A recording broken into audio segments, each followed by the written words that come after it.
Disclaimer. The information and education material contained herein is meant to promote the general understanding and dialogue of GANs processing. Such information is not meant or intended to serve as a substitute for a healthcare professional's clinical training, experience, or judgment. For patients and individuals, such information is not to be a substitute for professional medical, therapeutic, or healthcare advice or counseling. For medical issues or concerns, including decisions about medications and other treatments, readers, viewers, listeners should always consult their physician or, in serious cases, seek immediate assistance from emergency personnel. Prescription information, procedures, and use of medical devices information should be undertaken only by properly trained and certified medical personnel. We specifically disclaim any warranties, express or implied, including implied warranties of merchantability or fitness for a particular purpose. Such information is provided, as is, and is believed to be accurate at the time of its publishing, but it is the viewer's job to evaluate the accuracy of any information found in this presentation. Every case presented is of their own experience, applied by themselves for themselves, and it applies to their case only. Every person experiencing health problems should seek professional medical advice and consult their course of treatment with a doctor. The processes of plasma balancing described herein are a natural process which supports the body but does not replace medical advice or therapies one is already subject to.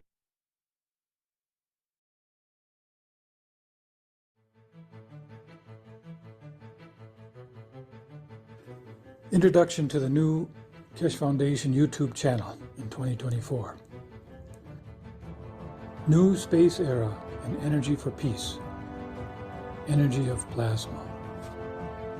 When man discovered atomic and nuclear science, with it came the wars and the threat of annihilation of humans. In this channel, we open new horizons and bring forth not only new theories, but new systems and technologies which have been developed and marketed in the past decade. We go into the inner sanctums of neutrons, protons, and electrons, and we find only magnetic fields, their interactions, and what is created from these interactions. We find the origin of the essence of life, that everything is created from the interaction of fields. We are redefining energy and plasma state as a magnetic field in motion, the energy of peace, becoming a gift to humanity, the source of prosperity of mankind, and independence. The use of fuel and rocket technology has become obsolete. The new age of Keshe space plasma technology uses magnetic fields of matter, not the matter itself, and cosmic rays to create motion, food, water, medicine, and more.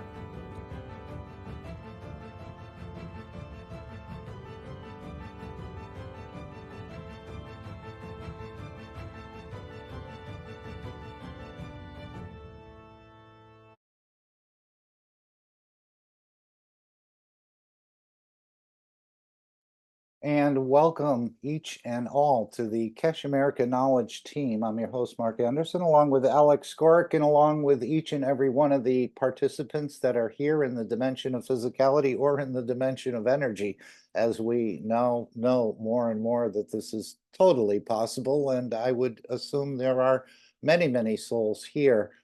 And what we heard, of course, is from the new YouTube channel, the introductory video. We thank the Brazilian team, the soul of the team as well, and continue to give to that group, the Brazilian group, because there's more work to be done. There's more videos to be uploaded. And we just thank them again for providing this YouTube channel for us. And I think it's going to work out splendidly, let's say. But before we go into any more, let's reaffirm our commitment to world peace and to peace within ourselves and peace within our environment and the rest of this. Would anyone like to read the World Peace Treaty? This is just a reaffirmation. Many of us have signed this months ago, years ago, perhaps even decades ago. I'm sure Mr. Keshe is, I don't know when he actually put it together, but it's quite a number of years ago. Would anyone like to read it? And this, again, is just affirming our commitment to peace here on this planet and across the universe. The World Peace Treaty. We, as citizens of the earth from this moment on, accept to lay down all tools of aggression and war. We shall never think about getting involved or incite war, or develop or use any tools of war on this planet or in space. And to this we all agree and swear with our, and you can delete as appropriate, your nation, your territory, your council, your religion, your city, your town, a body, or souls. Simply put your name, signature, and date, position, and again, on behalf of the nation, the territory, the council, the religion, the city, the town, the individual. Have it witnessed.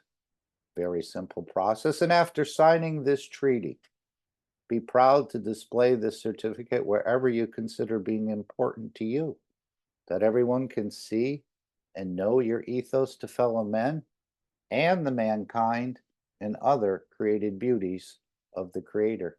This document can be found again on any search engine. You can go to the Keshe Foundation website, download it, print it out, hand it out.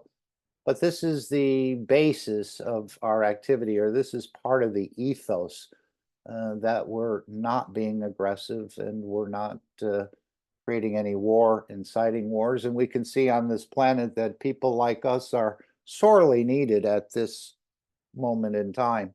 Of course, it's been going on in that direction the last 3,000 years, 5,000 wars on this planet, as I understand it. And so we need to change directions, and this comes through the elevation of the soul of the man. But many of these processes are you working it out individually. As Mr. Keshe, all these teachings are for you, understanding yourself, your own grace and beauty, and not so much for the others, even though, of course, we're allowed to teach it and share it. But mainly it's working on your struggle within yourself, the struggle within the neighborhood, let's say, your community, and of course, bringing peace to this planet and then across the universe. So this is where we start. We're just reaffirming what we've already committed to. And again, this is one of the ethos of traveling in the universe, that there are no wars, even though there's apparently some things that the Creator doesn't like to see, but yet he doesn't extinguish himself because he sees something bad. And that's what part of these teachings in the 550th Knowledge Seekers Workshop was about. Talking about suicide being forbidden, war is forbidden, taking of another soul is also forbidden, and this is part of the eating process, which we do. And of course, taking another soul is forbidden even if it's your own soul. So this is the understanding Mr. Keshe is trying to get us to reach, but yet I don't think we've understood a great percentage of this knowledge, although every day, every minute, probably, we're slowly gathering more knowledge, layering on. As he said, even this planet Earth took maybe 1 billion years or more, millions of years to start off with that little seed and then grow into something bigger. It wasn't a big bang. It was starting small and adding to the plasma and building it up. And this is the way the creation process works. It starts with the smaller and the weaker, as I understand it, and then builds up for there. But of course, as we hear the wars and rumors of wars, as was written in the holy books, I think they kind of knew. They didn't think the soul of the man would change. But yes, we're hearing a lot of this, but hopefully we're going to, without having to go through a major cataclysm on this planet, that we can move ahead without destroying half of ourselves first and then saying, gee, maybe we ought to rethink this. So let's all rededicate ourselves to world peace. And of course, by you being peaceful, I think you will exude those fields of energies that the other souls of physicality can even feel in your operation, even though they may not admit it, even though they may not understand it. As one of the universal councils likes to say, we are the soul of peace on this planet. So let's go back and take a look at this new YouTube channel. And of course, each and every one of you can jump in, chime in, add to this what you'd like to say. And this is the beginning.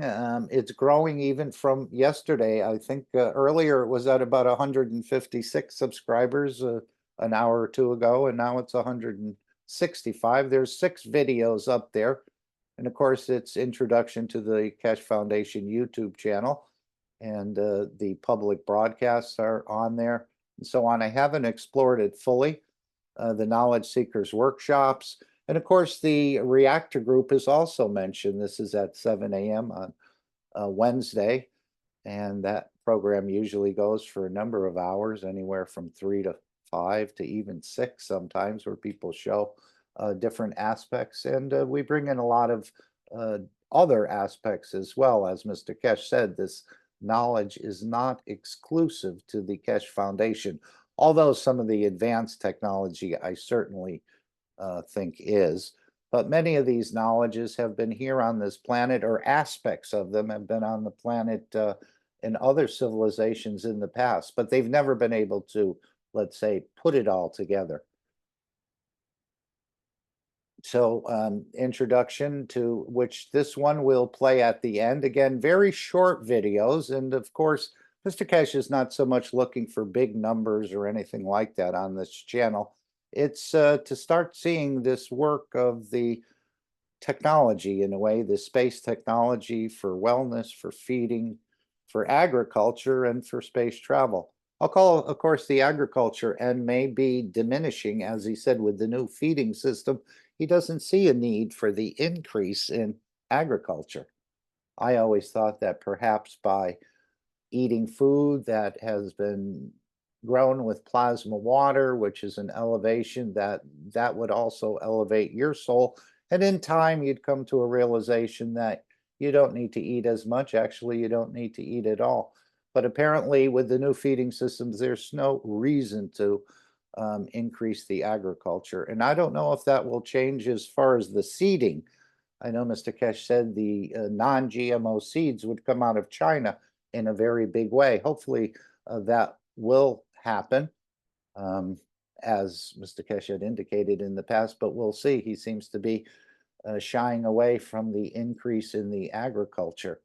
And I know the slaughtering of animals will be one of the first things that comes to an end.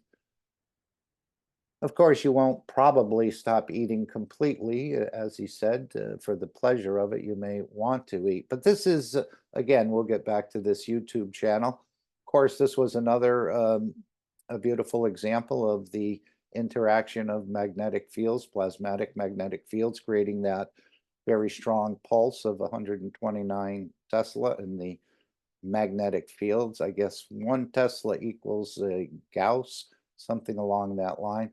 Then there'll be some educational videos and also some easy learning science classes. As I said, I don't think we've probably understood less than for myself, I should only speak for myself, but I've probably understood less than 1/1,000,000th of 1/1,000,000th of 1% of this knowledge. So I have a lot to grow into, let's say. And as we all know, this knowledge is never ending. The way the universe continues to expand, this knowledge is a never ending knowledge. Even the creator is a knowledge seeker, still learning, and probably actually moving up into dimensions above the level of creator. Okay, Randy has put in here the connection to the new YouTube channel. And don't forget, we have a lot of things, again, on YouTube. We have the Keshe Foundation store. We have the Keshe Foundation. This is our basic YouTube channel with many, many, many, many videos from the public teachings, the One Planet, One Nation, One Race, from the Knowledge Seekers Workshop. And there's also some, I think, testimonials from people that have been in the flight system. So there's much, much to explore. But as Mr. Keshe said, for a newcomer, somebody coming in new, a reactor group, there'll be some older videos. I think that's on Vimeo. But somebody coming in for the first time, this certainly is a lot of information, actually probably too much information for somebody new. So we recommend you obviously go to the new Keshe Foundation if you're new. And even for those who've been around, as Rick said, it's always good. Rick, of course, is the host of the Plasma Reactor Group. It's all, and many other Knowledge Seekers Workshop. It's always good to go back to basics. And this is what we're doing, I think, here on this channel at this point in time. But as Mr. Keshe said, he's going to be showing not the system, but the results of the system reducing a weight on a certain object or whatever is going to be shown. But the system that's actually performing that will not be shown. It'll be shown in Isfahan, I think, in Iran for the upcoming conference. But you will see on this channel, once it's posted, this reduction of weight. And this is what we saw in London. It wasn't fully set up, but we had the concept of what is happening, which is Mr. Keshe has shown before in some of the older videos as well, where you can see where the weight has been reduced by so much. And this will cause lift and motion. And of course, then there's a control system, but this is the basic idea, which has never been done, the creation of gravity and magnetic fields. So this is the channel. This is going to be the big change for science to come around to understand more and more of this. But I think some scientists have understood more even than the knowledge seekers, at least with the MagRav. As he said in the last workshop, we weren't able to do much with the MagRav, but the team that's set up to sort of oversee Mr. Keshe or look at what Mr. Keshe is doing from afar have done many things or have done some things with the MagRav. So they have a good understanding or an understanding that this technology has many applications and it does function if it's done correctly, if you put the MagRav system together correctly. But of course, now we're learning that we're all these MagRavs that he's been talking about. You are the actual MagRav. So this is the new YouTube channel. Again, I'm not, one of the objectives here is to, if you're on a social media, to copy this channel and to put it up. And as I understand it, if 100 people are on X, we can have 100 people putting this channel up there. And of course, Elon Musk is very familiar, I'm sure, with Mr. Keshe. I'm sure they've spoken in the past, and his team apparently watches these knowledge seekers workshops on a regular basis, as do other scientific teams, probably from Russia, Japan, and China, trying to gain an aspect or a deeper understanding of this technology. But I think the broader technology will be kept in the hands of the Keshe Foundation until the souls become more elevated. We'll be able to use the technology, but we may not be able to replicate it. Although he did say, coming up, he's going to make this technology and teach it as simple as the cup of life, where we saw how simple that was and we copied exactly the way Mr. Keshe made it. This is what he said. He said, set it exactly the way I said it. And I know in Sanya, he said the producing of gold can be done by a 10-year-old child. It would take him about 10 minutes to teach it. So there's a lot of things happening in the background, and this is now out in the foreground, and this will be the channel. If it's removed, then it'll just go on some of the other social media platforms. But hopefully it won't be removed, and humanity will stop dragging its feet and move in the direction of the world peace, and then entering into a bigger dimension with the universal community. Us going there, them coming here, and so on and so forth. And I think there's a lot of goodies that will be shared, as they will share a lot of the UFO technology, and we will share more of the matter state technology. If we go to the Keshe Foundation store, as we know, the monthly offers from the Keshe Foundation store are what they call the transmutation test. And this is something where people are getting prepared in a way, hopefully showing the transmutation in Isfahan or perhaps in Washington. We'll see how things work out. But this is part of keeping the Keshe Foundation free for humanity. We know Bill Gates wanted to take it over, and there's probably other people who wanted to take it over as well. I think Mr. Keshe met with Gates a number of times, but as he said, it was like a mouse in the hand of a cat, but he didn't sell the foundation or give up any of its internal things to Mr. Gates. But this is the transmutation test, and this is what's coming up for everyone to participate in if you can afford it. And this is, as I said, keeping the Keshe Foundation free for humanity.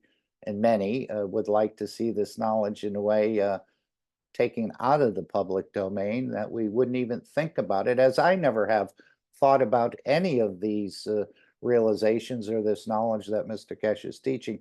This is actually universal knowledge. Did anyone tell you you had the ability to transmute and travel not only across this planet, but across the universe? No, I don't think we've ever heard that before. And as Mr. Keshe said, a lot of people will think he's not correct, transmuting souls or all the rest of this, but we'll have to work through that as well. But the main point is to keep the Keshe Foundation free, that you understand a little bit more about yourself, and also the team of scientists, doctors, and others working with Mr. Keshe will understand more. So in a way, we're offering ourselves and we're paying for it to do these tests and trials, whether it's one thing or another. But the transmutation test is what's up first. And perhaps we can go to, I think he talked about it in about 1 hour and 18 minutes into the workshop. Of course, I'll have to pull that up and we'll hear a little bit more about transmutation. And of course, Christ showed us this transmutation. This is not something new, but of course, everyone thought it was just for Christ to do. But he showed you the transfiguration, the transmutation, and as he actually walked off the cross and didn't die on the cross. And then, of course, transmuting into a different appearance because he was sought after by the officials. And he apparently traveled into northern Spain, southern France, and continued existence in that position. I don't know all the details about that, but let's see if we can go to this.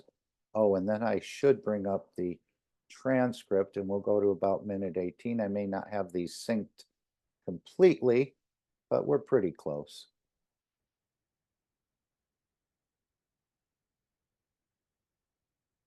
That is not the actual one, is it? Okay.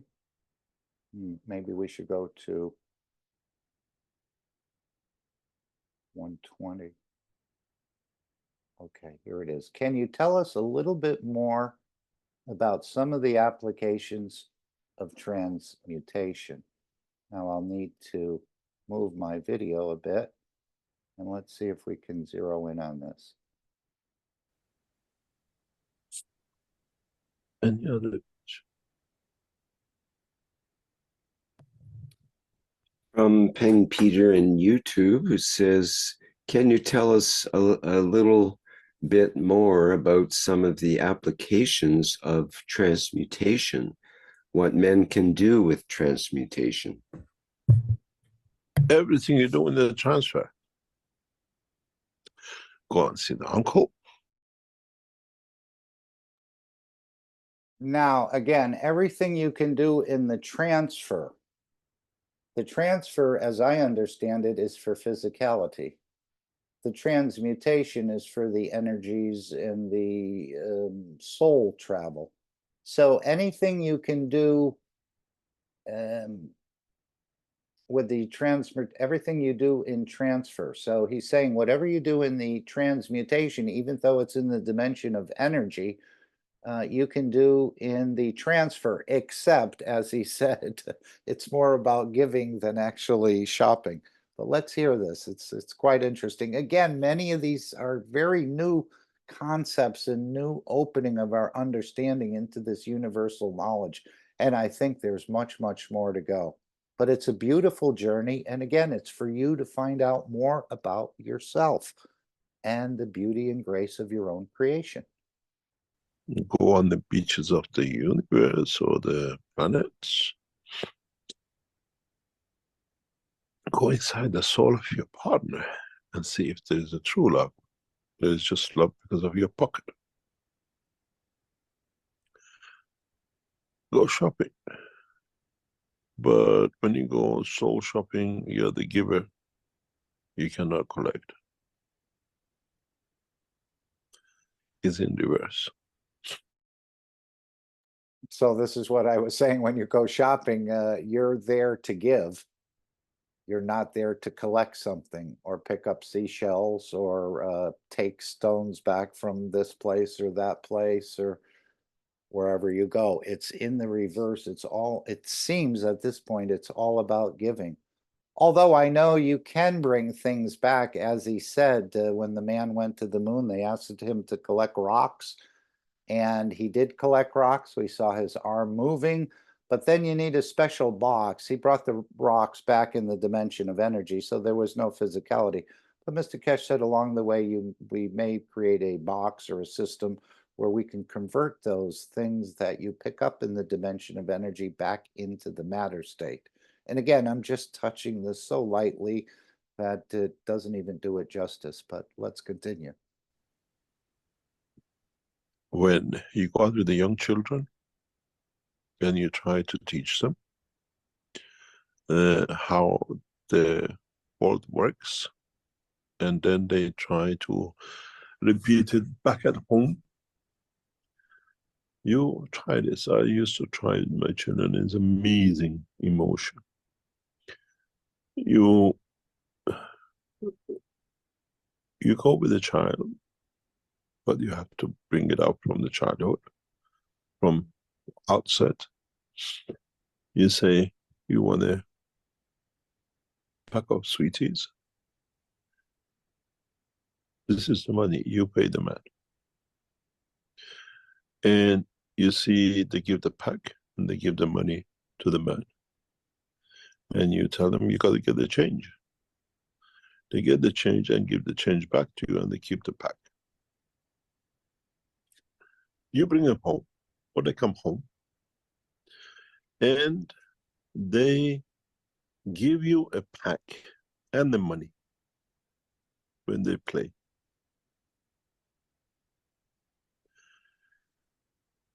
And they say, oh, I want to buy. In a way, they don't understand the exchange in dimension of physicality, reality of outside and reality of home. They give you the money and the package is for you, because they do that in the shop. And then you understand the difference between the man in dimension of physicality and the soul, because they're pure souls. They don't see value in why you give papers or something to get back what you gave them to give it back to you. And it's the same with the man confusion between the soul and the physical dimension. And that's an important part there. It's the same with the man confusion between the soul and the physical dimension.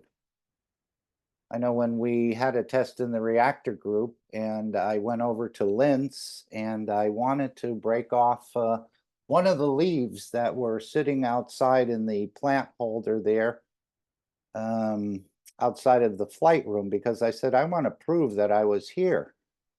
And so I broke off the leaf. First I said, gee, am I going to kill the plant if I break the leaf? I said, no, I'm not going to kill the plant just breaking off a leaf.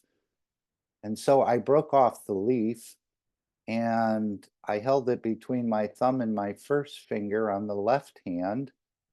And when I appeared back in my kitchen at the kitchen table, and I came back to myself and I went and I tried to put the leaf on the table, and my fingers were squeezing together as if I had the leaf.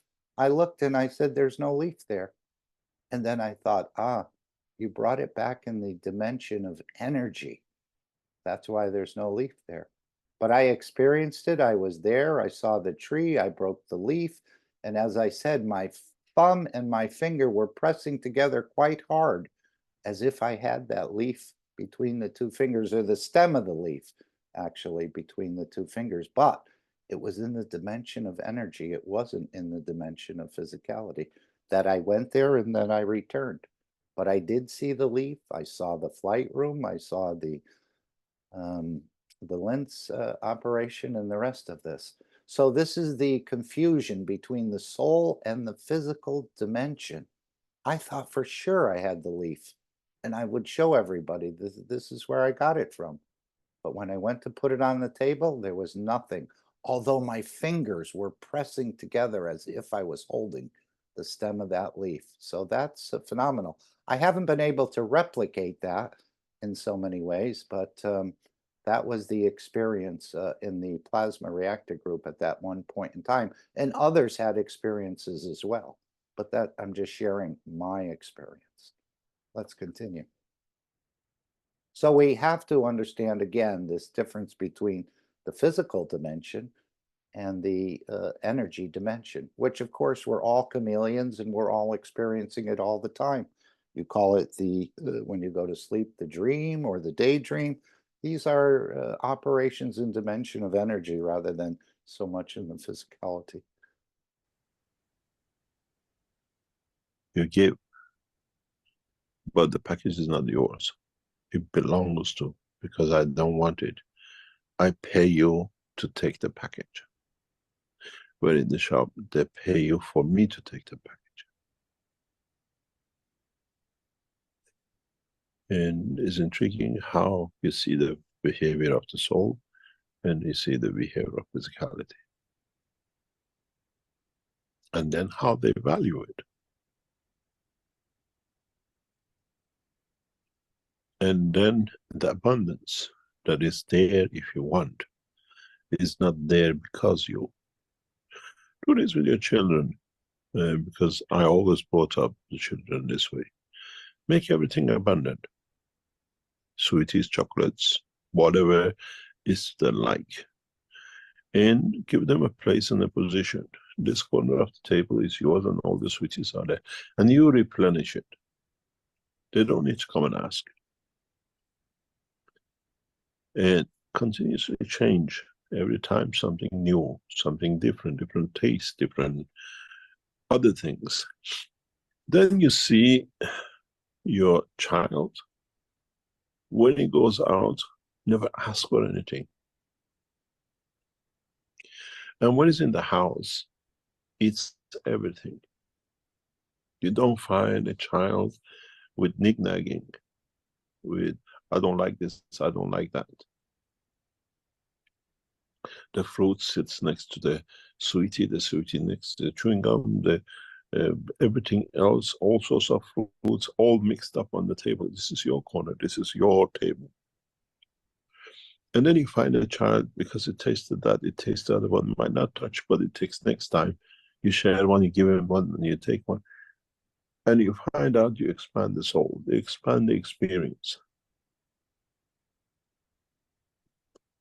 You never get a child who cries on the street, I want this, I want that, or in the house, I don't eat this, I don't know that. Because you have given it the total. This is how the Creator works. He provides everything. It's you who's the choosy one. The universe is abundant with the gift. Okay, so that was just another little clip. And then if we go back to, I guess, the store, let's just see if we can get back to the store. And then we're looking for the, oops, this is what comes up sometimes, just ignore it and hit cancel. But this is what we're talking here. What I'm going to play next is the communication bundle, which you can purchase extra headphones for this.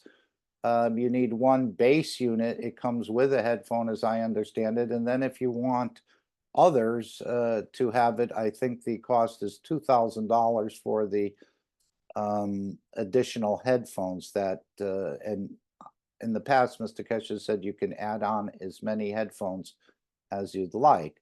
So let's go back to, let's see where we are. I think we're going to go to about 127 here. Just about in the middle of this. No, that wasn't the one I wanted. Okay, here it is at 128. Let's see. Hello, dear Rick. I want to thank you for asking 2 weeks ago question about a health problem. I realized the problem with so now I want to ask again, this time the right question.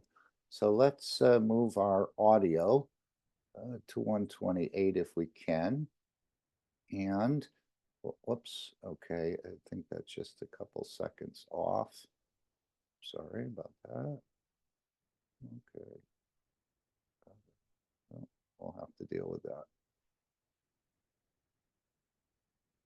And Mr. Keshe goes into the idea about this cosmic ray bundle that I just showed you in the store is one of the, or is the backbone of the transmutation. Again, we're using system assist, or the systems that have been created for feeding, for wellness, for transmutation, and the rest of this. These systems are helping us to realize what we haven't used in a while.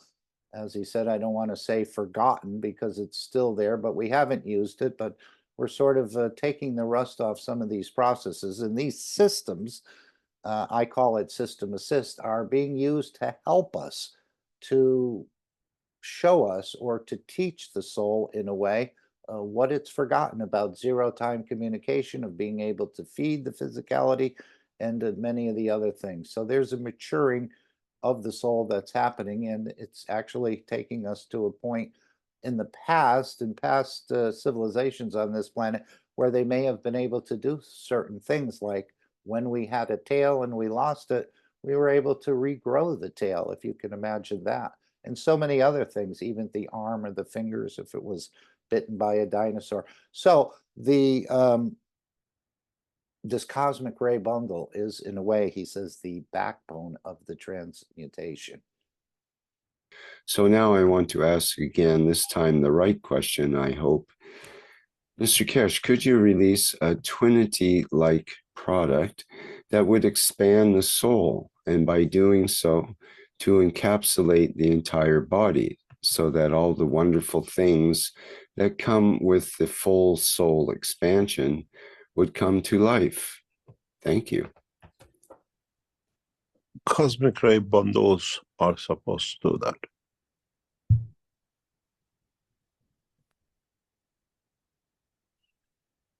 that.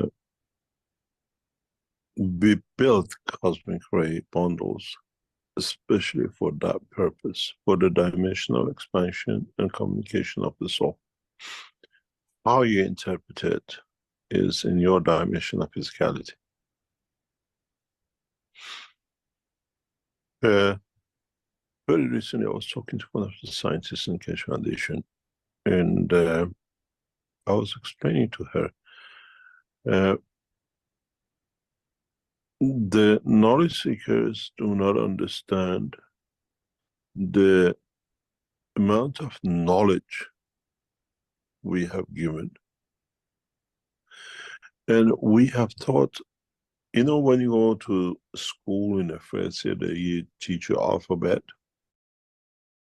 So that should keep you humble. The knowledge seekers have not understood the amount of knowledge we have given, or its actual total meaning of the knowledge we have given. So this should keep you in a humble position. When you're in a humble position, you're able to absorb more. If you think you've arrived and you've got it all, you didn't even start yet. And then you learn how to make a word and then sentence and the paragraph. And then the book. In the teaching of the Keshe Foundation, we gave you the book at the beginning. And this is why so many of you have a problem to find out where is the A and what is B and what is their place.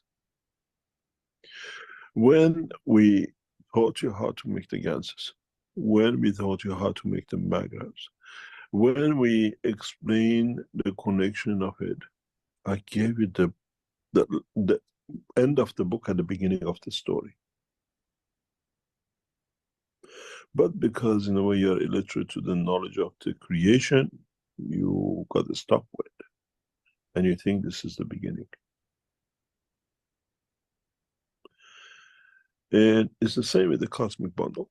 Cosmic bundles are the beginning of the space technology in transmutation.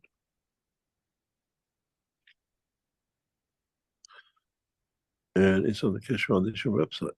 You were given a Trinity by the cosmic bundles from the day we put it out.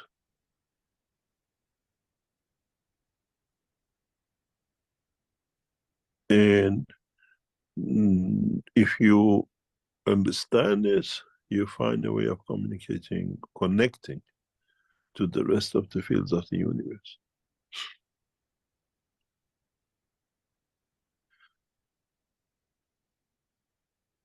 All the cosmic bundles have connection to universal fields. Even people who make it, they're not aware of what they're making. But when it was designed, when it was put in as part of its work, it was set that way.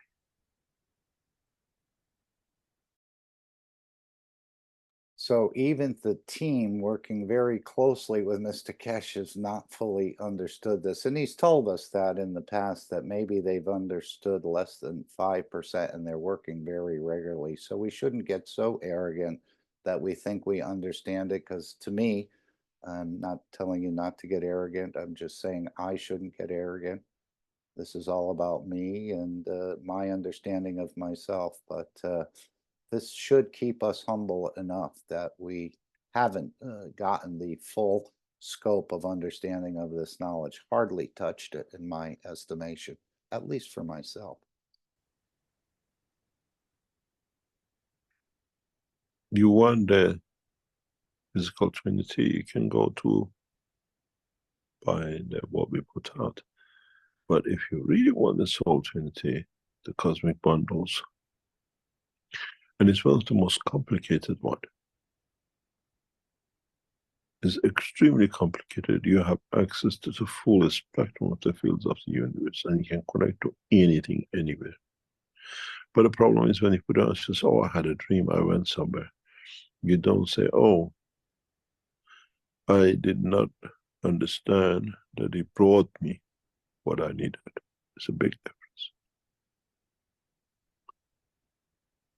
If you one day understand how you to use the cosmic bundles and understood the way what I said earlier on about the 20%, using the cosmic bundles the right way, you can feed yourself in the dimension of the soul that it feeds you in the dimension of physicality.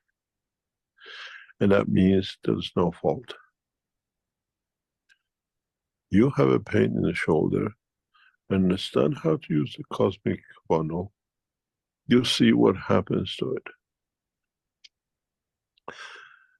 it. A few days ago, I was sitting in front of the scientist and what do you call it, an old man of medicine, because of the explanation and what we were going through. And I explained to him something very simple, how this works as a field. But he said, in the matter state, we see different. I said, your system does not see the field. We create the environment. You look at the matter.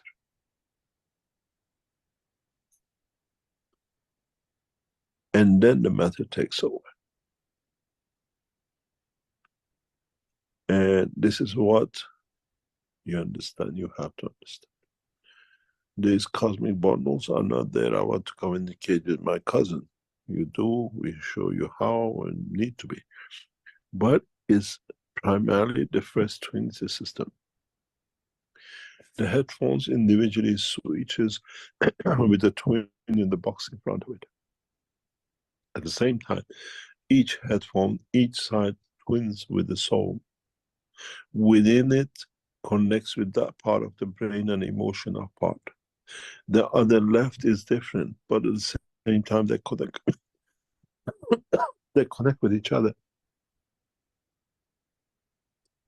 And those of you who know how to use it, you can transmute with the communication model, because it's not a physical communication. It's not Mr. Beck calling hello. It's yourself saying, I'm here.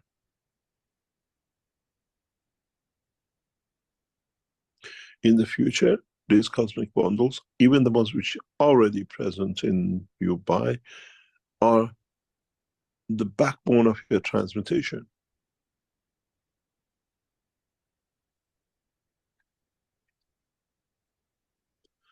You have, some of you took the communication bundle. Some of you took the glasses which were put out. If you understand how to use the combination of these two, if you have it, you can create a condition of transmutation at any point. One of the knowledge seekers recently has to start doing it.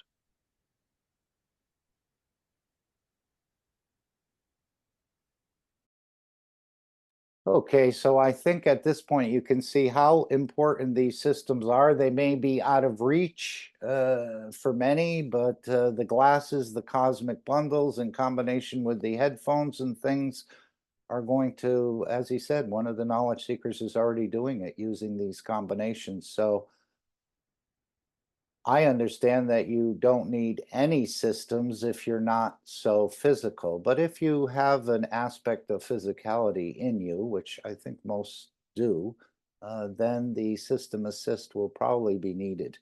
But if you're purely operating on the soul dimension, no, you shouldn't need any system assist.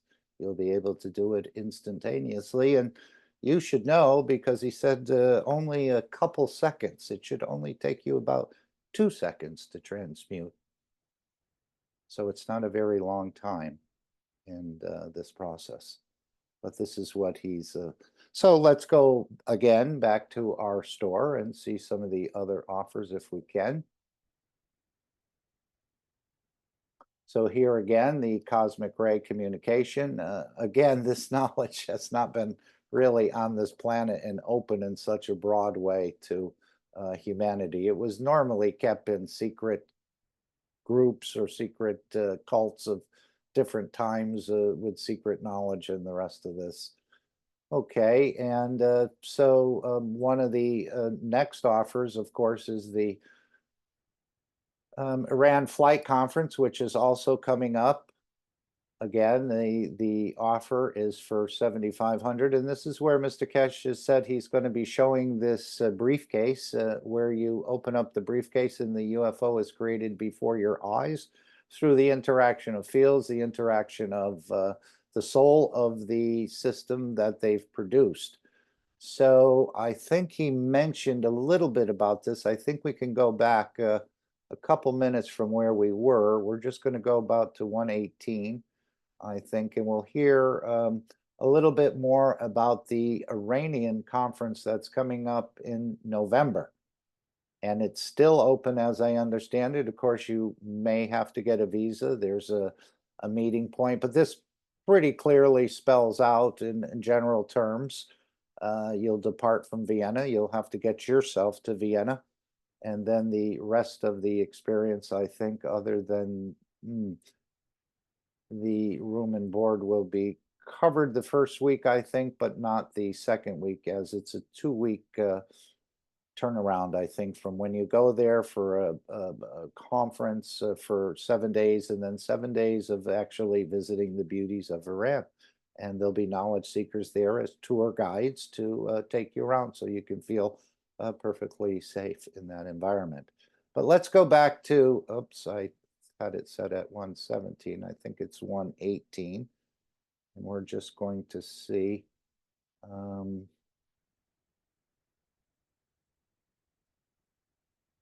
to scroll this. Okay, we're starting a little bit before, but again, he's talking about this conference and what will be shown there. You create the frame out of the, what we call the sharing of the souls. In the presentation, when we will see in Iran, hopefully, we come in with a suitcase. We don't bring aircraft, we don't bring a UFO, we don't bring anything else. I open a suitcase, and by interaction of the fields creates the craft. As I said many times, in knowledge of the creation, we don't have any aircraft hangars, because even the body of the craft feels the emotion of the other souls, the need of the emotion. This is why I said both leaders will not go into this, because the soul does not match the purity of the soul of the craft. It's not a car you get in and because you have the key you push it and it has to go. You created the key with your conduct, and that's the key to get in. The elevation, the balance of the fields of the soul.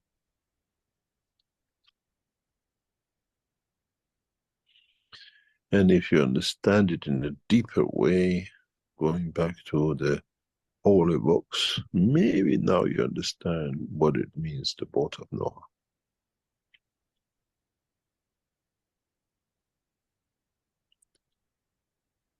Know-how is you-how, and how you bring yourself to that point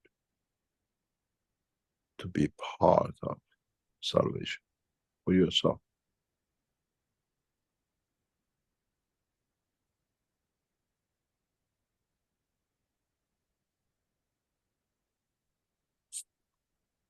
Any other question? So that's why he said there's no doors on this craft. It's not that anybody can walk in. I guess you get in there by your behavior and your emotion. And that's why he say the people that create a lot of chaos and destruction and wanting to harm others will not participate in this process. He was specifically referring to the world leaders, I believe, at that point. But I think if they elevate, if they come to an understanding, if they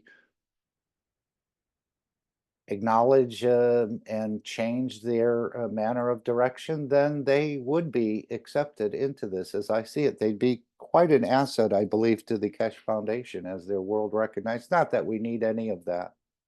As Mr. Keshe said, he's moving ahead. It doesn't matter if the woman gets in the United States, or Trump gets in the United States, or President Xi is the president of China.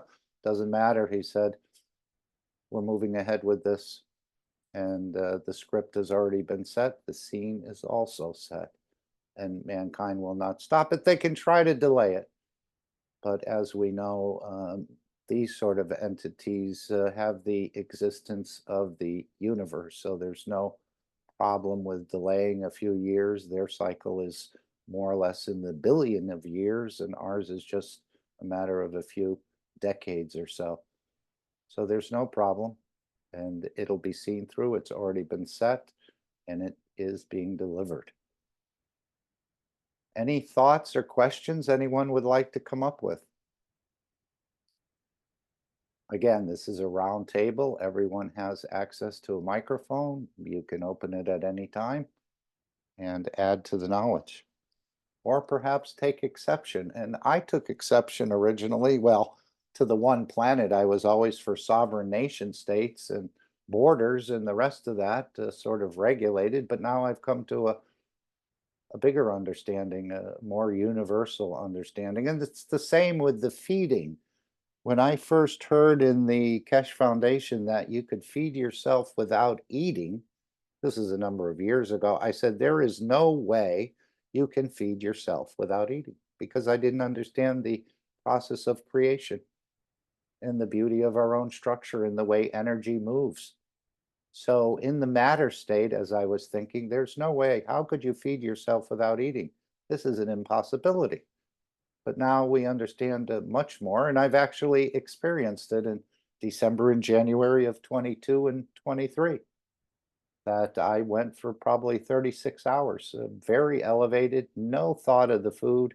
But then, as Mr. Keshe said, it wears off after a certain amount of time. And so with the application, if you're hungry, you can just dial back into the app, sit there for a while, or in these restaurants with no plates or no silverware where you just go in there and absorb fields. So we're moving to an understanding that we can not have to eat our energy, but we can absorb energies. And this is what the system assist is doing. It's actually bringing you back to the point in the womb of the mother where you were in that perfect balance. And of course, when the soul was created and before the umbilical cord was set, about 20 something days where the soul just fed and developed the physicality through energy. There was no matter state involved. And then, of course, when the umbilical cord was connected, then you were connected to the matter state and started this feeding and the rest of this more in the matter state than in the energy state. But you've already experienced it in the womb of the mother. Because when the souls that are the egg and the sperm comes together, they divide. They maybe make 8 or 16 separate cells, and they create an energy or within themselves, and they create the conditions for the soul to be created or the soul to come in. And then the soul takes over. And then for another 20 days or so, there's no physical feeding of that entity, but yet it's growing, it's expanding, it's developing. And then, of course, the umbilical cord comes in and connects you directly with the physicality. And so this is what's happening here. Any thoughts or questions anyone would like to present or say? Okay, let's go back to the store again. And of course, in the Keshe Foundation store, so we've covered a bit of this. Oops, cosmic bundles and the rest, which you can see clearly here on the store. So we've looked at the transmutation test, which is keeping Keshe Foundation free for humanity. We looked at the flight conference, which is coming up in Isfahan in November, which again, the UFO will be shown. He said they opened the briefcase. In Sanya, they didn't, well, they did open the briefcase and they showed us what was inside, but when the system was working, the briefcase, as I understand it, was closed and it was producing the CH4 methane gas out of the interaction of the fields. There was no matter state, confirmed with gas sensors and methane sensors and the rest.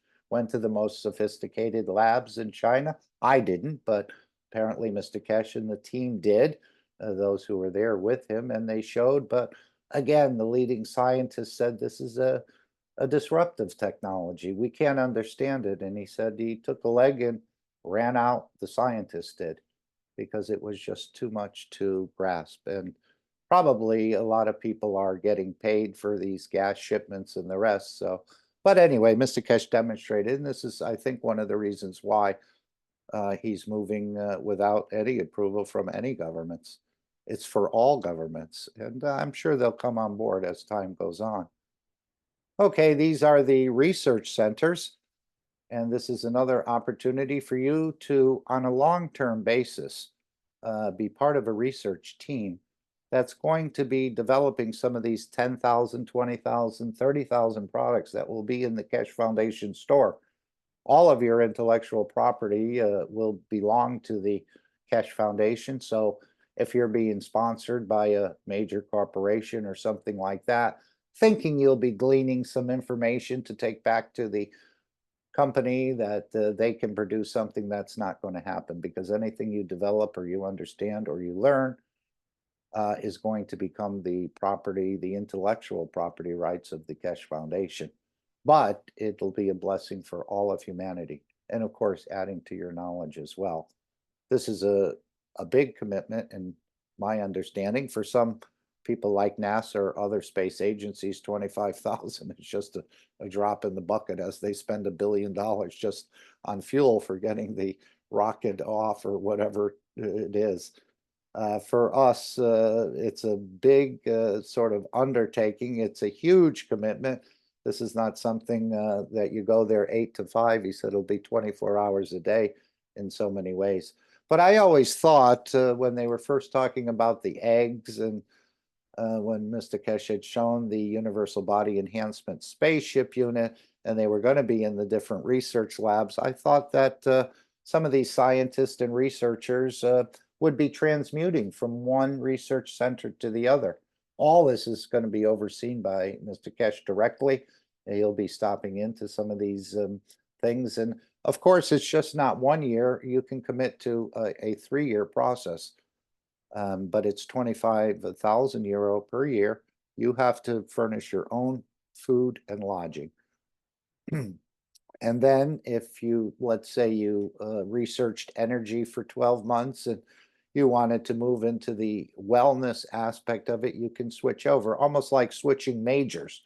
But you certainly will be quite well versed in this understanding and this technology. And that's, I think, what Mr. Keshe is doing, developing sub-teams in a way that will have a good, clear understanding of a little bit more of this. I don't think we'll be able to make some of these systems yet until we experience this elevation of the soul as a totality, as humanity. Because without it, the technology will be abused, indicating by Mr. Keshe that even if we gave you the advanced technology within 1 generation, 20 years, 30 years, or 2 generations, 60 years, 50 years, you'll be right back to killing and eating each other without this elevation of the soul. So the technology will be shown. You can use the technology. You can start applying it to yourself, be able to do the transmutation. Again, I don't know any sort of real details about all this, but this is what's in the works. Just sort of explaining my understanding. Anyone else want to take a shot at it?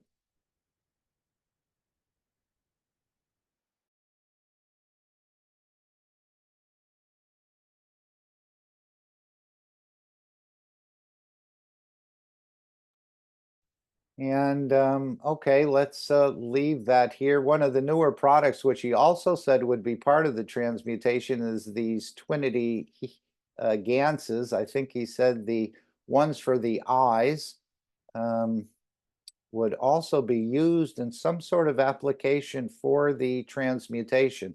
So as he's doing in the transmutation test, using the cell phone, using 2 pairs of headphones, and now adding the communication bundle, and adding the glasses, if you have those.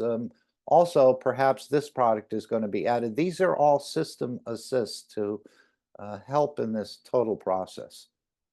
So you can take advantage, and these are not that expensive overall and compared to many offers within the Keshe Foundation store. And I don't know if we look at the let's see, all products, and this just comes up all the time. Let's see if we can go down.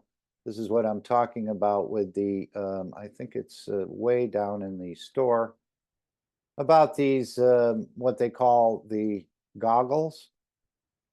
And they look like they're still available. Yeah, this was sort of like the briefcase he had in Sanya where they showed the gas, except there were only 2 of these, just like this. There were 2 of these with just plastic tubes coming out of it and no moving parts, no batteries, and they were creating as much methane gas as you'd like. But again, it's not so much for burning, as Mr. Keshe said, it's for space fuel, which we don't quite understand that. But let me just go down and see if these goggles, yeah, here it is. It's called the Vision Enhancement Unit.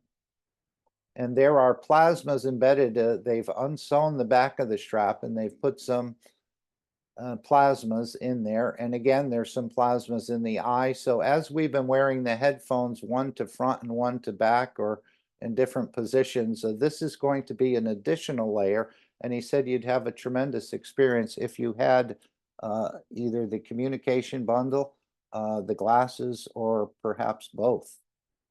And that's what I wanted to share about that.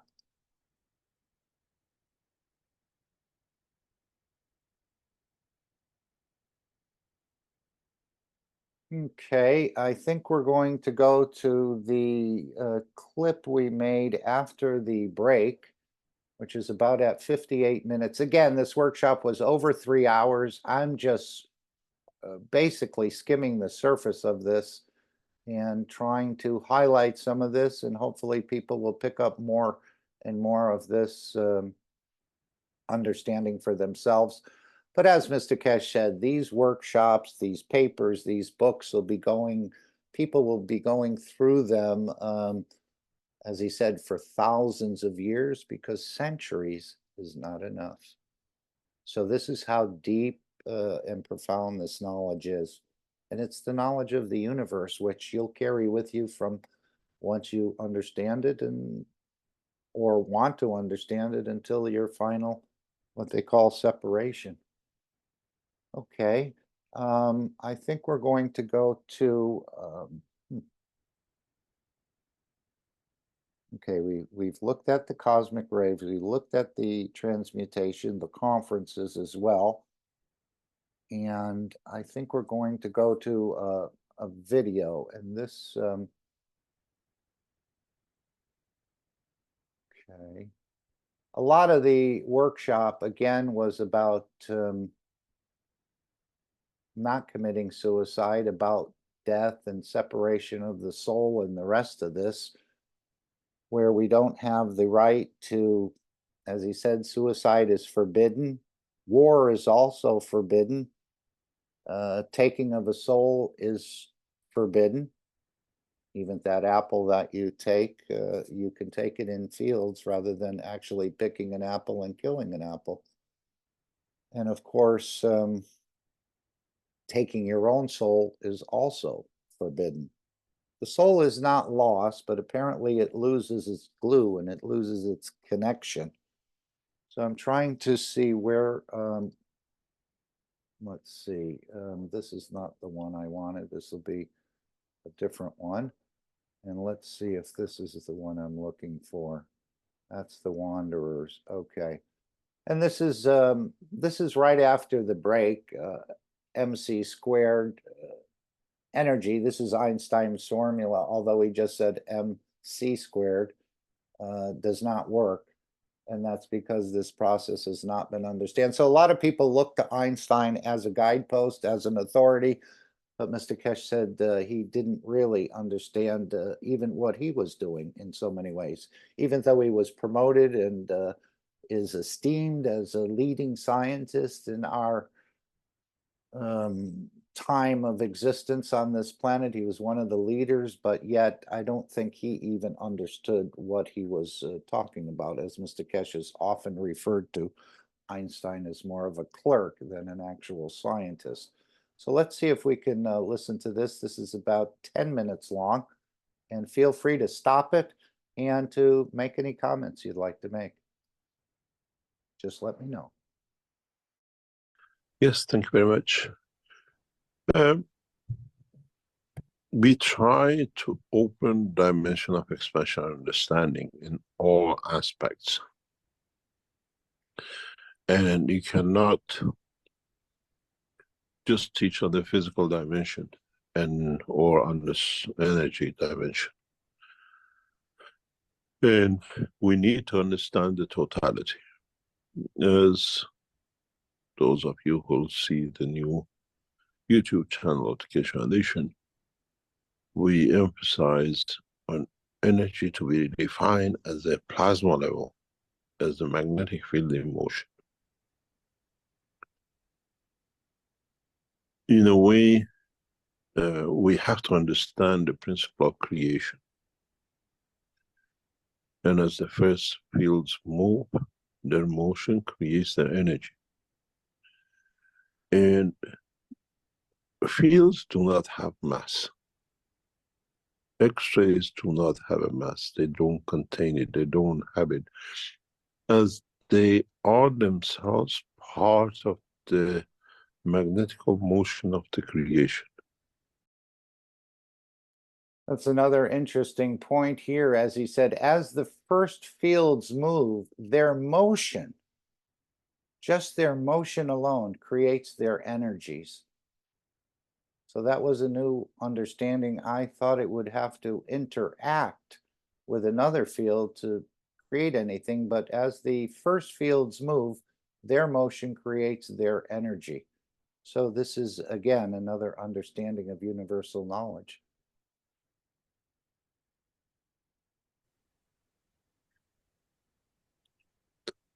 We cannot measure at any point in the dimension of creation a size, a mass for the fields of the creation. Mass is a manifestation of interaction of lower field in respect to the higher field, strength, movement, or position. And when we start redefining the mass, which if you read book 1, I try to explain the mass and the weight, and then bring it in the term of plasma, you understand that in the world of the creation, the hypocrisy of the energy equal to mc squared does not work. Energy is the speed of the field and has no mass. Mass is creation of the matter state, confirmation of existence. We feel the fields of the creator. We don't feel the mass of creator. He doesn't hit us. And once the world of science understands this, the transmutation and the conformation and operation of the universe understanding will become much, much easier. And that's what this new YouTube channel is set up for scientists to understand more, those who choose to. Now, they may have to watch it in secret, as some religions had to practice their faith in secret in certain societies, but they may not want to tell their counterparts that they're watching this, or else the boss may find out, well, you can't be looking at these sort of videos. This is out of the purview. As I heard one professor say, who I guess he graduated from Columbia himself, and then he taught at other universities. And he said the one thing we cannot bring in, one of the things we cannot bring into the classroom is the discussion of UFOs and the rest of this. This is totally taboo, and it'll get any sort of professor in trouble. This is not something you can bring into a classroom and discuss, even at the university level. So again, you can see the control of the knowledge is quite strong across the board. Again, feel free to stop it at any time. Does anyone know what E equals mc squared is? I think the E is energy. Would anyone like to explain that? And of course, this was Einstein's theories again, but as Mr. Keshe said, they don't work. Or the mass is the m, is that right, Joseph? I think yes, and the c should be the light speed, I think. Okay, and as Mr. Keshe goes on to explain, you can have C2, C4, C100, or C1000. The speed of light is the lowest speed of the Piumtic fields, or this light field in the universe. So again, you can see the limitations. And of course, Einstein was a man. Of course, he was honored as well, but a lot of times he went behind the curtain and made some sort of formulas, and then he opened the curtain and everybody applauded, even though they didn't understand it. Maybe Einstein didn't quite understand it. He had to fudge a couple things as well. But this is the problem. Most of us accept things without verification. Thank you, Joseph. Anyone else want to have worked with any of the Einstein equations in the past? Okay. Because then we distinguish between the two. What is the energy of the creation and what is the energy of manifestation of the creation? And this is where This little chap with his ignorance has created so much problem for the world of the science and understanding.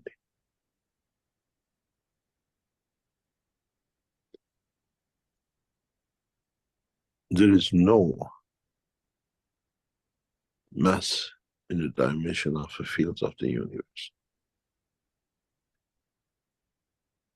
So the energy of the fields is the speed which can be traveled. And there is no limitation on the speed of the fields of the universe.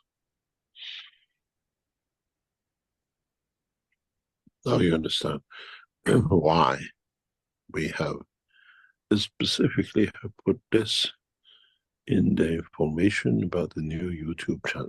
If you understand it, if you understood the reason for it.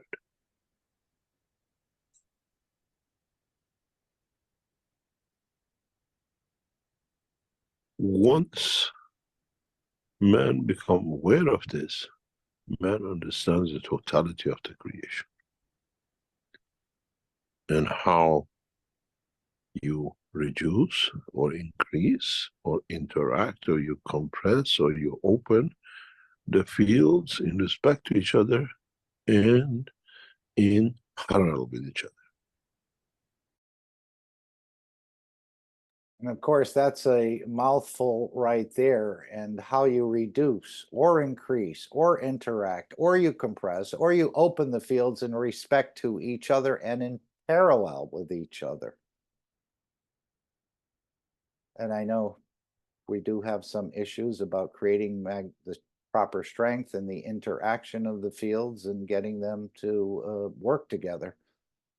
As he said, to become a master at this takes a long, long time. But again, we're carrying the totality within ourselves. It's a matter, I think, more or less of accessing it. And again, this is a mystery in and of itself. But more and more, slowly, step by step, it's getting opened up for each one of us. There are two different points. One is in respect and one is in parallel. And one is the creation of gravity and one is creation of magnetic.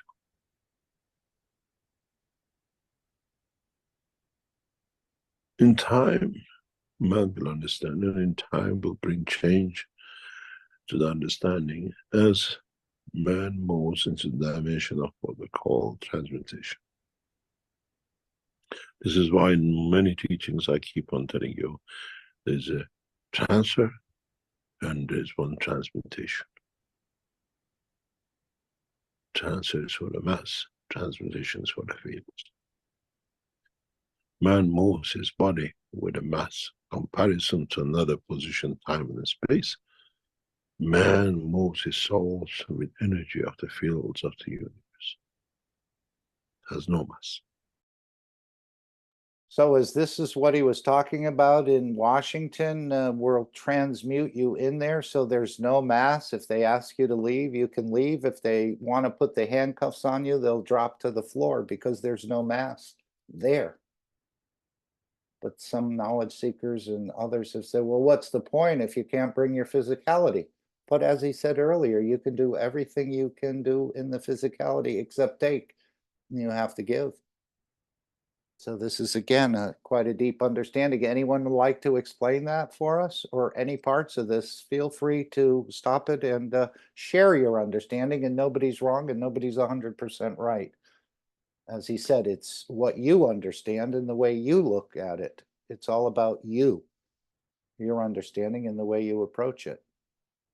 As I said, I can't, in a way, stop you from killing. I can only stop myself from killing or releasing souls prematurely or that are uncooked.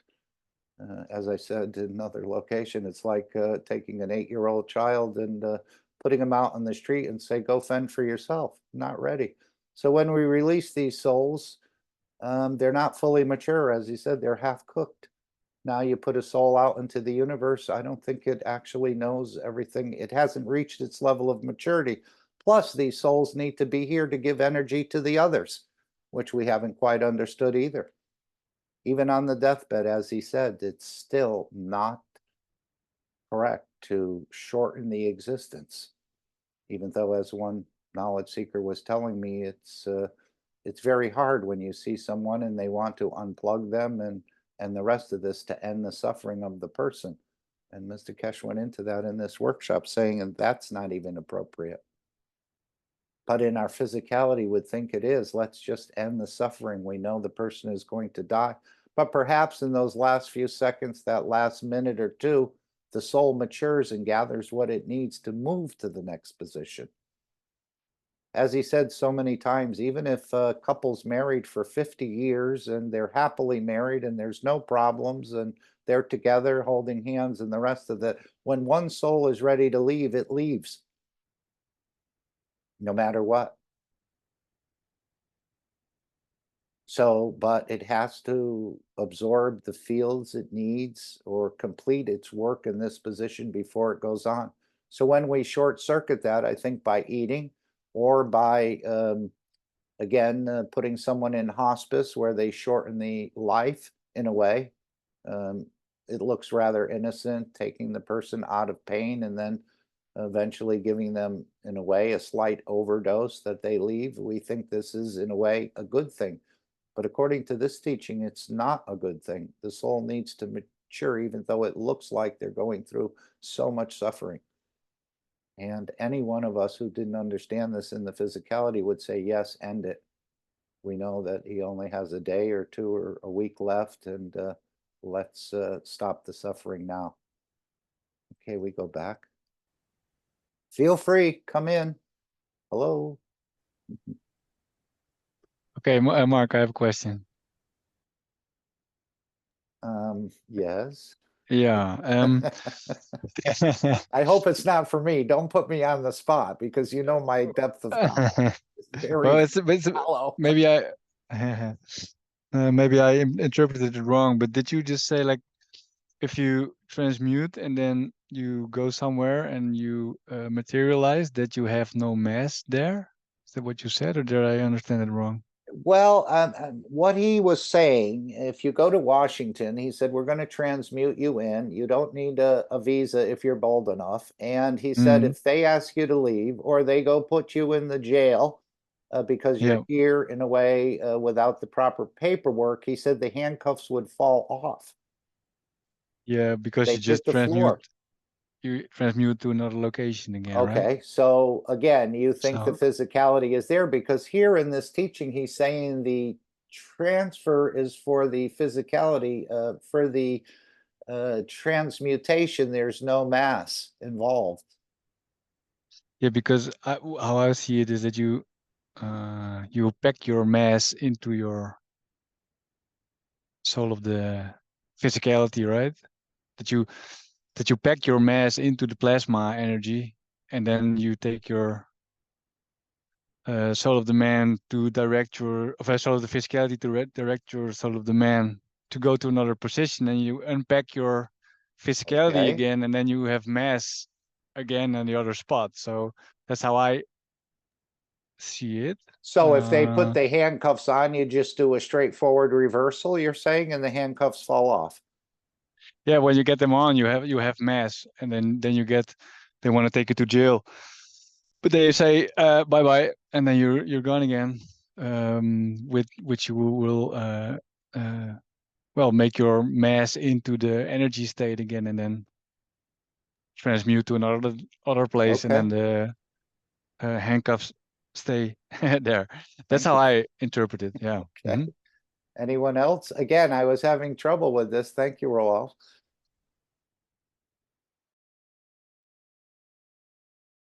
Because otherwise, not every time you transmute to another, like, well, let's say to another country or to another solar system, well, then you don't have any mass at all, ever. So I think that's not, I don't think that's the case. Okay. But I'm not sure. See in the next number of months, we're going to see how this process, perhaps in Iran or in Washington, we're going to see how this sort of shakes out. Yep.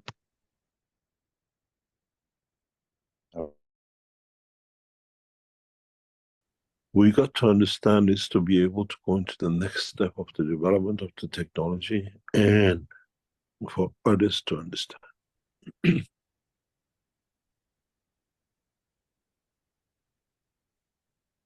The only thing stays, if you still want to make it relevant in the dimension of your present understanding, energy in the dimension of the plasma, according to the emotion given, brings the speed not only c squared, c4, c10, c1000. And this is why you understand we say the speed of light is the lowest of all. Depends how you bring the fields to, or you travel in a dimension and space that there is no limitation of the resistance of other fields.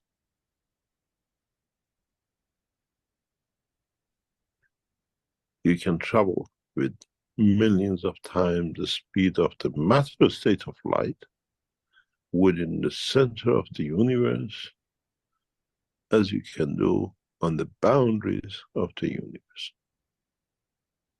There is millions of times the speed of light, and the speed of light is 186,000 miles per second squared. Now multiply that by millions of times.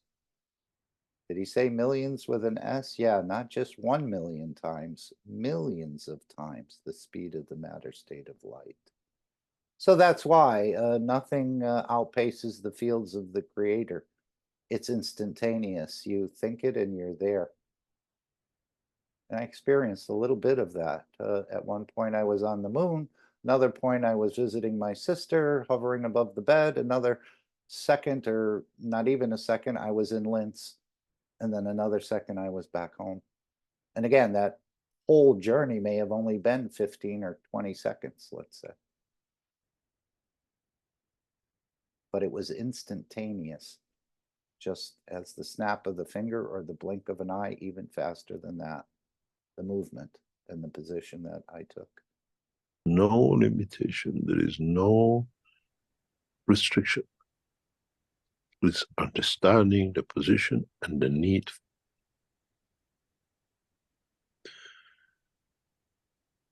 And light, energy, travels from the center of the sun, from the surface of the sun, and within minutes and hours of the man reaches the boundary of the solar system. It converts, transfers, become that phantom energy, we call it in the body of the man, when it comes to the point of habitation, or what we call the boundary of the solar system.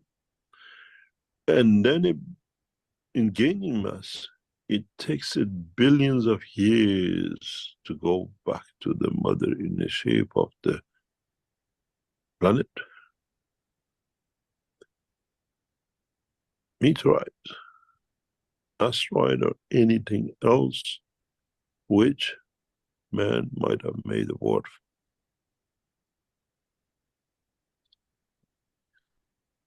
Few seconds ago, a long time to come back. Depending who you share the shoulder of the field energies and what path you take to come in. Does not take much for the moist to go up, but it takes a long time together to become a cloud to rain back. It takes longer in time for the rain to drop back in than it took it to evaporate to reach the position of light. And this is what we need to understand. How you speed it, how you compact it, and how you give it the signs of life or manifestation. Be it the man, be it the matter, be the vegetation.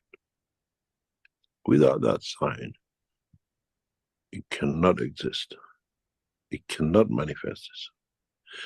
And one day, when man understands the sign of the Creator, he will see him with his own physical eyes. Understanding of totality, but the physical eye of the soul, and not the physical eye. That's the time when you meet your Creator. As within, you find out that this part of the creation is me. Any questions? Any questions? Any comments? Any thoughts you'd like to share with the others? Let's go back to the beginning of the workshop where he talked about this idea of suicide and what it actually entails. Not a good thing to suicide another soul or to suicide yourself. Even if the Creator doesn't do that. We think it's shortcutting and ending our suffering. I even know what he said about people who develop Alzheimer's or Parkinson's, and they start shutting down different parts of their body because they don't really want to be here. They don't want to see the pain. They don't want to hear about the pain from others or whatever. So in a way, it's a slow form of suicide. Mr. Keshe was telling us that you can actually willfully shut down certain parts of your body as you're getting ready to check out, let's say. Okay. Let's see if this is the one. Yeah, I think we can play this from here. We're just going to go through it. And it starts about 21:47. So we're right in this area here. And let's listen to that one. And feel free, again, anytime to jump into. Okay, let's see. All right, very good, Randy. No problem. You've sent me a direct message. You have to step away. That's okay. We all have to move back and forth in this knowledge. We have to maintain what's going on in our households. We have to keep the rent and the rest of this done. But I think more and more we'll be less enamored with what we have to do in the physicality and operate more in this energy dimension. Even though we're here to enjoy the physicality, the wine, the beautiful meals, beautiful women, other things, whatever we're here to enjoy the physicality, but maybe we can do better than we're doing now as far as enjoying it when it comes to other souls and taking other souls and the rest of that. Okay, so this is again from 5:50, about 21.5 minutes in, a little bit more, and we'll continue with this one. It's interesting how things work and how things connect to each other without you actually connecting to it. Prior to the teaching, I started, Rick asked a question, which past 2 days I've been thinking of how to teach this to man. And it's interesting what we think comes in to come back to us, that the other souls are aware of what is needed, what is missing. As we always said, in the life cycle of the man, suicide is forbidden. You cannot commit suicide. You cannot leave a book half read. You cannot let the engine run half cycle. It has to perform it to find its position and place. It's natural progressive development. If you go to the patent, the original patent, as I've said before, in this patent, especially in the latter part, I battled with Dirk in putting this in. It was put in, and I found out he's taken it out, and then I said, no, he has to be in. And at the end, we put it in, but in a way, it's written in 2 ways. And is the death code. How you end the life. In the life of the man, you take a bullet, you jump off a cliff, you do all sorts of funny things, thinking, okay, that's I leave the physical part behind, and then the rest goes. But in the patterns of the Keshe Foundation, we talk about the plasma. At that time, we could not talk about the death of a soul. Ending a cycle. Again, even suicide in the level of the soul is forbidden. You cannot end life. Is not yours. Is a progressive development as part of the supply of the energies to the others, that one day they might need it, and in one place they might depend on it. So again, we're promoting this, I think, in the United States. They're heavily promoting it in Canada to end your life. He's saying here, it's not yours to end. You may need to be there to supply the energies for others one day. And so by short-circuiting that, or again, releasing a soul that's not mature, this is a problem for the universe. And we don't quite understand that. We think, well, they were going to die anyway, or the abortion pills, or the rest of this. So this is, again, it's for us to rethink this understanding. And it's not only killing other people, it's souls that he's talking about. And we know all the animals have a soul, the horizontal people, and all the vertical people have a soul as well. So it's not ours to take on our own, and it's not to suicide other souls, even though we don't look at it that way because it's so acceptable. As he said previously, a man robs a bank, goes to jail. You go to the butcher shop and buy, 10 pounds of beef, nobody does nothing because it's all acceptable. But it's, in a way, it's the same kind of idea.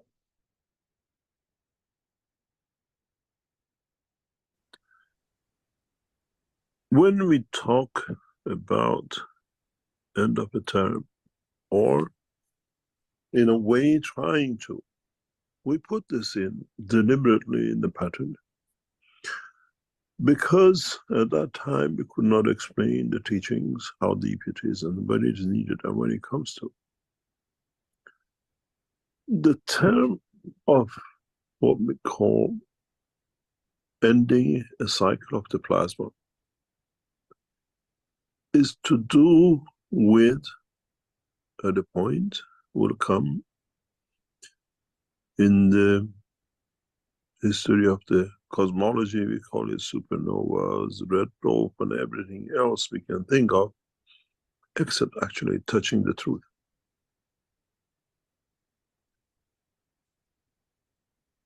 We are not allowed to, and our souls, and the outset of his birth is aware of this.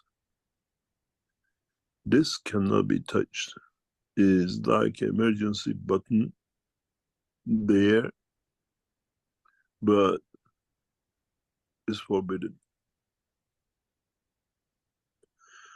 It's not that by ending a physical life or trying to bring a demise cycle of the soul of the man, you got to understand you are part of the creation.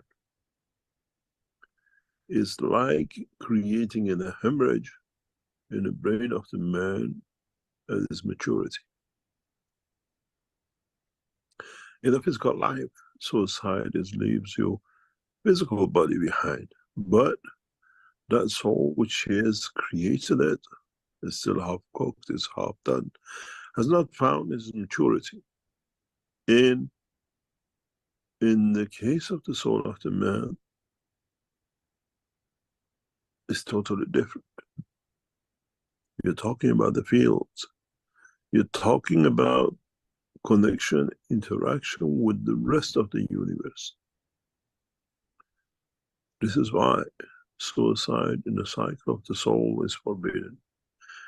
And up to now, in the cycle of the creation, has never been used. Even though all the souls of the created are aware of his existence deep inside. Never use because you cannot harm the others.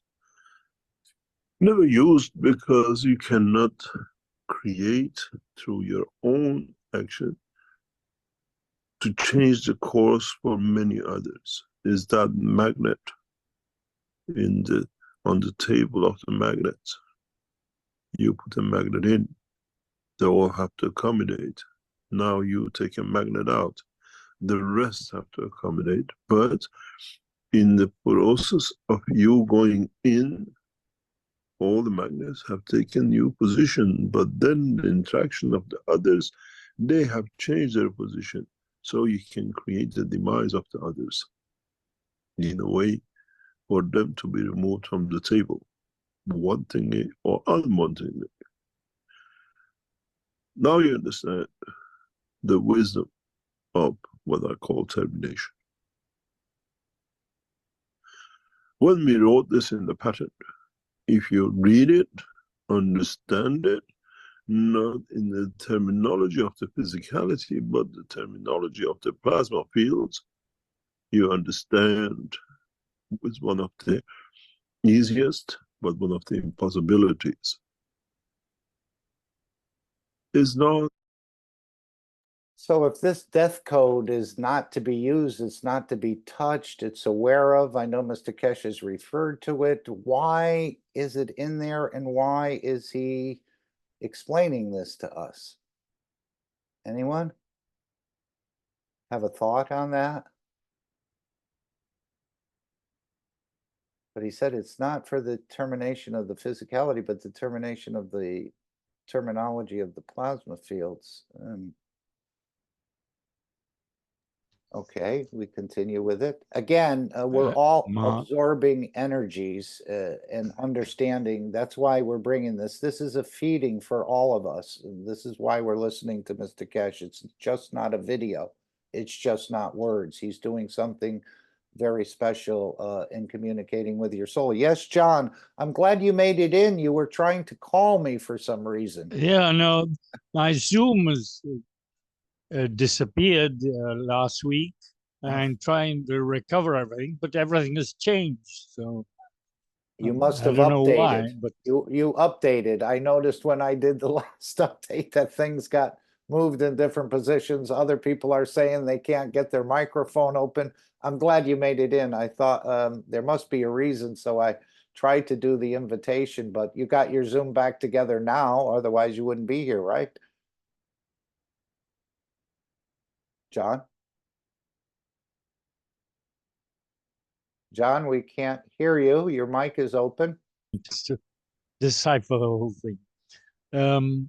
Could you start were again? saying- Start again. We missed what you just said. It didn't come through. There's nothing important. Okay. But the important thing is you asked why is he giving us this Yes. time? Yes. Well, this is public. It's not private teaching. So you've always got new people coming in. Right, but why is he explaining something that's can't be used? Even the creator, it's never been used in the process of the creation, but it's there. It's in the patents. Why is he bringing this forward to us?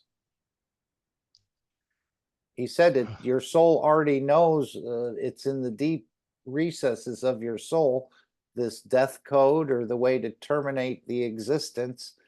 Maybe he'll explain more in the future. Do you have any thoughts on why, if it's not to be touched or used? There's also, because you're thinking of existence in a certain time, but you may even, when you're transmuting, you may end up in another timeline.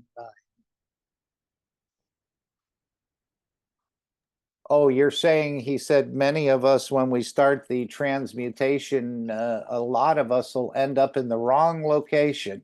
Exactly. Okay. Not location, because it's if you vary your timeline and you haven't registered the jump in time, you get lost.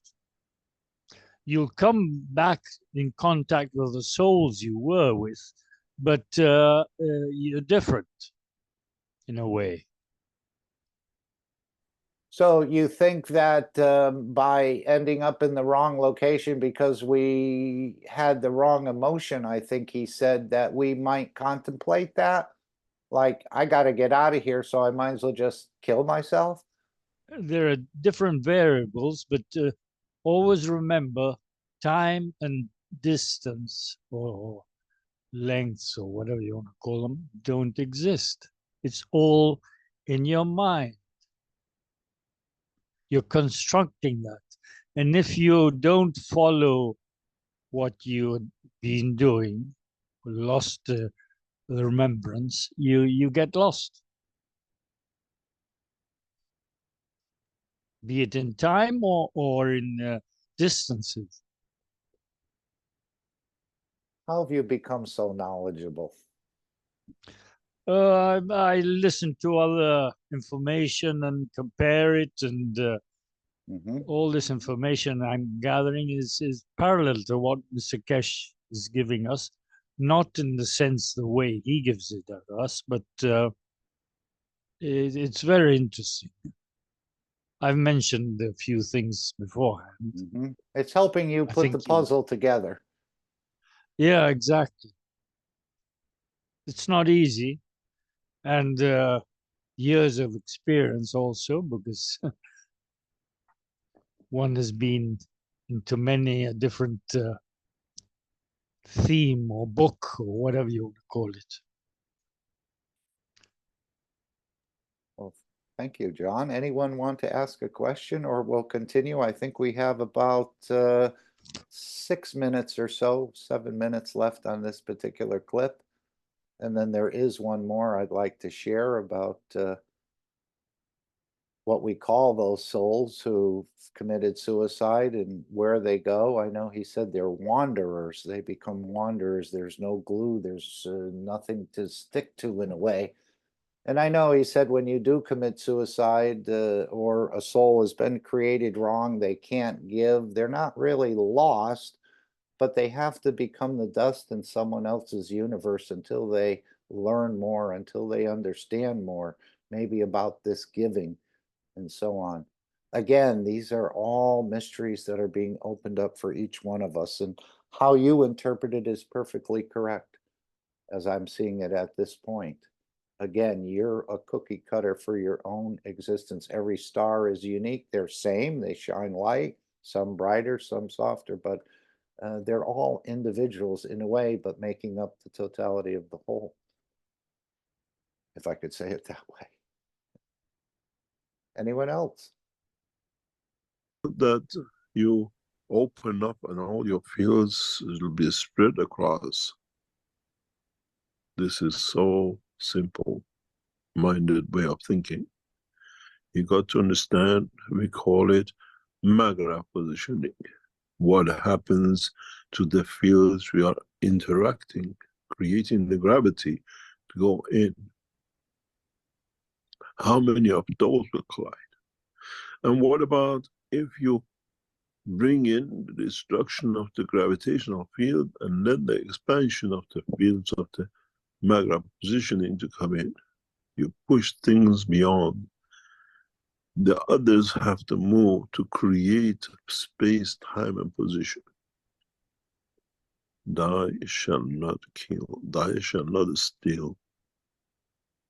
These are the only two commandments which ever given, which stands by the ethos of Mitra.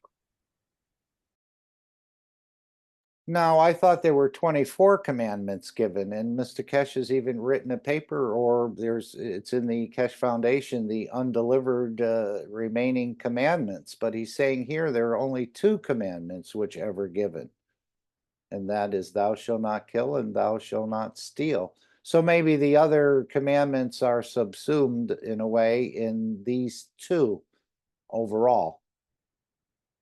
Anyone have any thoughts? Yes. I interpret this as the two main commandments, the most important ones. And it does seem like we're, in a way, messing up the universe by releasing so many millions and billions of souls, not so much in men, but yes, millions have been released that way. But think of the billions of animals and plants, and they have a soul and they have the ability to create another universe in a way, or a star. So by releasing these unmatured, half-baked souls, we're kind of throwing a monkey wrench into the works of the universe because they haven't matured. This is the way I'm seeing this right now in this position. Anyone else? As I said, like releasing a young child into the world and say, okay, now go get your own job and your own, yeah, but I'm not old enough to work. Well, I don't care. You just go because I decided that's it. And try to survive. And this is messing up the whole process. It seems to me that now the universe has to deal with all these half-baked or unmatured souls that are there. I'm sure they'll find a position and the rest of this, but again, this is not our right to do. We think it's our right, even in the holy books, the Creator saying that he gave man dominion over all the creatures of the universe, or where we are here. But that is, again, just another way to justify the killing, I think. This is why even the Creator, with all the horrible things in the universe, is still there, watch, feels, detects, and understand, but never bring a termination. If you as a soul in that dimension and size decide on termination and can create such a havoc, imagine what happens if the Creator decides to pull the plug. Where would all the fields go? So now we can see more and more the reason for us not to be eating others, but to absorb and try to eat their energy, but to absorb the energies, because in a way we're sort of doing work against the work of the universe, it would seem. But when these systems come in, you'll definitely have a choice to feed off of the fields, and that will ingrain that within you. So eventually you won't even need the system, but it'll certainly allow you to escape from this. We're constantly doing it. I have a lot of creatures in my refrigerator that I'm ready to cook and all the rest of this. So again, as he said, it's not only the man who makes the bullet, it's the man who shoots the bullet, it's the man who made the wood for the gun, and all the rest of it. We all have to pay in so many ways. We don't quite understand it. We think it's our right to do, but apparently there's some cosmic or universal implications for us in this process. And he's bringing systems in that we can walk away from this in a way messing up what was meant to be, and that soul might have needed to be there for others to take its energy, or for whatever other reason it could be there. Again, this is a profound, deep thinking. And again, most people will say, well, you know, a piece of beef is just a piece of beef. What's the difference? Where would go all the essence of the creation? In the books and science of today of the man, we always talk the fallacy of the Big Bang and things started. But we never talk about what happened if the Creator decides to pull the plug.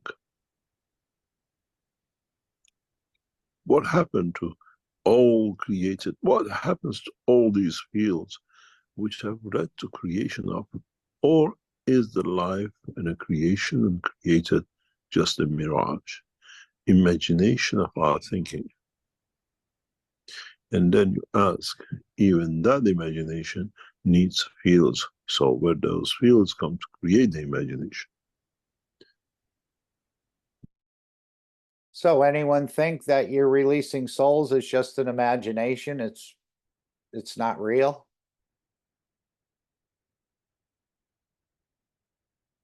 Any thoughts on that? I think it is real. We can't see the soul per se, but we know about its release. It's like taking the battery out of the device. It stops working. And that device needed to be there for some other reasons we don't quite understand. We don't know all the interactions that were there. So I think we'll make a big improvement if we can start feeding plasmatically. You're going to be healthier, you're going to be long-lived, and you're going to have an elevation, and you're not going to be, in a way, messing up the work of the universe as I see it at this point. Now that can change as my understanding changes, but this is the way I'm seeing it now. Anyone else want to reflect on that or add to it? The doomsday of the creator is beginning back to nothing, and there's never been nothing as it's been the creation of life.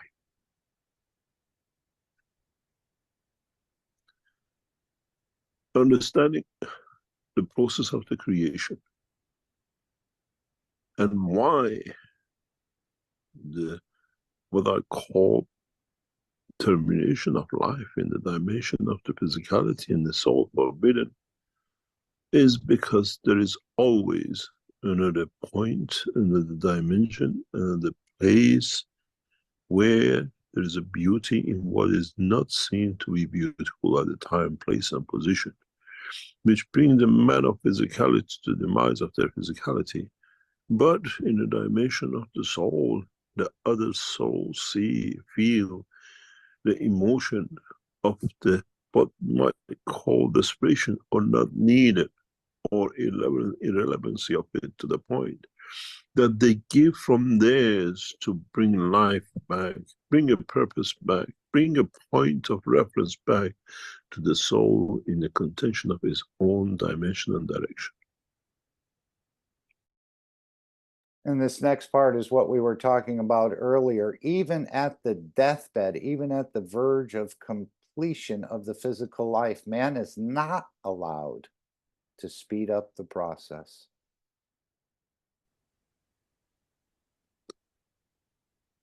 Even at the deathbed, even at the verge of the completion of the physical life, man is not allowed to speed up the process.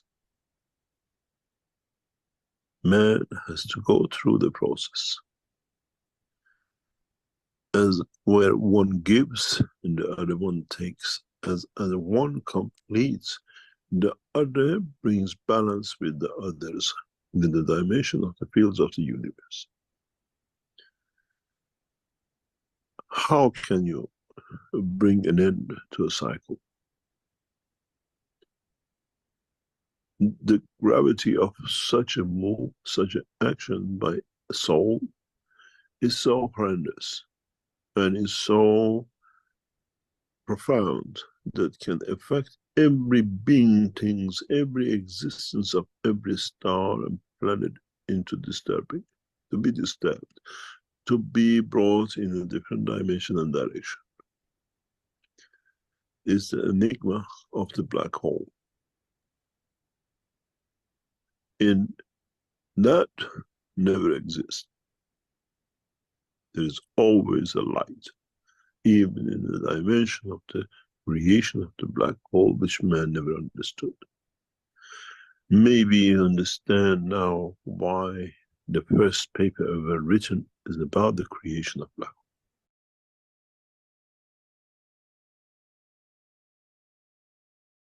Whoops, sorry, I had my mic closed. And we just happen to have that paper, and we're going to put it in the chat, and you can go and read it for yourself. It's in general terms, but it gives some very interesting aspects. The movement of the tectonic plates on this planet is basically very similar to how the black hole and the work it does in the universe. As we know, the plates move, they put pressure on each other, they may go into the lava if one is a weaker strength than the other, and go under the other tectonic plate, become magma, and eventually disappear, and then come out as through a volcano and spits it out. And the work of the a black hole in the universe basically does a very similar operation. So we'll put that in the chat. You can read that for yourself. Okay, here's somebody coming in. Okay, great. Thank you. Let's finish this. And then there's one short one that will play after this, what he calls the souls that do commit suicide and where they happen. Again, we're absorbing more knowledge, and this is why I play these videos. They're not just videos. They're touching the energies of your soul and changing your understanding in so many ways. As Mr. Keshe said at one point in time, he's not allowed on television, but he said, give me an hour a day for 1 week on television, and I will change your nation. So if you think these are just videos we're listening to, or just words on the screen, they're much deeper than that. They're much more penetrating than that. They're, in a way, an elevation for your soul, even though the physicality may not realize it, or may not even understand the words that are being conveyed. As we know, the souls that hear the voice of Mr. Keshe, and there are many, he's not only teaching on this planet, but he's teaching to others in the universe as well, that hear the soul of him. In that paper, I refer, you see lights when the others go in. There is the light which comes out, which leads to creation of life. The energy, the cycle of the processing. And one will understand in the future of expansion of the soul of the man. One soul does not need to end. One soul needs to join. One soul needs to transfer energies in all dimensions to all those field strengths which is needed. In a way you become part of, but you never create the demise of. And when you understand this, you understand by what we call the liberation of the soul of the man to its expansion point and connection point. Then at that point, you're given the gift of life. You become interconnecting point with all the others who received from you. This is hidden in the teachings, as we call those souls, the satellites. Many of you volunteer to become satellites, but now you understand what it means. You have not even understood about the position of your soul. Connecting, bring into operation the beauty of the creation, bring into operation the beauty of existence. When you volunteer to become a satellite in the world of the physicality, you confirm you have already committed your soul. It works, it expands, it connects, and in a way your soul is not yours, as your soul has become the totality of the soul of connection of those who are, be, and shall be created, connect to and through. This shows the dimension of the gift one gives.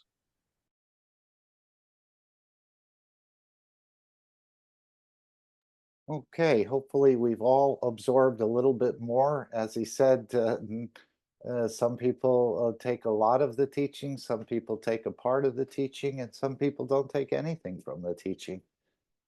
It all depends, I guess, on you or your position and what you want to accept and what you want to, in a way, reject. But I think he's teaching directly to the soul. As he said, I don't deal with the doorman. I go right to the general, which is the soul of the man. So we're all learning more. So when we're releasing these souls, and I'm doing it as well, daily, I haven't managed to escape this process. What happens to these souls when they go into the universe? And he said, we call it in English wanderer. So when you're releasing souls, again, seems like our natural right to do. We have to eat something. Mr. Keshe eats. I've seen him eating. But he said, when you're on the planet, you have to sort of do the ways of the planet. When you're in Rome, you behave like the Romans.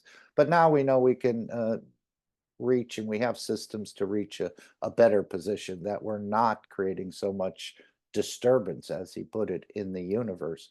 So again, we call it in English wanderers, and it's I think it's about 8 minutes, and we'll finish with this. Whoops, sorry. Let me bring it back where we were. Okay. So I need to go to about 108, but we'll do that. Question from Malcolm in YouTube.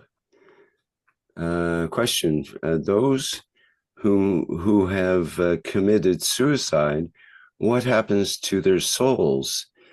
Is the natural path to a new cycle for them blocked until they elevate the emotion? Thanks. We call it English wanderers.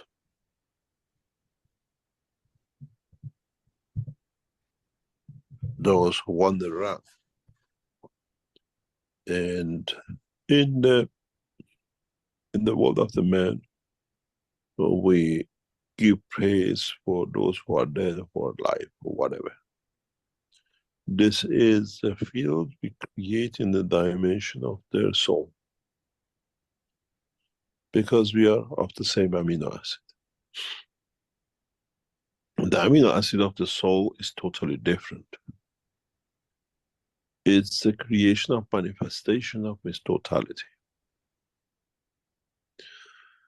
And in a way, when you commit suicide, that glue is not there.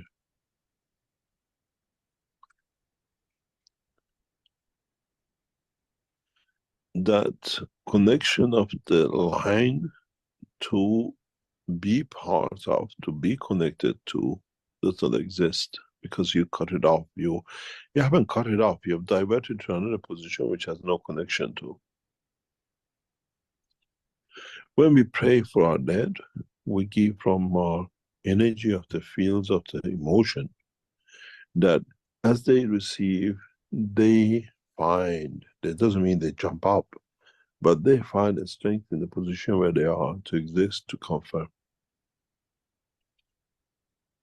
And this is, then is balanced with everything else. In one of the teachings in the past, I explained a man who So this is important here, I think, for all of us to understand the connection. It's not only the one who makes the bullet, but shoots the bullet, designs the gun, and the rest of this. So I think we can apply this to the, again, releasing of the souls of, even though I didn't kill the cow, I didn't butcher the cow, I still have the cow in the refrigerator, and I'm part of this. I'm going to have to pay for this in a way. He says he is payable. shoots the bullet,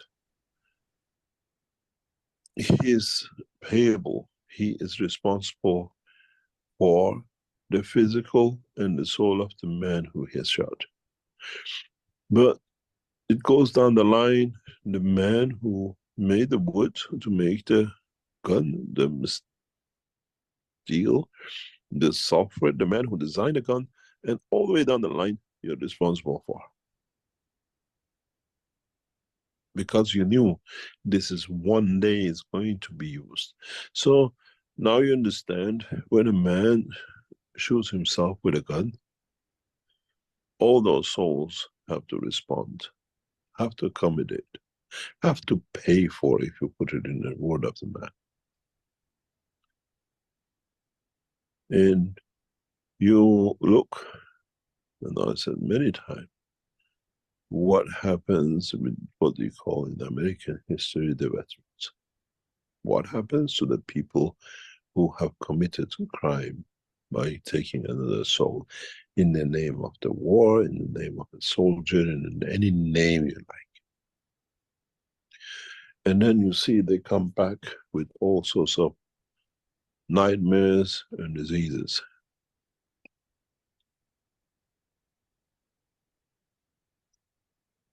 That's the balancing of the soul. Is that the nightmare? Is that the sleep when you dream to another? In the level of soul, they are responsible for that man they took a life of. as we say in English, that's what is haunting them, because they have to pay for it. This is why wars are forbidden, and the same is the KAKT.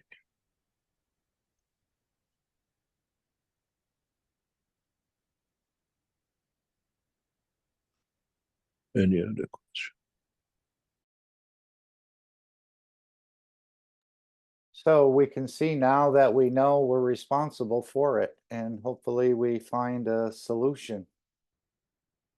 I think most of us are still eating. There may be a few who've gone past that. As Mr. Keshe said, in China and other places, people have used the Gans waters and other things to move more or less away from the killing. But we can see how, even though we don't think we're responsible, we are responsible for it. And this is part of the problems we have within our physicality emotionally. But the good news is that the Keshe Foundation does have what Mr. Keshe has said, head units, which I know John was supposed to receive a number of those, and this was going to help the veterans with this post-traumatic stress syndrome.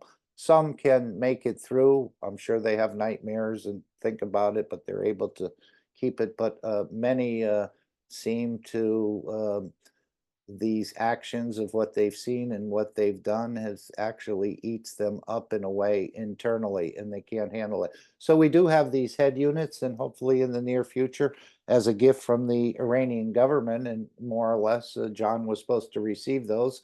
And I guess the tampering with these items was not guaranteed, so they were never shipped in.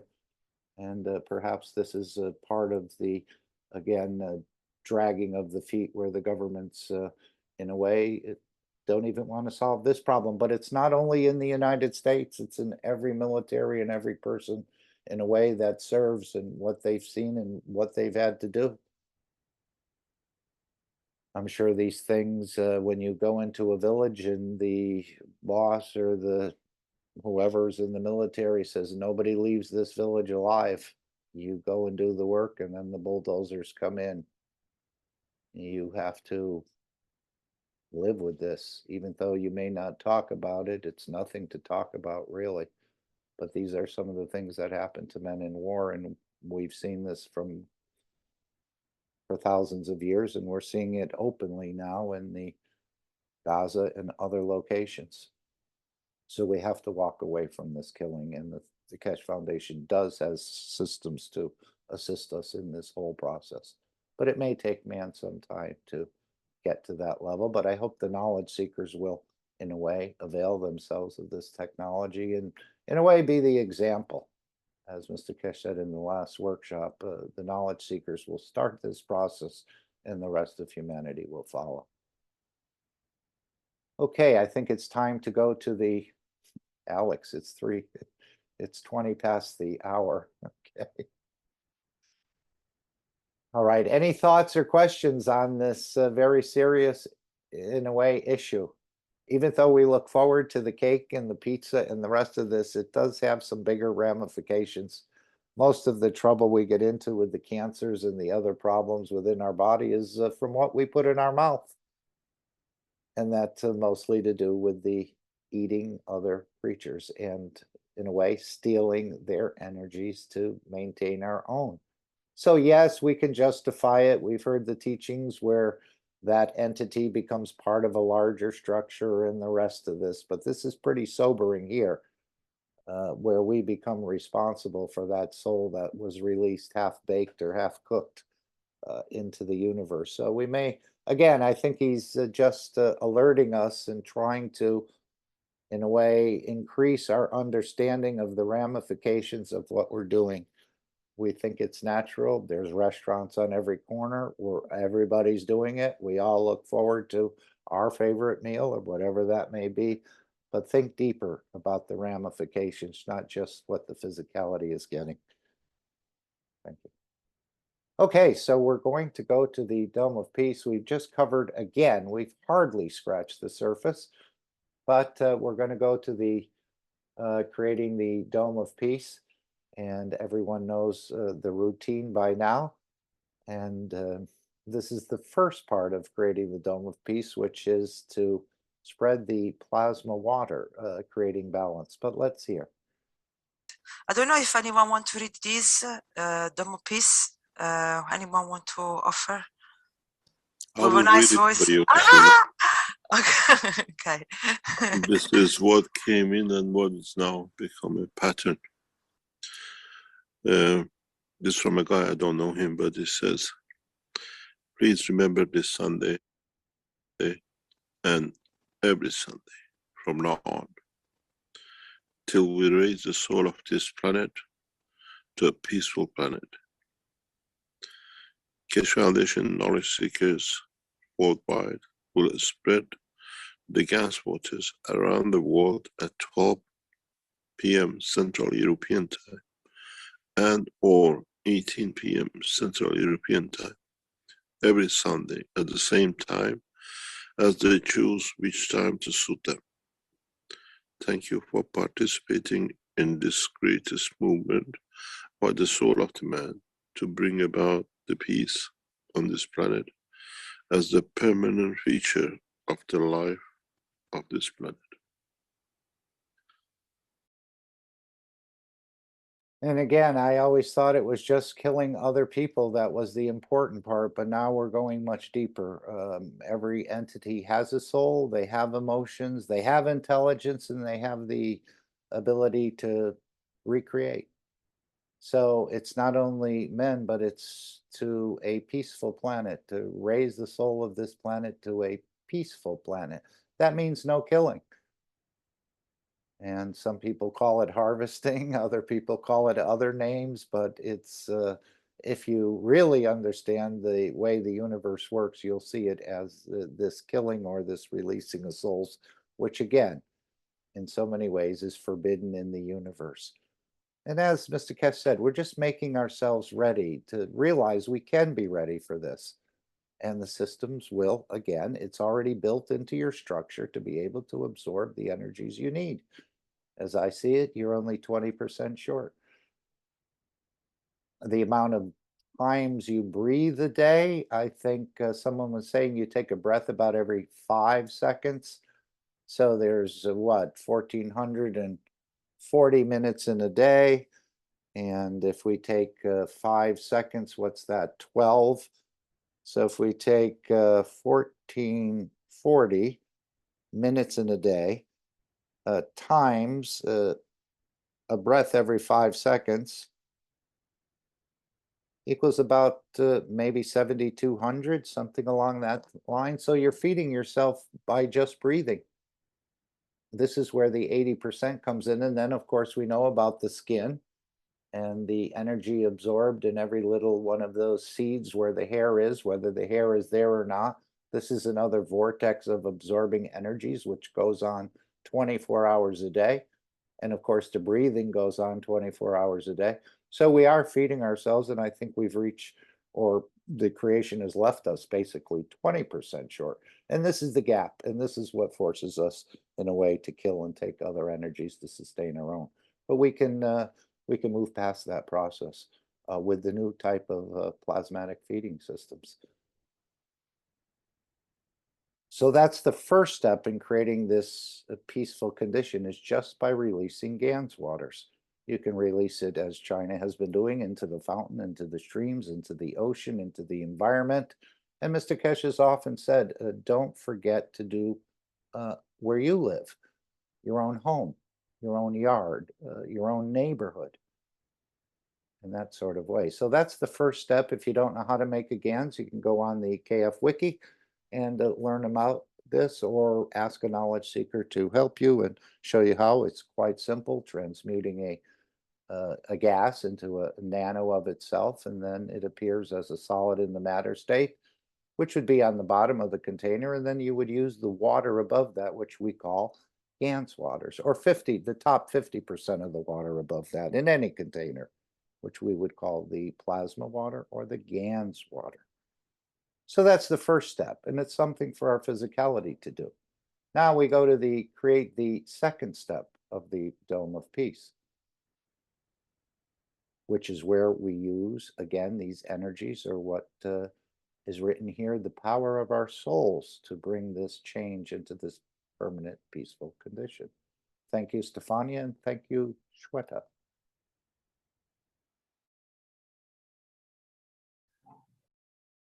Anybody wants to read the Dome of Peace? I mean, beautiful souls in here.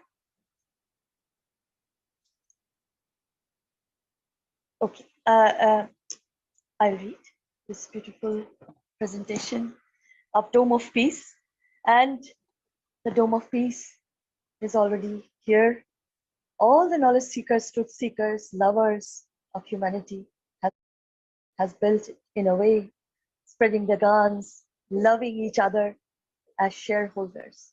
So I will read this as please remember, every Sunday from now on until we raise the soul of this planet to a peaceful planet, Keshe Foundation knowledge seekers worldwide will spread the Gans waters around the world at 12 p.m. CET and or at 18 p.m.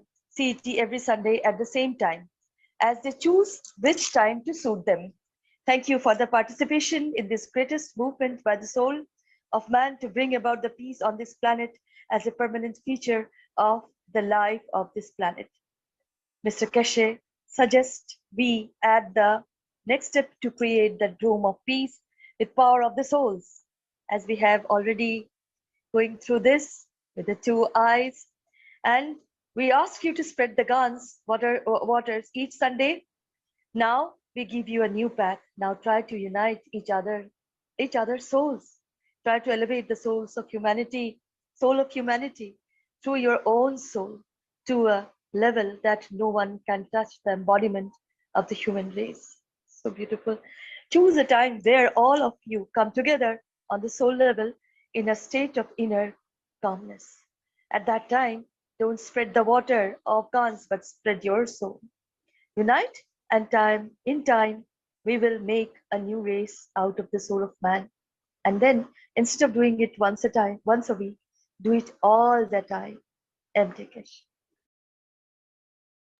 Again, thank you, Shweta. And I just recalculated what I said about 7,000 breaths. But if you take 1,400, and we're talking about feeding through the lungs. If you take 1,440 minutes in a day, and when you're at rest, you're breathing about once every 5 seconds. So that's 12 times a minute, let's say. If you're working or you're exerting energies or exercising, you're breathing much more than that. So if we take the 1440 times 12, we come up with about 17,000 inhale, exhale cycles per day. So you're feeding yourself. This is where the 80% comes in. But I just thought I'd correct that. So you're doing, and a lot of the energies that your system needs is coming through your breathing and through your skin. So we can close that 20%, and that's what these systems of the Keshe Foundation are. And this will help to bring us to this peaceful condition as well. You can also, now every Sunday we're doing this, and this is to alert the knowledge seekers that at 12 and 6 p.m., which we just heard, you can release the plasma water. Also, the Brazilian team has a meeting, and I'm not sure if I have pulled that up or not. Unfortunately, I don't see it here. But they have a meeting on Wednesdays at 6 p.m. Central European Time for the elevation of all souls. But also, they have a daily intention at 2 a.m. And of course, you'd have to recalculate your time. It's all calculated. The Keshe Foundation usually runs off of Central European summertime. So you can join the Brazilians in an actual meeting on Telegram or other locations, keshebrazil.com, for a formal meeting. It lasts about 30 minutes. And they've been quite consistent and never missing a day, as I understand it. So this is the first part of the Dome of Peace, and the second part of the creation of the Dome of Peace is using the power of the soul. And of course, the Universal Council invites the Keshe family and the Universal Council family in unifying at the soul level every day at 9 p.m. Central European Time or Central European Summertime. And again, this is not a formal meeting. This is where you decide every day. Ask your soul to remind you that you can share your energies with the others, elevate the other soul, world leaders, and the rest um, through the power of the soul. And it's up to you to decide if you want to spend a second or a minute or 30 seconds. As Mr. Keshe said, the transmutation should only take 2 seconds. So this shouldn't take long, but I don't think it's the amount of time you spend, but it's the regularity of doing it. And if we all do it in unison, the souls will decide the change, and we'll see that change manifest in the matter state. So you're all invited to participate. This is something you can do. You can become an active participant in bringing the peace. If it's your wish to see peace, Path of Peace is made very clearly. It's the soul of the collective awareness. By giving, will create a position of change. No other thing. So we all thought we had to work through the matter state and carry placards, make phone calls, and lobby our political representative. Doesn't work that way at all. That game is rigged. But through the soul, through the energies of your own soul, because we have that mother connection through the creator exists in all, we can elevate these other souls who are so low they don't even know any other position. So this is the work you can do. And in doing that work, you will be nourished yourself. As he said, we need to get to the place where all we are doing is giving. We don't need to receive, because the soul has already taken what's needed. And this is something. So instead of spending our normal 5 minutes in the elevation, the 5 minutes of silence, we'll just take 2.5 minutes at this point. And again, for the elevation of the souls of the 5+1 peace negotiators, the souls of the International Atomic Energy Agency, all souls working for peace in Vienna, the soul of humanity, the soul of world leaders and religious leaders of planet Earth. We can also add in the Brazilian team here. We thank them for the work in creating the channel. I know there's more work to do. There'll be many videos uploaded this, but we can also give. You can give to your neighbor. You can give to yourself. Again, this is what we're learning about how we'll exist in the universe with this exchange of energies. And this, in a way, is practice for us. But the beautiful part is nobody fails this test. So let's take 2.5 minutes. And let me just get that set up over here with the thing. And let's start now. And again, it's a practice for us. Mr. Keshe said he'd handle the physical end of the foundation in so many ways. It's for us to start learning and working through the soul or through the energy dimensions that he wants us to practice. So let's start now. Each one of us have unique fields, and we make a plasma bouquet of fields, and we touch and elevate the souls of the others who are in need, souls in need, as he said. And we can start now.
And that's how easy it is working through the plasma dimension. Thank you all for participating and continuing to participate. As Mr. Keshe said, this is not a day job and it's going to take a lot of energy, but we're up for the task and we're learning more about ourselves and the way we bring the change.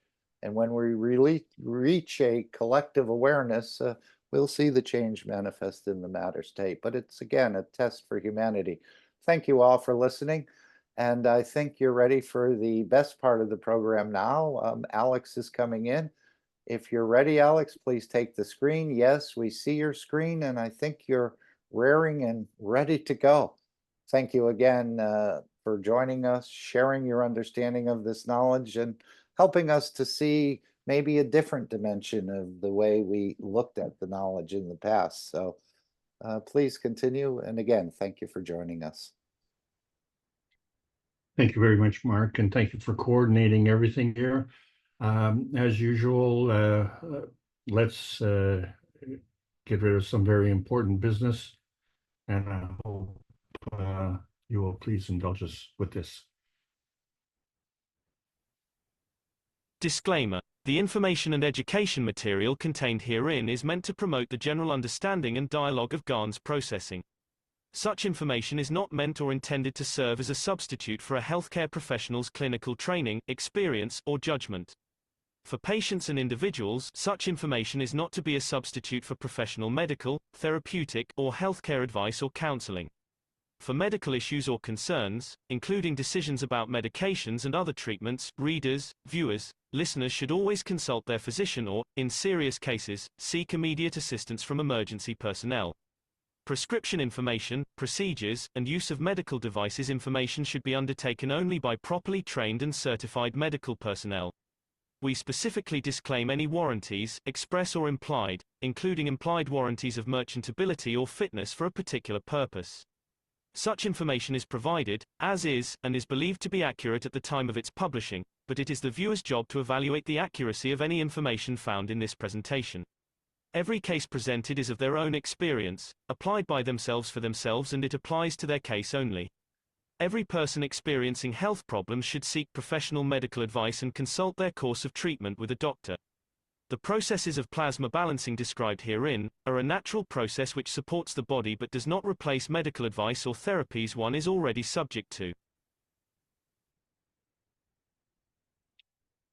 And thank you, everyone. It's another beautiful Sunday afternoon, but that also depends on your point of view, doesn't it? And the important thing to understand is that we're all here for a purpose. We may not know the purpose, but you're not here for no purpose. That's what you do know. So each of us is on our own journey. This is the Keshe Foundation Spaceship Institute Teachings on Plasma Science. We're rolling along in the advanced transition stage, and we're going to talk about state dependency. My name is Alexander. I'm from Canada. It is August the 11th, 2024. This is the Keshe Foundation North America Plasma Education Series. So thank you all for going through this. As you've seen, it's an extension of a series of advanced teachings. Please understand the purpose of this is to distill the thousands of hours of teaching into smaller bite-sized forms. This is to accommodate the new knowledge seekers who are being attracted to the foundation very rapidly. And it's also to assist the mature knowledge seekers to be able to explain in their own way. And we hope this helps. But please remember, as advanced as these may seem to be, they're really very basic. And so we are trying to understand why we're stuck on this hesitancy highway. And of course, it's the lowest energy state, and that's why. And it is very enjoyable. Well, that's the intention. Many of us find that life is very hard. And so they say it's hard until you get up on the horse. And we choose a horse because bulls walk, but horses, however, might even fly. And isn't that what we want to do? Because we want to search for outer space. Maybe we want to be galloping across the universe on that plasma highway to our little pie in the sky. We always seem to settle for so little.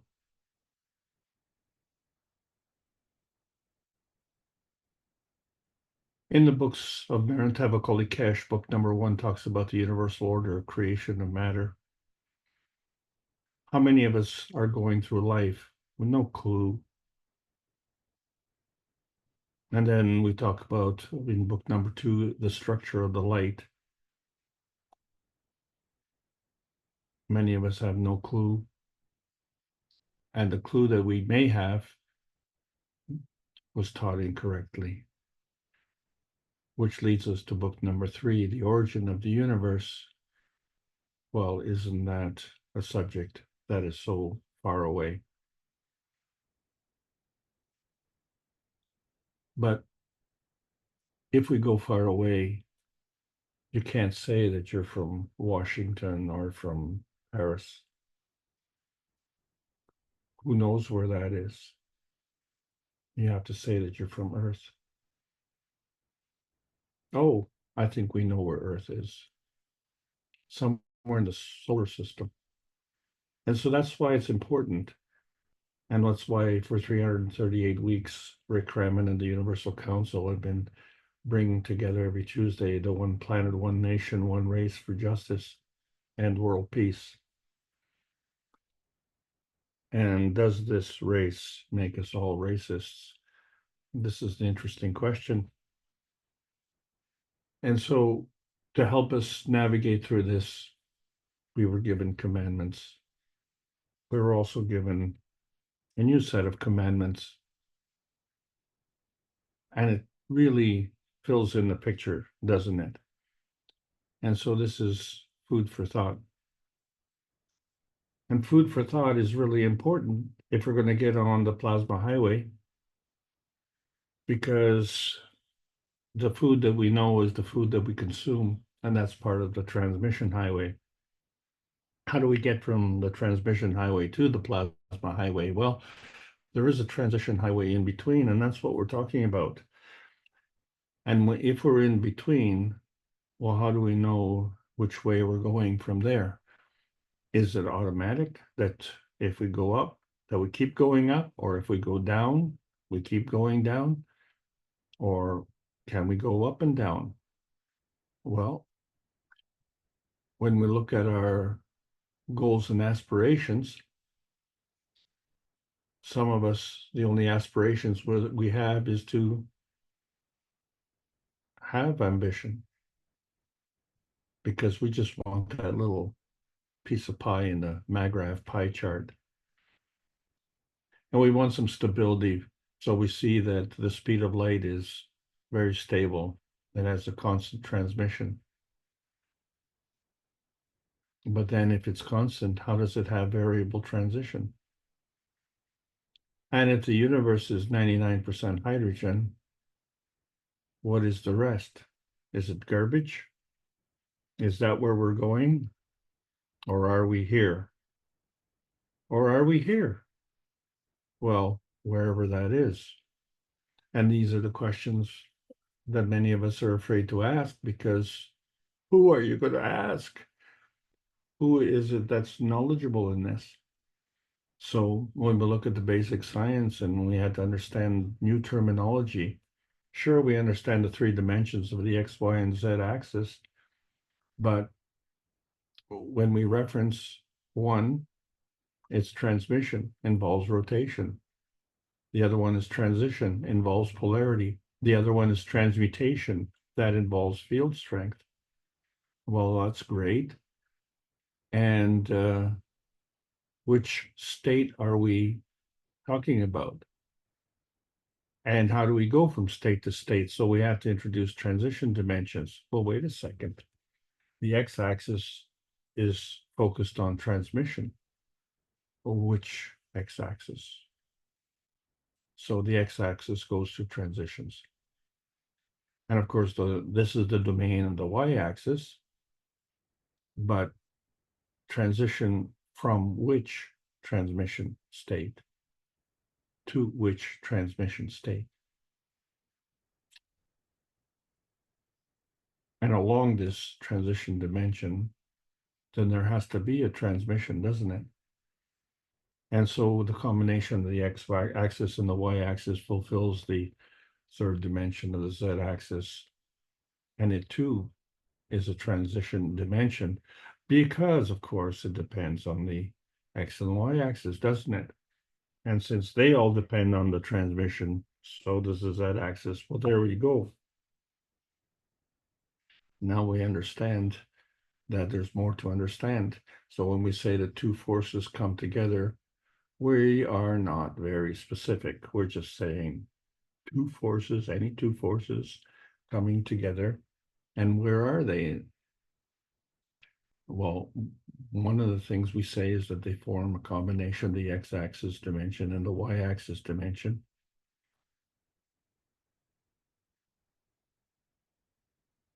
And where does that energy come from? And what is that energy? So that energy comes from the universe. And that energy is part of the universe because the universe exists from energy. So that energy is always positive. So the direction of the energy is the charge in motion. And so if the direction of the energy is reflected in the charge in motion, then there is a to and a from. And so that means that all things are working in combination. And so we see that the structure of the light is the connection between two fields. But which state? Which energy state? And can we transcend energy states? Well, we must take into account how we get our energy and what is energy. And so from a physiological standpoint, we see that sugar energy is the energy that we're looking for. But sugar comes in various states. So we see the hexagonal gravitational manifestation of sugar energy. And through a twisting susceptibility from a pentagonal magnetical sugar energy state and the back and forth twisting and twisting and twisting and twisting, we give and take, give and take, and give and take. And we continue to give and take, and we create this coiling. So that's part of the pattern template that we have. And it facilitates a spherical growth. And when we look at the water molecule, which is a combination of the hydrogen and the oxygen, that is a parcel. And each of the components is an energy pack that's packed within this parcel. And we find that the hydrogen is magnetical, the oxygen is gravitational, but the combination is a maggrav. A maggrav is, of course, a balance. And the water molecule is round. Well, if it's in balance, it doesn't look very balanced when you look at the hydrogen and the oxygen. You've got two tiny hydrogens and one big fat oxygen, and you call that balance? That doesn't look very balanced. But interestingly, even when we give off one hydrogen, we leave a hydroxyl behind. Well, so now we have a hydrogen in motion that's positive and a hydroxyl also in motion, but it's negative. Negative because, of course, it's lost. It's lost that balancing hydrogen, right?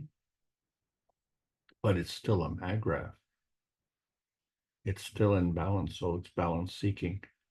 And in that process, there's a crossover. And there's a lot of deflection and twisting, which involves tightening, coiling, and tunneling. And these are all energy packs in motion, and energy is always in motion. And so this stands in stark contrast to the electron fixation fallacy as put forward by Richard Feynman, who was a very fine scientist, but he was stuck with the electron fixation.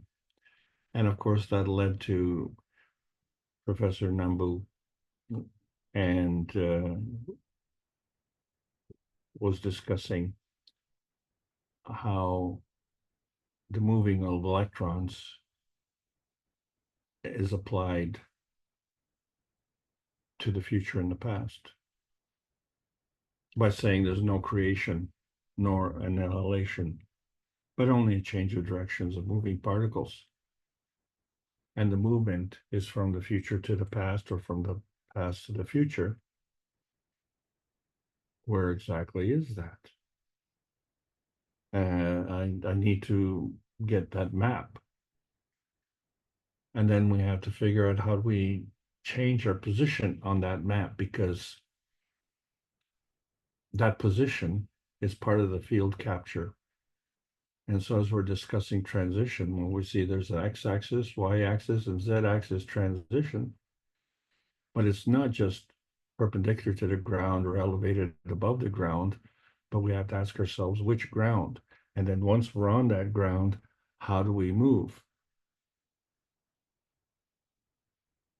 And if there's more than one ground, well, how do we move from ground to ground? Because, you know, the only understanding that we have is the x-axis dimension on the ground.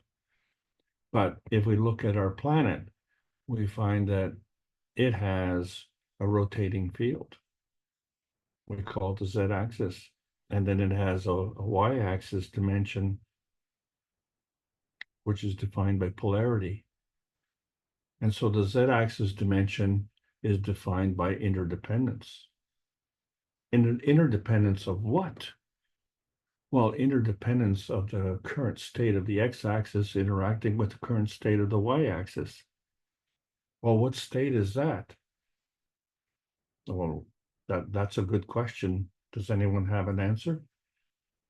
So when we look at the graph of the pH table, which stands for the potentiation of hydrogen, and this is reflected in the water. So we say on the high end it's alkaline and the low end is acidic, but in the center it is neutral. But there are various way stations in between. And so how do we get to these way stations? And so we just say, well, it's dependent on susceptibility, but what determines the susceptibility and how do we define that? So what are the repercussions of this susceptibility? So when we look at the potentiation of hydrogen, we have to understand that the water splitting is always totaling 14. That's why the pH table is up to 14. So when we look at the neutral and say that it's 7, it means that the pH of 7 could be acidic and it could be alkaline. So the total of the pH of 7 of acidic and the total of the pH of 7 of alkaline is 14. But if we see that as a zipper and we find that, wait a second, it has to always be 14? Yeah, because as you go through different potentiation layers, if you create one on the acidic side, you have to balance it off with something on the alkaline side. Otherwise, well, it just wouldn't be balanced. So 6 plus 8 is 14, 4 and 10 is 14, etc., etc. And as we go along this transmission line on the pH table, and so we can, you know, open or close the zipper, right, by traveling along the x-axis dimension. Okay, well, that's fine, but we travel along the ground and the zipper travels on the y-axis transition. So when we're looking at the pH transition, we see that there are peaks and valleys. So even in these peaks and valleys, we see this y-axis transition obeying the same pH transition rule. So, but where you have the peak of the 4 is offset by the peak of the 10, 10 and 4 is 14. So what is affecting, of course, is density. And the reason it is important is because pH stands for potentiation of hydrogen, but also it stands for the potentiation of oxygen. Hydrogen and oxygen are two of the constituents of water. So we find that if water is acidic, it's oily, and if the water is alkaline, it's wet. And I said, well, water is just water, and water is always wet. There is a difference in the water because it's affected by density, and gravity seeks density. So the more dense it is, the more alkaline it is. And so therefore, the spread between the force field of the oxygen and the force field of the hydrogen is also spread. But the balance always totals 14. So if we look at the pH transition and we say, well, it's composed of peaks and valleys. So if the density is gravitational, then the peak is magnetical. So we could see the same thing with mountains. But what happens in a valley? Well, then the valley is, the bottom of the valley is magnetical, and then deeper down is gravitational, because that relationship has to be constant. But that would be on one particular pH, any pH.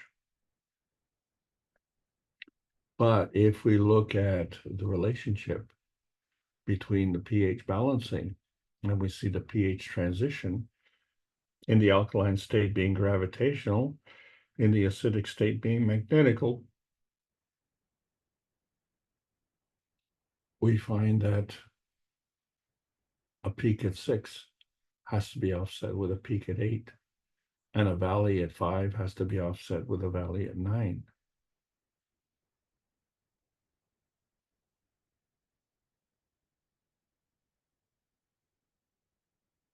So how do we go from these peaks to these valleys, and how do we go back up again?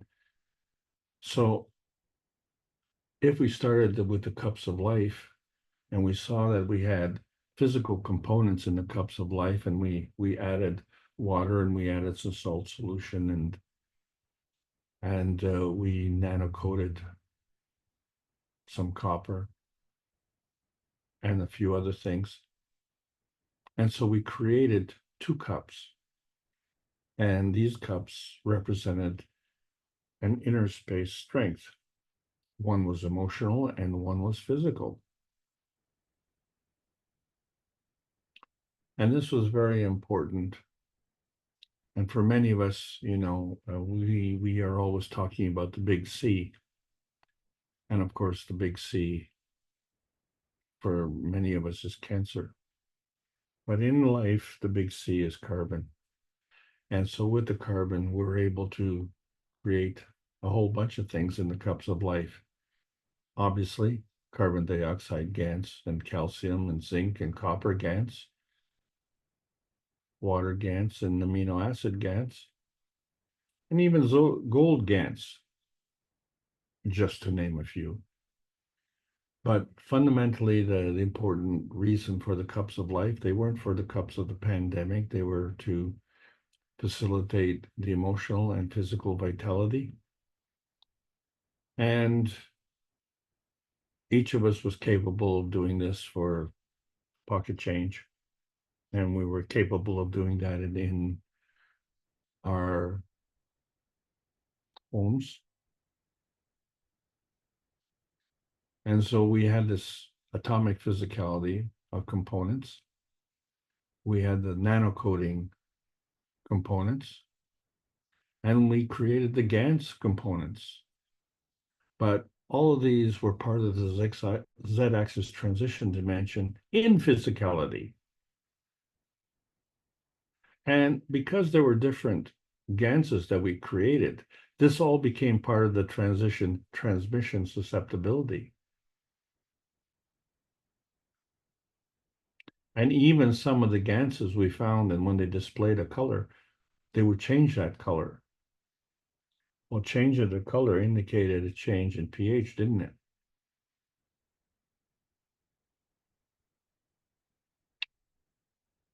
So how do we bridge these gaps? So we have to understand that the principal matter interaction comes from energy in motion. And when that energy arrives, there has to be a common denominator. And since we are complex, we find that we have different energy states within us.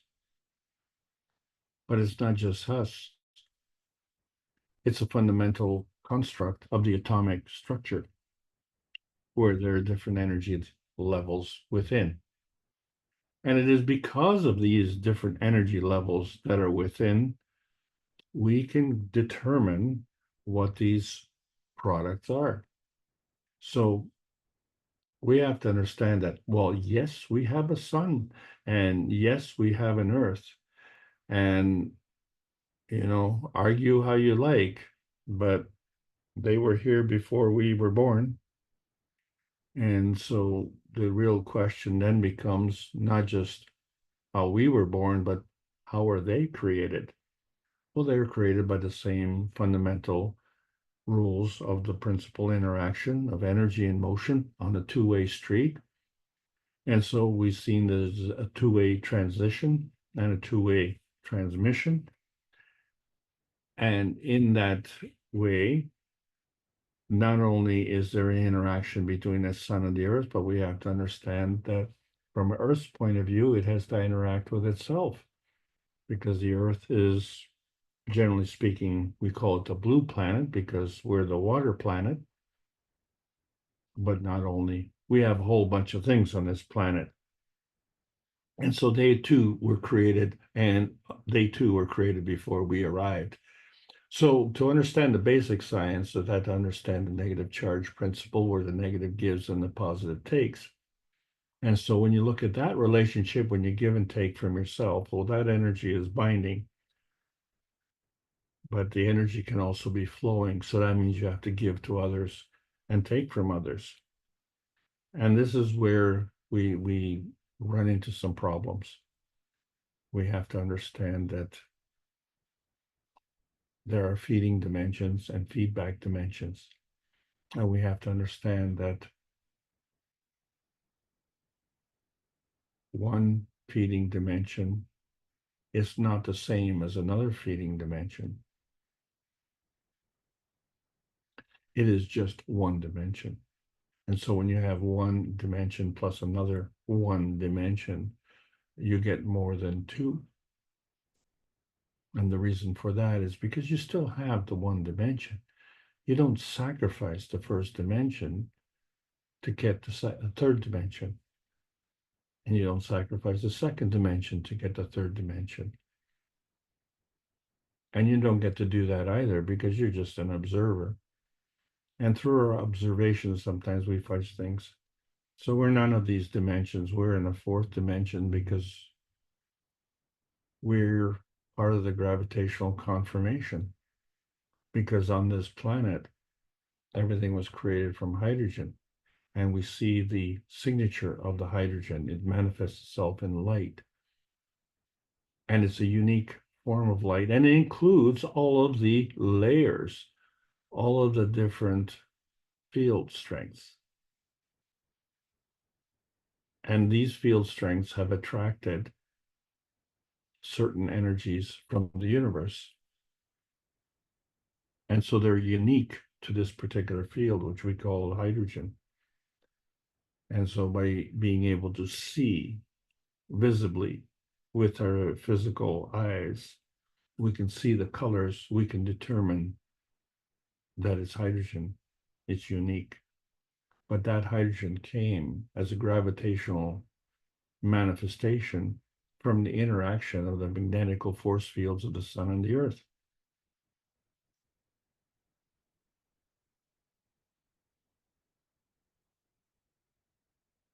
But not only, also from the universe.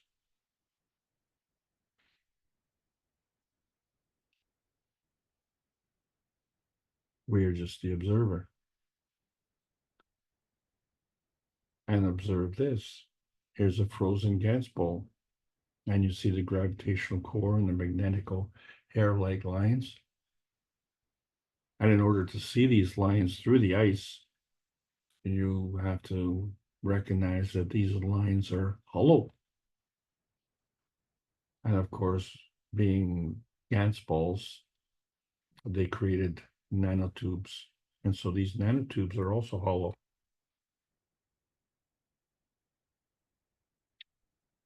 Nature's a wonderful artist, isn't it? So this artistic creation was created through this folding deviation, and it's fundamental because it's part of the amino acid star formation. So beyond the hydrogen, the solar system created also other components, and we see oxygen, carbon, and nitrogen being part of that. And if you add these components to the human body, well, you find it's all the same. And so it only stands to reason that if we're part of the human body in the body of the solar system, that there should be a common denominator there. And of course, other elements that we see in our earth are also within our body. Most notably is calcium. And we see the calcium in our bone structure. We see it in our cartilage. But we don't see it in our blood. And in fact, when we talk about the big C, we're referencing carbon. And carbon is fundamental because not only is it earthbound, not only is it solar system bound, but it's universe bound.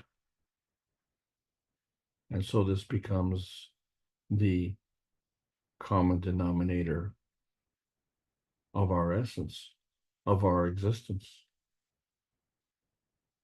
And this has to be acknowledged as the gravitational confirmation.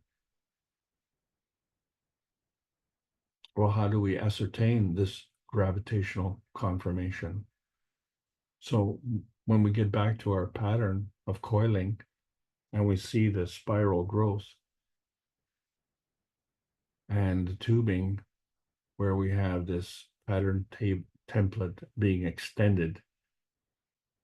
And so the tubular form becomes an artifact of this manifestation. And then we see the cells within the body being the basic structural and functional unit of all forms of life. And then within these cells is a cytoplasm that's enclosed within a membrane, and organelles are inside, each with a specific function. But overall, cells are capable of replication, protein synthesis, and motility. But this energy transfer is all part of a sequencing cycle we call the Krebs cycle that goes through 3 different energy states we call cytochrome A, B, and C. And in that process of going through these states, we create adenosine triphosphate, which is ATP, or the currency of life. And so in biology, roughly 36 ATP are produced from one glucose molecule. And that's what we eat, isn't it? And so in that sequence, there's 12 ATP produced in each cytochrome level. And the combination gives you a healthy cell conditioning of 36 ATP. And what a great bank. You put one glucose molecule in there and you get 36 ATP. Can I take more? Well, we do need to take more if we are in an unhealthy cell conditioning, because the bank B drops down into only producing 2 ATP. So we need to compensate. And in doing that, well, we need to have more glucose molecules. So we need to eat more. And of course, eating more requires more work, doesn't it? And we all like to do more work. So we find that the reason behind this is because of the environment that we created within the cytochrome. And so healthy environment is aerobic, which means it's oxygen loving, and a unhealthy environment is anaerobic, which means it's depleted of oxygen. And of course, this was discovered over, well, 90 years ago by Otto Warburg, and he was discussing the dysfunctionality of mitochondria. And of course, there was a book, The Prime Cause and Prevention of Cancer. And so there was a discussion on fermentation and oxidation of what we call proton transfer, and transferring the energy to inside of the mitochondria, which had its own DNA structure. And so the change was from the kind of method of ATP production. And we found that there was a reference to alkalinity and acidity. And so this change of alkalinity and acidity affects what we call the potentiation of bacteria, where it goes from an aerobic alkaline state that supports the host to an acidic state,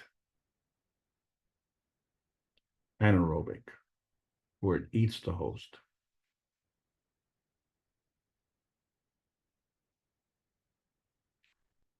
So is this a point of containment, a point of conflict, or a point of resolution? So many of us interpret the importance that energy binding has on our self-serving needs. And so they are self-serving and they are needs. Each of us has those. But if we lie, cheat, and steal and take from others, it means that our self-serving needs are satisfied at the expense of others. Well, what satisfies the others? Well, they may just have to steal from others again. And so the cycle continues. And so this becomes what we call the linear pH of war, where, we have the call to arms and then the calls to the coffins. So when we look at the plasma rule, it actually conflicts with that method, because the higher strength in plasma feeds the weaker strength. And so this may become a point of conflict, but it also becomes the binding zone. And it's important to understand, because when we see that a swamp, for instance, and we understand that bacteria are not warriors, but they have this sequencing where one bacteria is a precursor for another. And in 6 weeks, we can create what we call beneficial bacteria. We decide what's beneficial, don't we? And we can convert a stagnant swamp to a clean pond. And so in that science, we discussed that the bacterial supplementation is filterable. But there's a plasmatic supplementation, and we call that non-filterable, and we'll discuss more next week. But it implies a sequence. So we have the gravitational force fields of attraction, which is part of the feedback, and the magnetical force fields of repulsion, which is part of the feeding. And we, as the last man standing, have choices. That is to turn on or turn off the feeding, increase or decrease the strength, enhance or diminish the positioning. All along understanding that the stronger feeds the weaker. And so when we put that on the pH scale, we find that the strong is gravitational and the weak is magnetical. And then there's a susceptibility all in between, isn't there? And each stage is uncut because an atom is uncut. That's what it means. But an atom and a maggrav basically are the same. And regardless of how small, what you eat is smaller. And if it's too large, then you have to cut it up. But the thing is, you can't cut up an atom, but it can be smaller and it can be larger. And in all case, it's a maggrav. So the question then becomes, if in the y-axis transition dimension, if the physicality of the atomic structure is uncut, then how do we get this splitting? And if we get this splitting, at which pH state does it happen?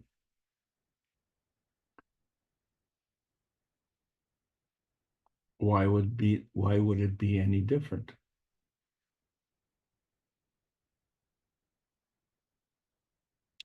Where's the transmission, elemental susceptibility, and how does it jump the gaps?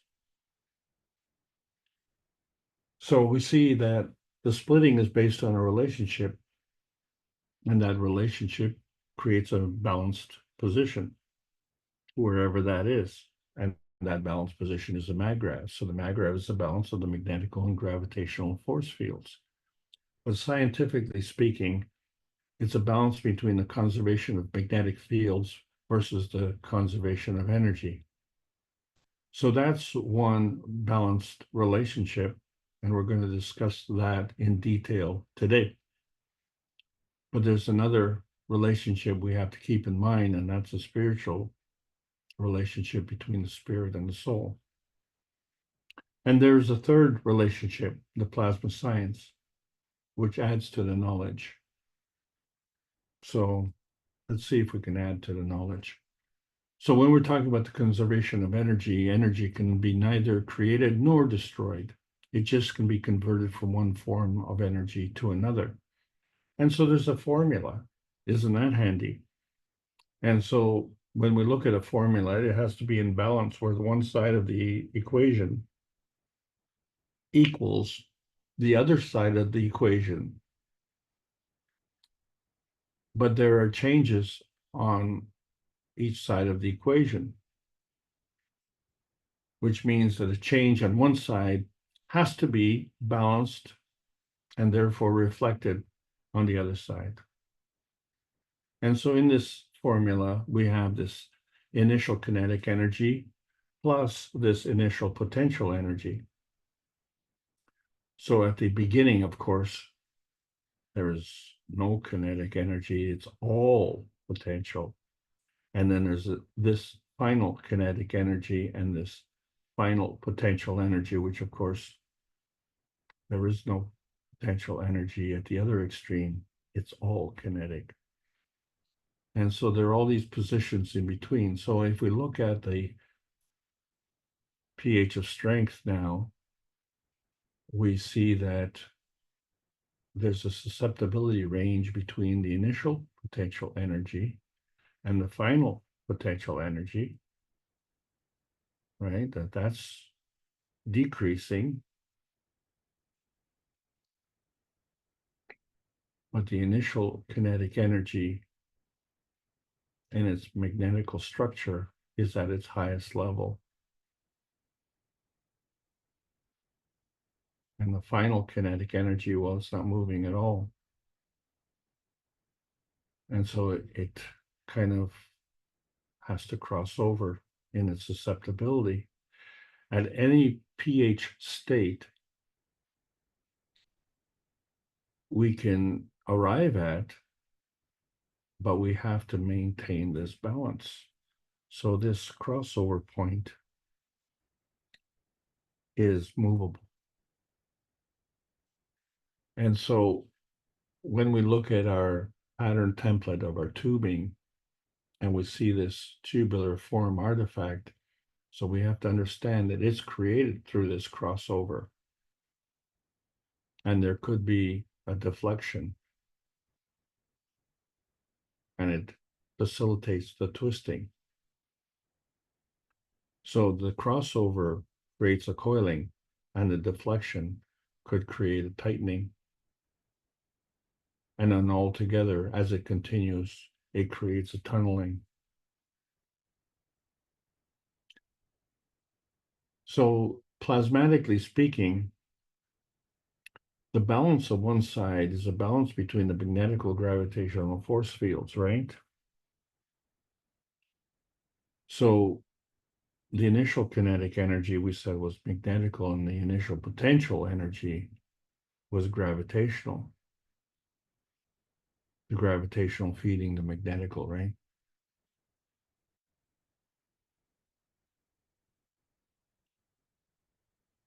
And the balance of the left side is equal to the balance on the right side. And the equalness is actually a conservation of the mag graph. And so if that's the case, then when we look at the left side of the equation, we have a relationship between a magnetical gravitational force field balanced off by a magnetical gravitational force field on the right side. And if we have a balance, then that balance has to be between the magnetical and gravitational force field. And so the balance on the one side is magnetical and the balance on the other side is gravitational.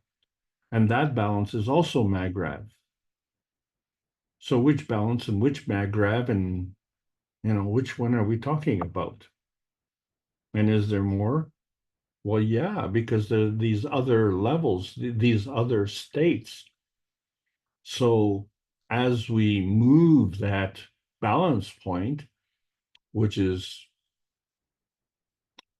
caused by susceptibility, the susceptibility of movement, wherever it moves, it has to maintain this mag-grav condition, otherwise it wouldn't exist. So that becomes the conservation of susceptibility.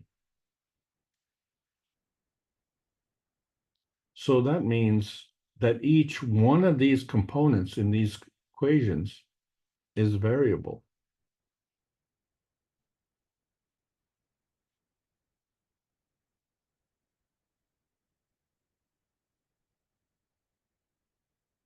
But although the mag-grav may also be variable, the mag-grav becomes an independent variable. How do we know that?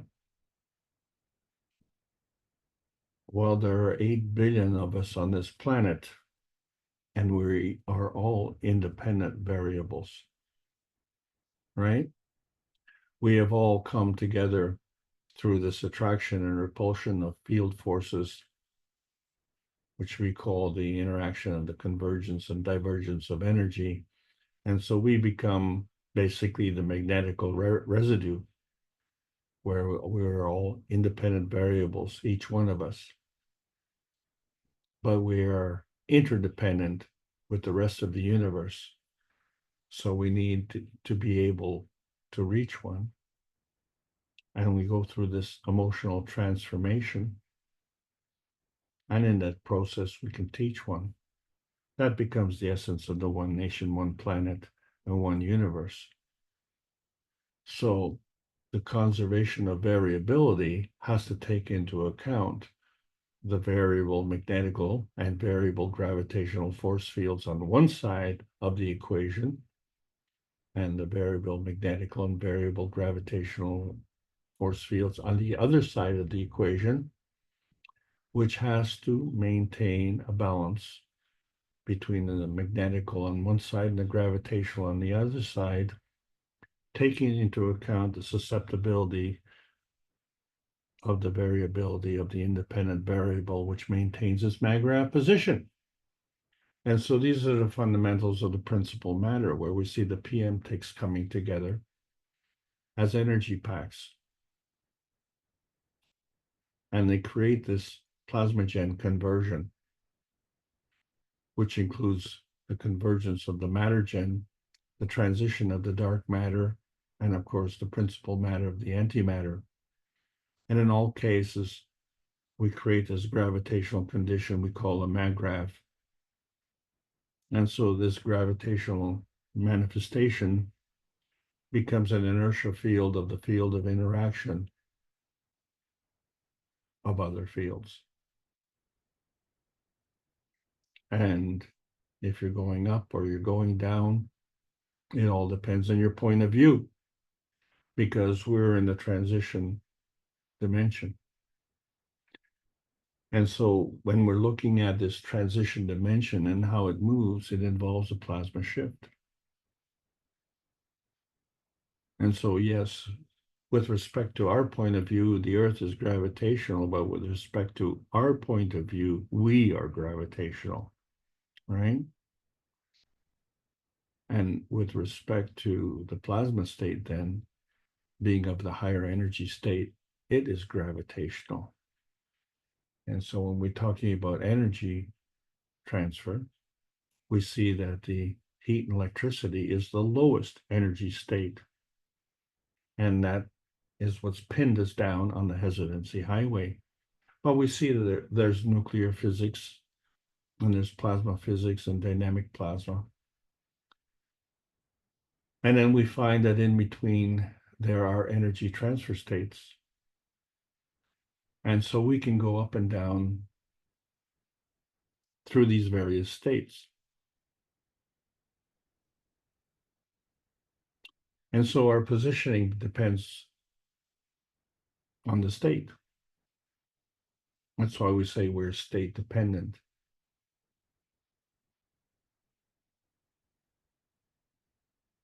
It may sound like a welfare state, but it's not.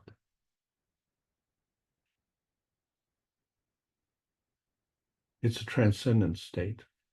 So we say, okay, well, from the lowest energy state, then we can transcend up. Isn't that, the implication when you say transcendence? It's up.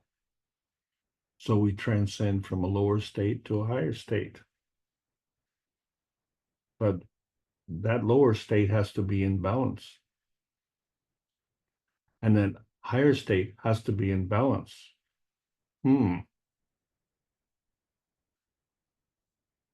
Well, if we can go from the lowest to the higher, then we can go from the higher to the still higher again. That makes sense. But do we go from the one side of the equation to the other side of the equation in the higher state, or do we go from the lower side of the opposite side of the equation to the opposite side of the higher state? And then from there, go up.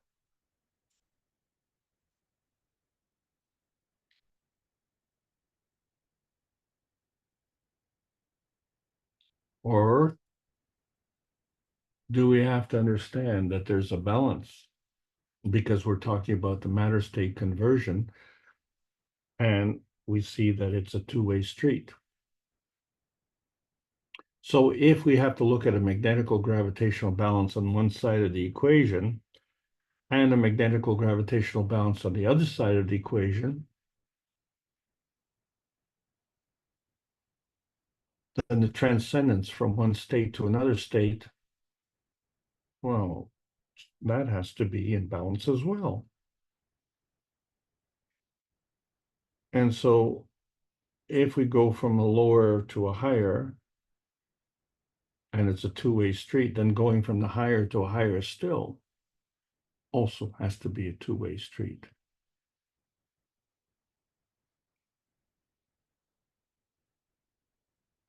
But if we're going from the left side to the right side, it doesn't mean that we can't go from the right side to the left side. And it doesn't mean always to go up. Maybe we're going down. Maybe we're part of the matter state dilution plan.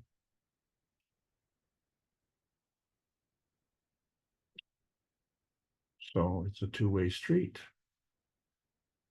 So in essence, this becomes the conservation of the plasmagen state dependency. So not only is it conversion, but it's dilution.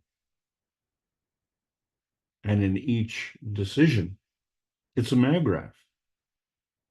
And so if we go from the higher to the lower, or from the lower to the higher, that becomes the higher being gravitational, the lower being magnetical, but it's a two-way street.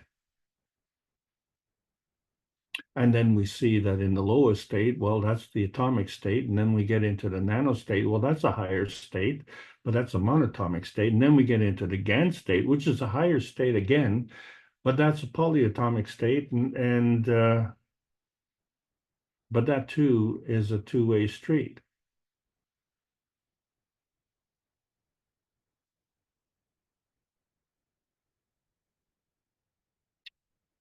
So we find that we have a universal body enhancement unit, which is for the purposes of elevation. And we have a material enhancement unit, which is for the purposes of physical manifestation.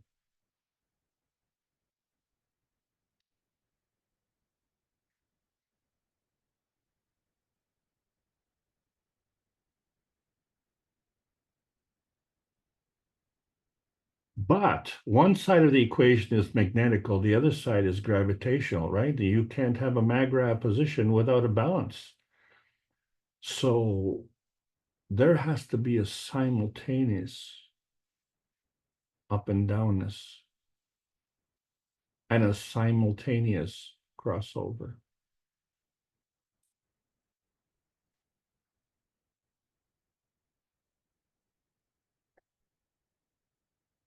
Think about that as the right side of your brain controls the left side of your body. So what we are talking about is not just a maggrav condition at the crossover point, but we're looking at a maggrav of the energy transfer state. There has to be a balancing of the transfer state. The transfer state itself has to be a maggrav because the transfer state itself is giving and taking in a two-way street.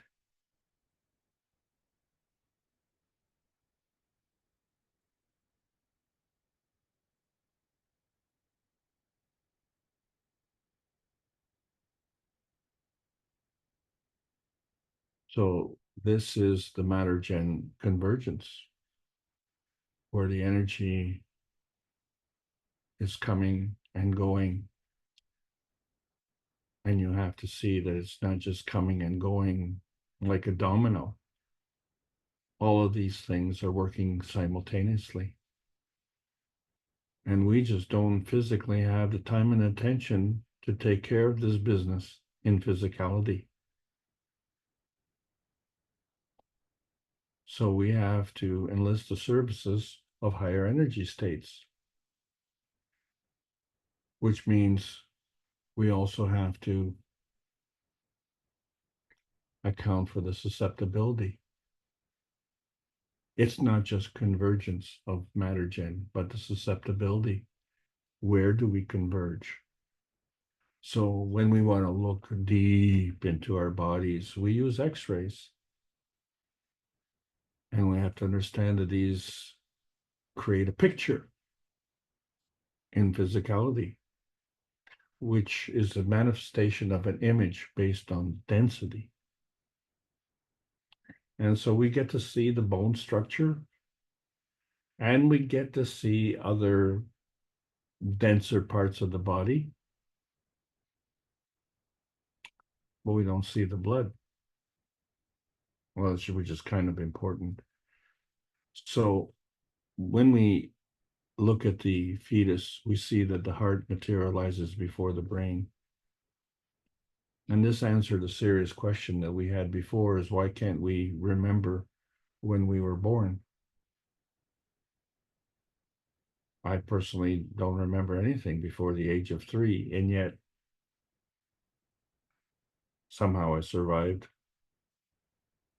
So when we look at the blood materialization, it too has a convergence and a crossover where it goes through the body, but it goes around the brain. So somehow it has crossed over on its communication path. But since we represent physicality based on density, then we find that things that we don't see, we know are there. And yet we can see cancerous tissue. This is a disruption of stability.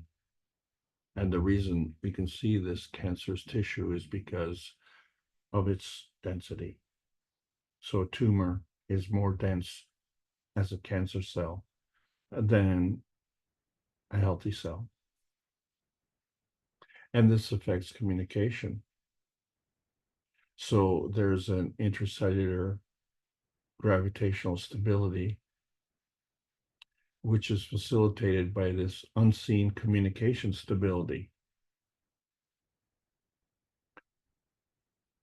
So from that communication is from cell to cell.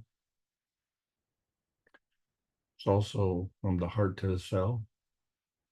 It's also from the brain to the cell. And this communication is unseen. But we know that it's there because today, most of us have cell phones, and these cell phones are wireless. Wireless communication is unseen. And yet, interestingly enough, when we talk about the somatoscope,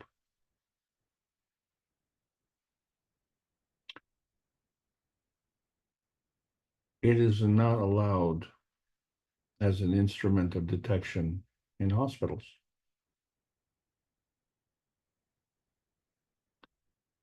And so when we look at the method, how the microscope works, it is based on a matter-gen state convergence. So in other words, there are two light sources, and the relationship between those two light sources are magnetical and gravitational. And so in order to maintain a balance, then that balance becomes a maggrav.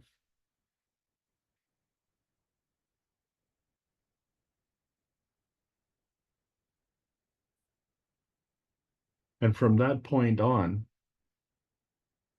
there has to be a gravitational magnetical relationship to see the balanced state of the image.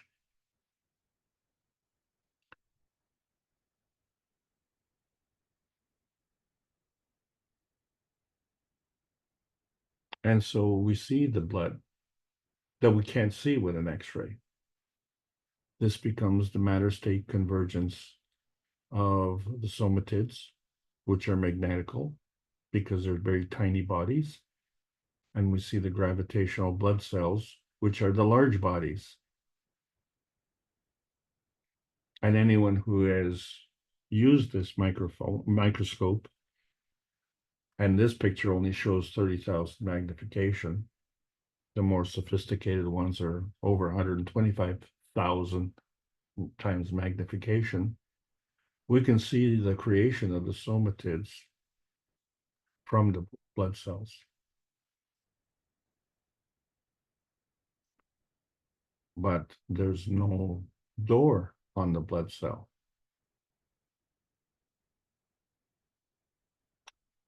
And the blood cell seems to be a ring. And can't see what's inside the ring. So we obviously need higher magnification still.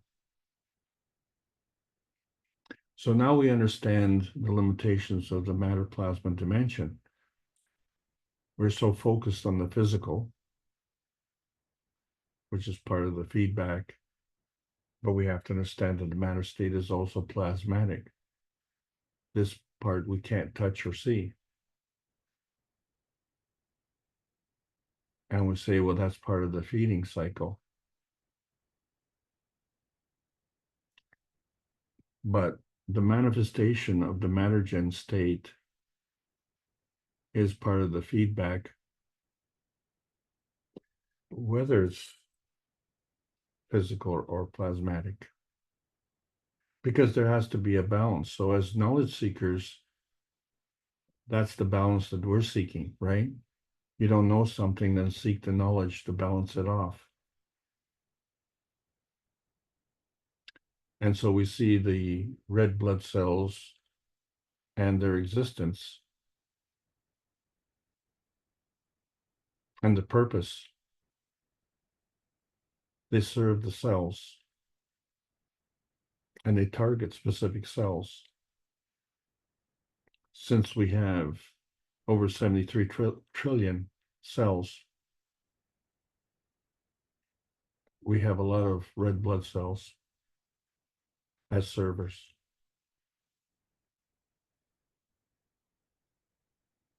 So they become form constructors.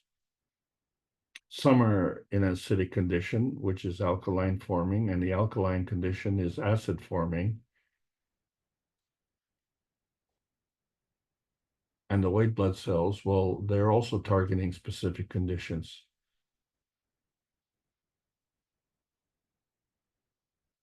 White blood cells come in contact with every cell.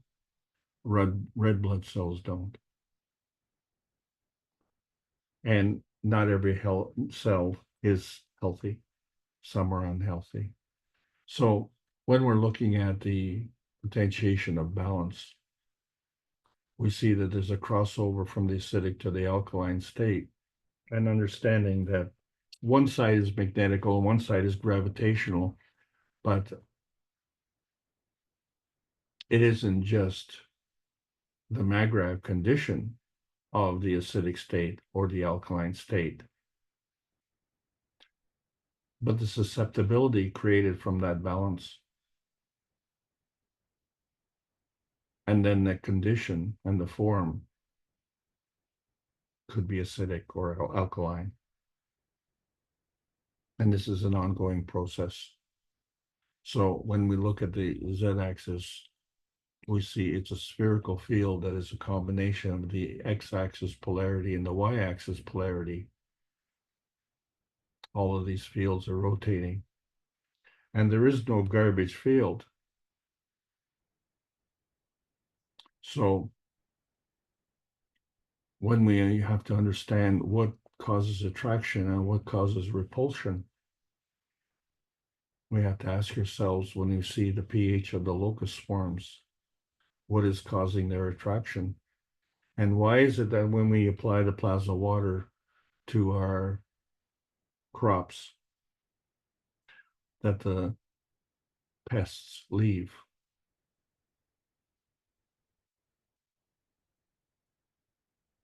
And it's all based on oxygen, isn't it? Because our health is also based on the same principle as the plant health, the aerobic condition, oxygen loving. And we see that the oxygen spectrum is, again, a unique color. And that color is a signature. And it also is a gravitational confirmation. So now we have a gravitational confirmation of hydrogen, carbon, and oxygen.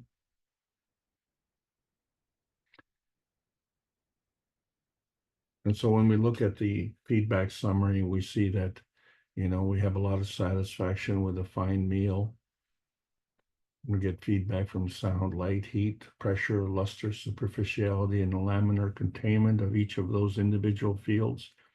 And so it facilitates the combination of the x-axis transmission dimension and the y-axis transition dimension and the crossover thereof. So it facilitates the dominance of our man-made range deviation. But, you know, there are no microbes in outer space because they're already quarantined. They're quarantined here. And they affect us. And we affect how they work. So we are also quarantined in this Earth space spherical z-axis transition form artifact. And we call that life. But that life is a conditional life on our Earth space, because that life constitutes all of the elements that you see in the periodic table of elements. And all of these elements are created from the interaction of these force fields, the balances of the conservation of the laws of energy. And of course, one of those things that we all want is gold. But it's just another element on the periodic table of elements. So when we're looking at the transmission spectrum, we have to see that it's part of the transition of the visible transmission spectrum. That's why we can see this spectrum. So it reflects a spectrum to spectrum susceptibility, doesn't it? One is hydrogen, one is oxygen. And what we're seeing is really the surface superficiality versus the internal substance. You say the substance, we can tell what it is based on its physicality, but do we see the plasma substrate? That point of containment is only within the visible spectrum. And on one side it's gravitational, on the other side is magnetical. And then there's one step beyond. And this is all part of the transmission spectrum. And did we say in which dimension? So when we look at the z-axis transmission dimension, we see that it has to involve communication.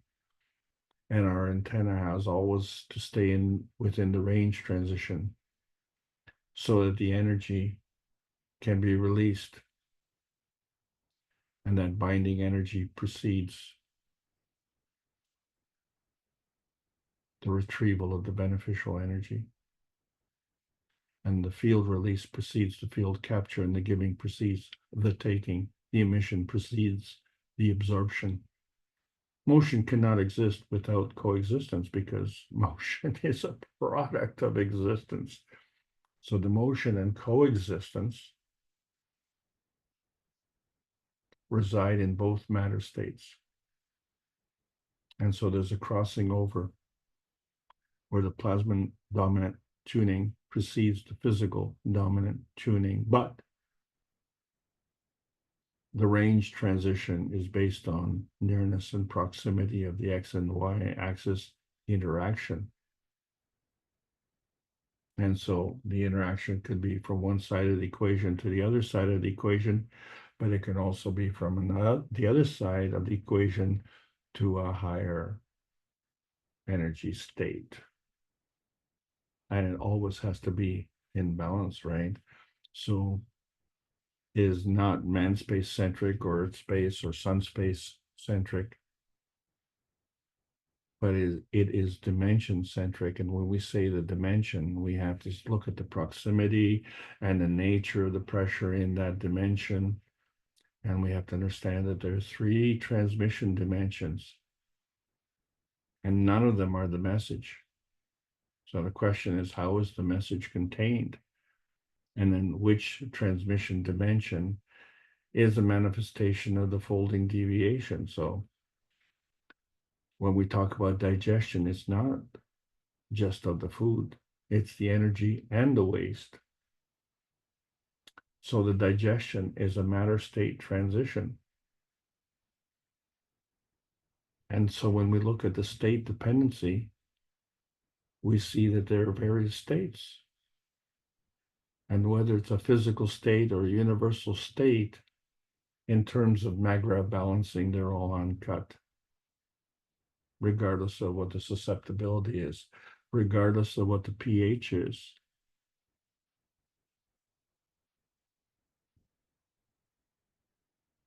So within a state, there's a state dependency, and in between states, there is a state dependency. And it's all based on the new atomic mass, which takes into consideration the neutron mass equals the proton mass plus the electron mass. But we also have to add the mass of the PM6 and the total mass of the matter, antimatter, and dark matter.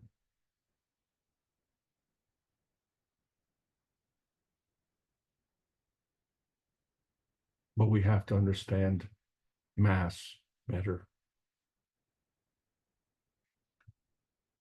because there's a totality math, and that is achieved through energy level balancing and positioning.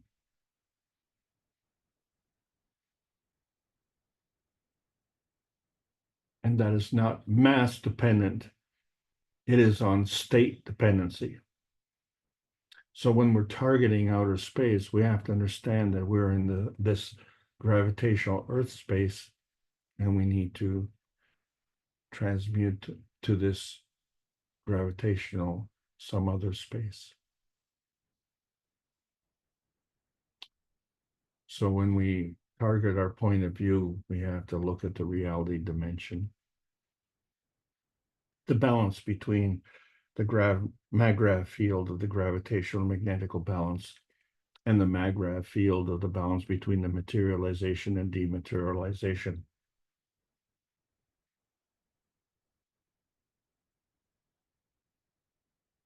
That's how we target outer space. We have to set up an antenna to get this message, which is really a feeding and feedback manifestation combination. It's part of the transmission tuning transition. So when you select one force and is magnetical, it is balanced by a force selection of another gravitational force. So the resulting selections feed the MAGRAV manifestation. And this is a selection.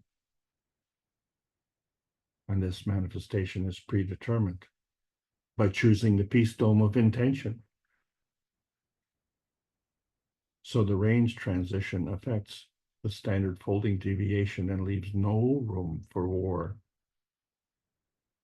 The Z-axis transition balances to and from the peace dome. So when we look at the plasma balance, yes, knowledge and wisdom can give you deeper insight, and experience will change a man's perspective.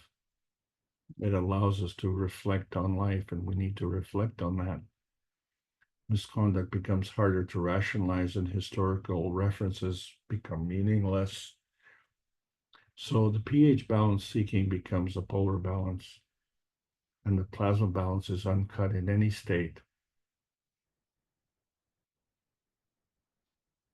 So the state dependency likewise is uncut.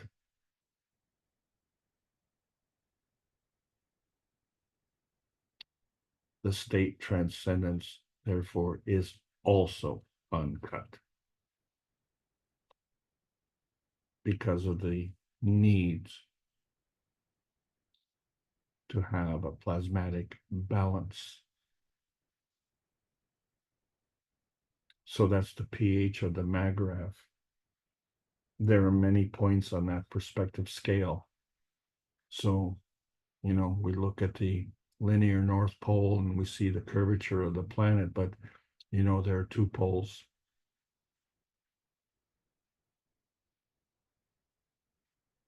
So when we look at the linear manifestation of electric motors, we have to understand that there are other dimensions to take into account, that they interact as well, because they have created our blue planet.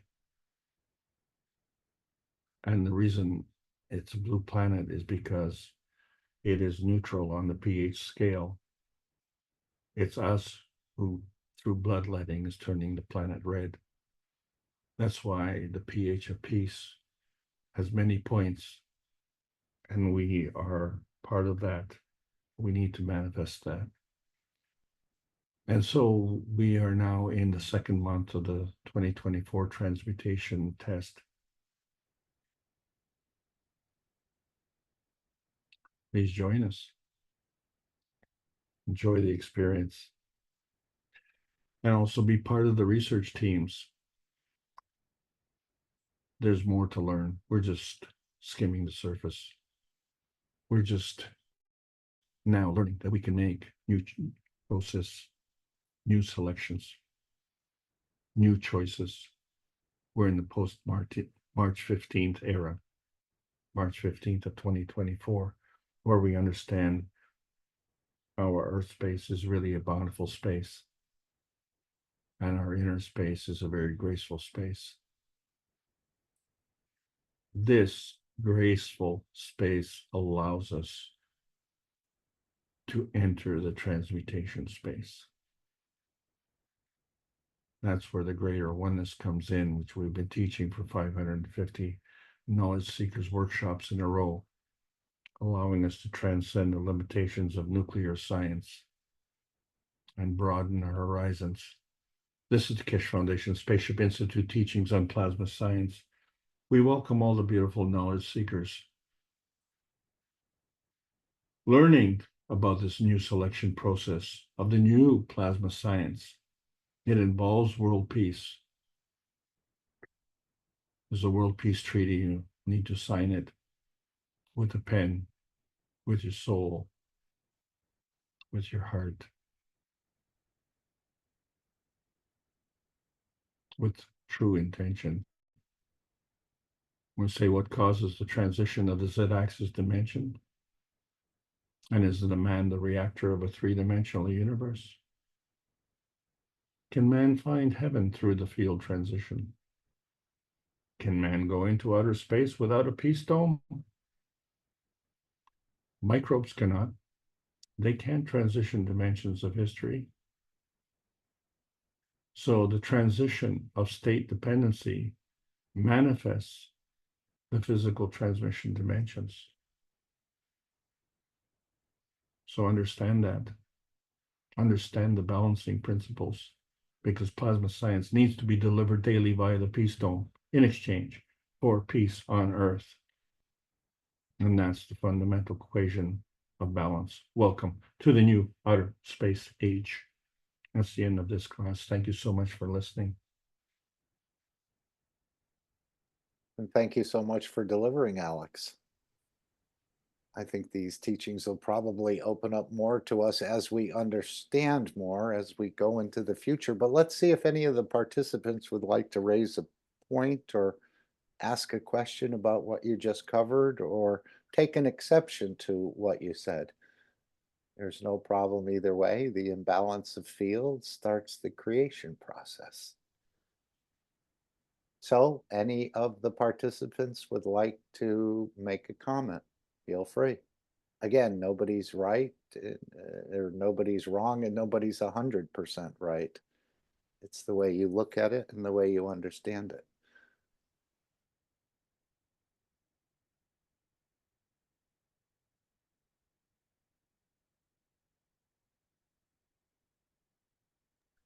While they're contemplating whether to come in or not, could I take the screen for a moment? By all means, Mark. Okay, let's see if we can share. Okay, and then we'll just take this screen here. And going back to this new channel that we have, gosh, I hope I have it here. Here we go. We go into the inner sanctums of the neutrons, protons, and electrons, and we find only magnetic fields, their interaction, and what is created from these interactions. This was one of the opening videos on the new channel. Of course, we thank the Brazilian team and continue the elevation of their soul and the soul of their team to, as Mr. Keshe said, the soul has the strength to see it through, but we continue to elevate them. But here they're saying, so there's no physical atom, it's just a plasma of energies. There's no physical electron, it's a plasma of energies. Is this the way? I always thought the atom was something that had been isolated and it's there, they can see it with very powerful energies, or did they just look at the energies and said, this is the atom, even though it's all magnetic fields? Same with the proton and same with the electron, or well, the proton electron is the atom.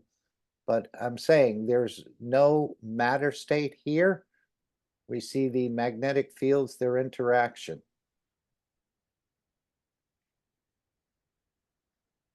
Would you like to comment on that?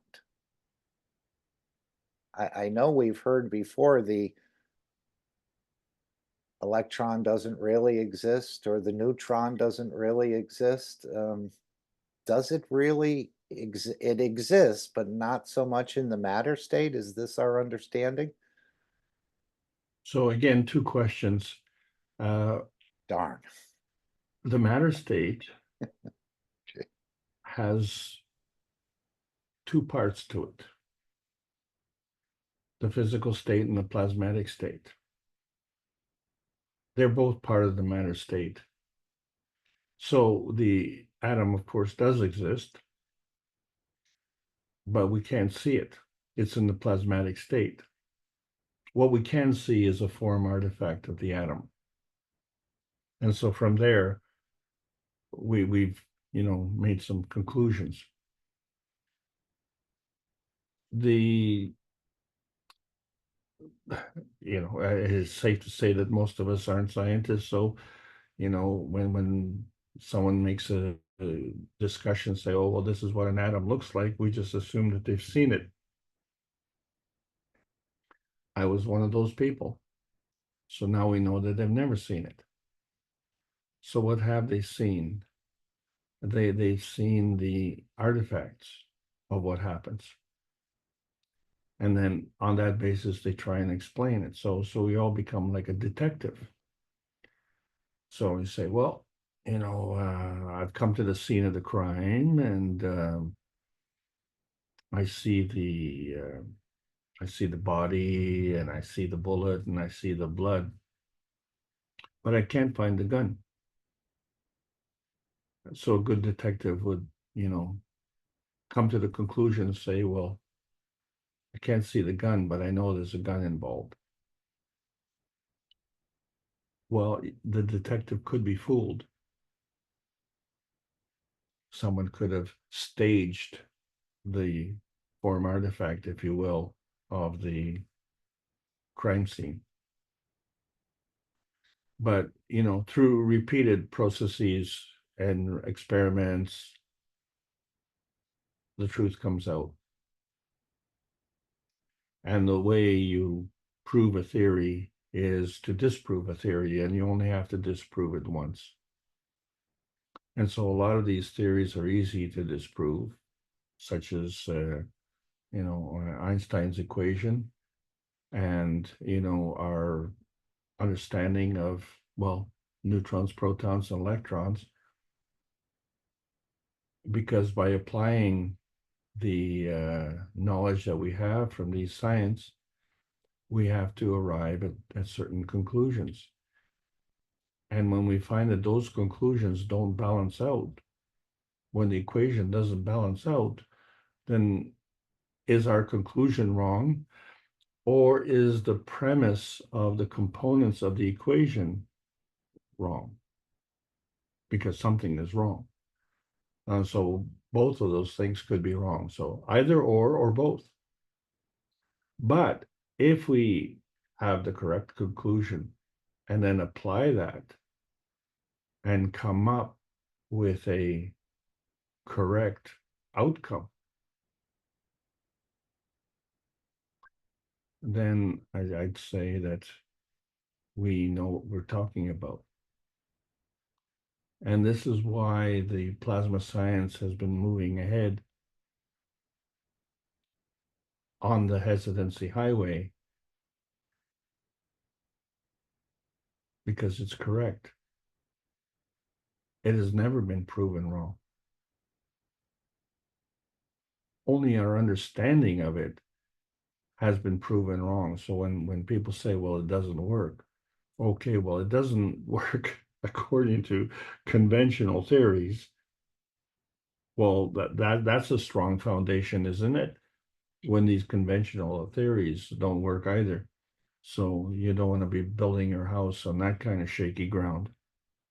But when we have the plasma science foundation of the MAGRAV positioning, then we have to understand that there's a balance of these field forces. And is this balance only within the physical state? And did you know that there were other states? So in the nearness of these states, the small m matter state and the capital M matter state, they're part of the matter state. Yes, they are. But the atom did not come from the universe.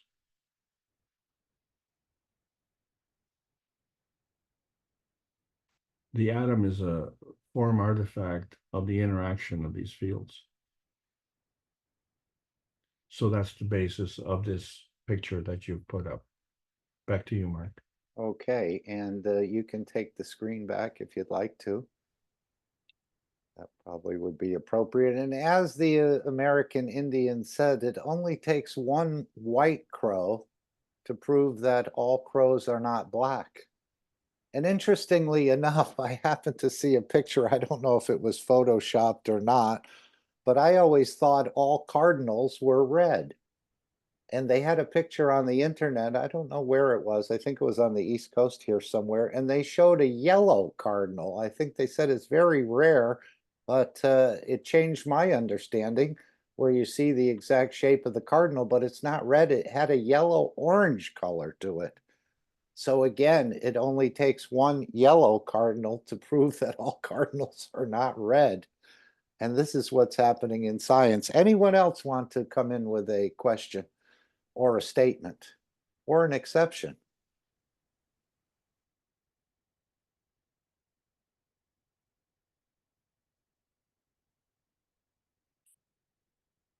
You mentioned Einstein, Alex, and so many scientists always refer to, well, Einstein said this or Einstein said that. So when they go to do something, the other scientists may say, well, no, Einstein said that's an impossibility. And since they put Einstein up on a pedestal, is Mr. Keshe trying to softly, in a way, open the books of this understanding of this very famous scientist? They've all looked to Einstein, or did Einstein purposely, in a way, mix it up? Or did he not quite understand what he was doing in so many ways, and he sort of had to fudge a few things, and because the others didn't understand it, they just accepted it? Again, two questions. Yes, but Mark, I've been teaching at the foundation for over 6 years. And I have said this all the time. So, this is something that I've known all along. That has not been something that Mr. Keshe has told me. And in fact, I knew that before I joined the foundation. I knew it 30 years ago.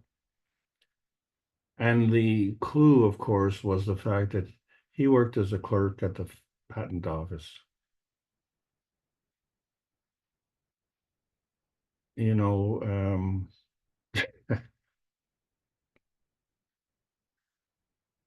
This is a tried and true method of gaining knowledge, stealing it from others. Mm. Okay, so he's never done any research other than reading the various patents and having, shall we say, preferred position in reading these patents. So I was shocked to hear that, to tell you the truth. I thought he was a scientist. I didn't know that he was I always did too. I mean, this is widely accepted that this is the premier understanding of energy and so many other things in physics, I would imagine. And then, of course, we see pictures of him, or they say he worked with Tesla on certain projects and other people on certain projects and consulted on this and consulted on Yeah, that. So, well, yeah, well, just a moment now. Okay, like let's discuss that particular subject, and I've discussed this before in the private teachings. But you know, after World War II, England and Germany agreed that censorship would not be allowed. This was a law. And you know, compared to what's going on today, so that's I'm not going to make any comments on that. But you know, I always believe that you know we had the same condition in Canada. that You know, censorship was not going to be allowed. Okay. yeah, it's actually a law. It wasn't to be allowed, but in Canada or North America anyway, censorship is not allowed, but it's not a law. It was a law in England and Germany. So because they found that the censorship was a direct cause of the world wars. So to eliminate that from happening again, well, those laws were actually brought in. And you know, when you contrast what's going on in the world situation now, so we understand that there's a problem there. But I grew up, you know, believing in the system in Canada, and my health deteriorated very rapidly into a very desperate state when I was 35 years old. I was given 6 months to live by the medical community. So uh, I I rest my case on that point. So when I learned about um, the new methods, I was told I had to learn about life, and I said, I don't want to learn about life. I just want to get rid of cancer. I mean, that was what I was every day of my life for 8 years was the topic of cancer. And I wanted to get rid of that. And I just wanted to know how to deal with that. And I said, well, in order to deal with that, you have to understand about life. And I thought, well, wait a second. You know, that's a big leap, you know, to go from, you know, something which I thought was, you know, a small health issue to you don't tell me about, you know, life. I wasn't really ready for that challenge, but I needed to be ready for that challenge. And so, like, why not? You know, when am I going to get ready for that? You know, I didn't do it as a child. I didn't do it as a teenager. Obviously, in my youth, I was, you know, too busy doing other stuff. So, you know, well, maybe I'll do that when I retire. You know, I'll learn about life when I retire. Well, at the age of 35, when I was given 6 months to live, I didn't think I was going to live till retire. So maybe it was a good time to learn. So at the age of 40, I started to learn, and I started to devour the books. Wow, I couldn't. That there were too many books. I just didn't have enough time in my life to read all the books, so I had to discriminate. As unfashionable as discrimination is, I had to discriminate. So let's focus on Einstein and Tesla. There, let's discriminate that way. So, you know, let's select the elite scientists, if you will. Okay. So I look at the biography in the library. Actually, it wasn't in a library, it was in a bookstore. And I found the biography of Einstein. Oh, this is so great. And I thought, well, what else is in this section? And oh, I found the biography of Tesla. Oh my God. What are the chances of finding these two in the bookstore at the same time? So I just thumbed through the book and I found a picture. I found a picture of Einstein and Steinbeck, and the background was washed out. And I found a picture in Tesla's book. would you believe it was the same picture? It was Einstein and Steinbeck, and Tesla was in the middle, standing behind them in that washed out background. What are the chances of that happening? And within those few minutes, I went through a lot of emotions. Everything from, oh, eureka, look at the discovery I made, to sheer outrage.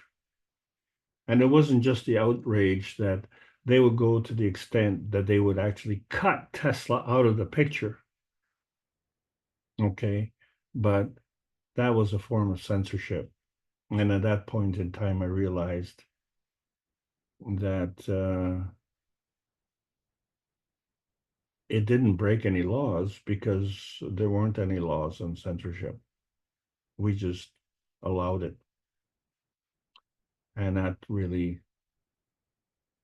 actually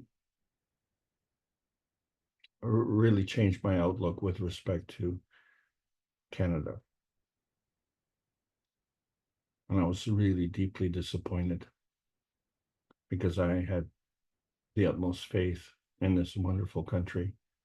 Well, I still have the faith in this wonderful country. And I have the utmost faith in the rest of the North American population as well.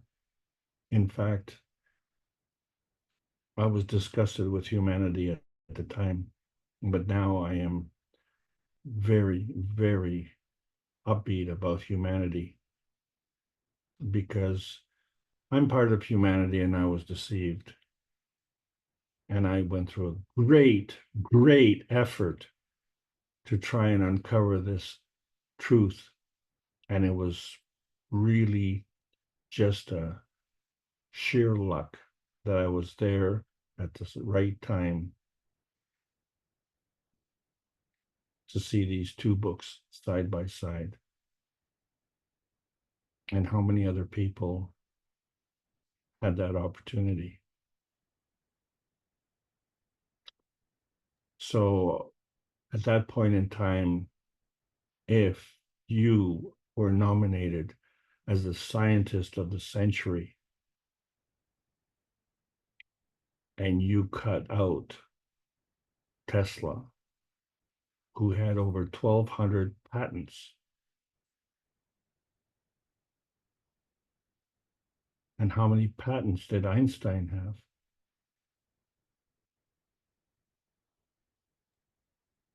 I don't know. And how long does it take to write a patent? 1,200 patents. And the second leading number of patents at that time was around 600. And it was by a known plagiarist. And he did the same thing that Dirk did to Mr. Keshe. But you would think having Tesla in your picture would give you quite a bit of credibility. I don't think Tesla hung around with any average scientist in so many ways. And then you're saying they brushed him out of the picture. Yes, sir. Yes, sir. I was shocked. And I'll tell you, this is it's a wonder that, with all the knowledge that Tesla had, and why he was still stuck in AC, and now, as Mr. Keshe has put forward, well, the resentment that he must have felt from,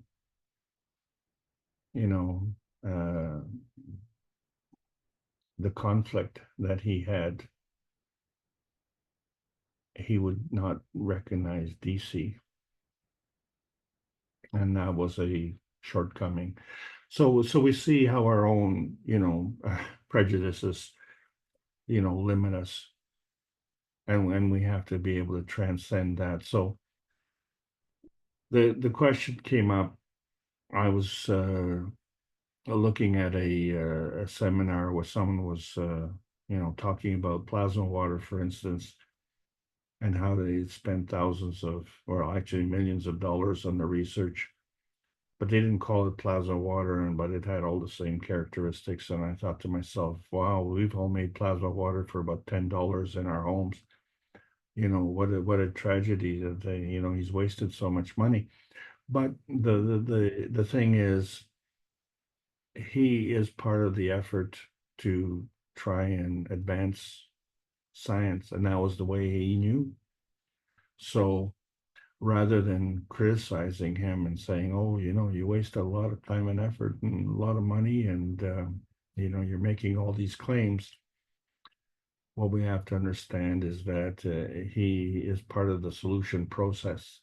And so now that we see other ways and means, better ways, there's no reason to discriminate or put him down,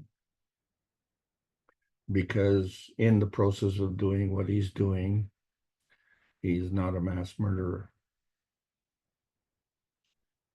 And this is the part that, when you're looking at the peace dome, we have to differentiate between the warmongers and the peacemongers.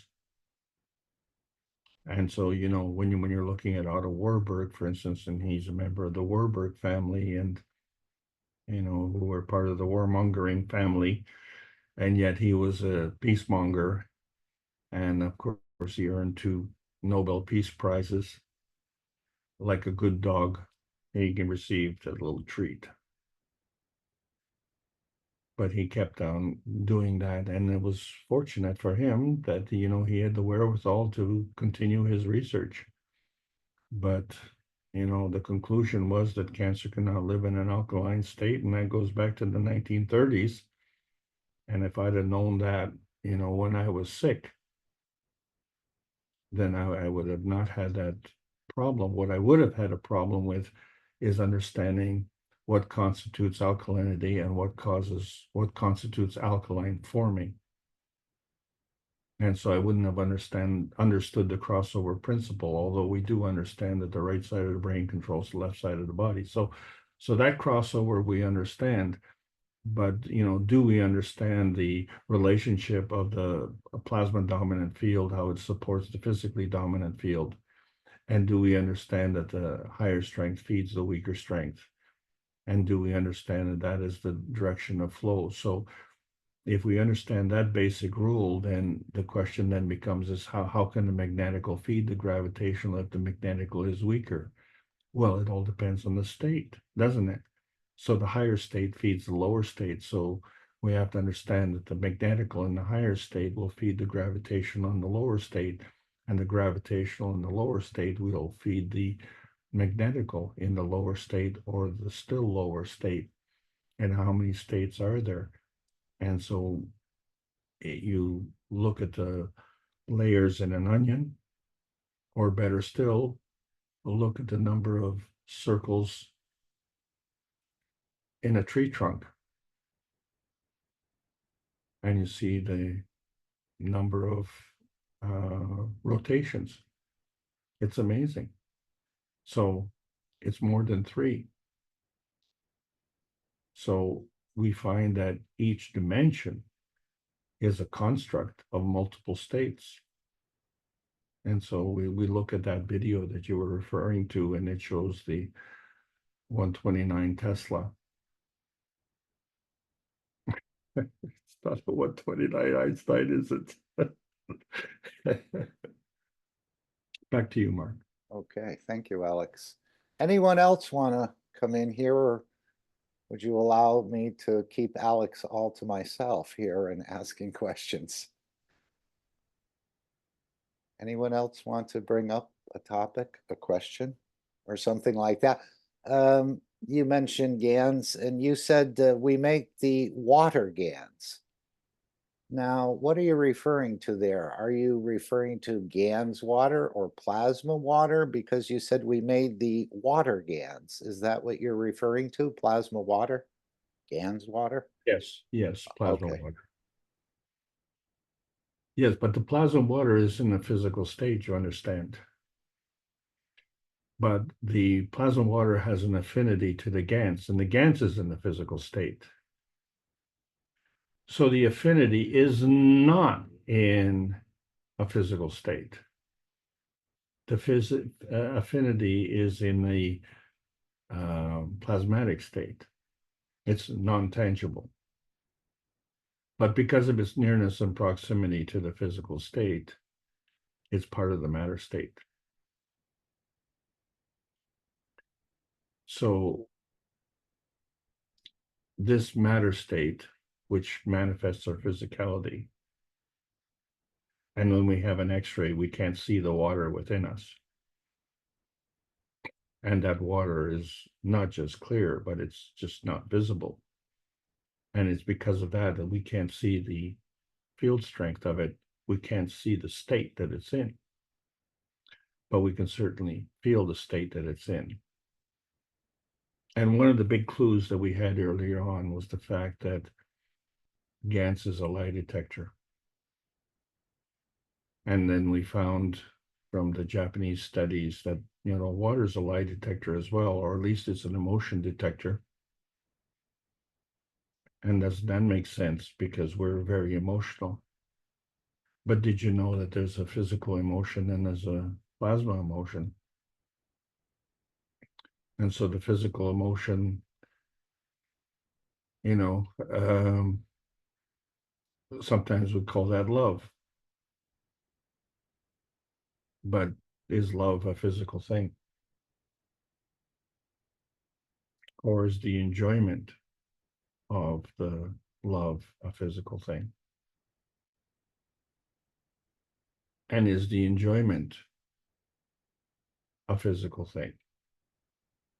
So we can apply the same principles to money. So the money itself is not the problem. It's the love of money that's the problem.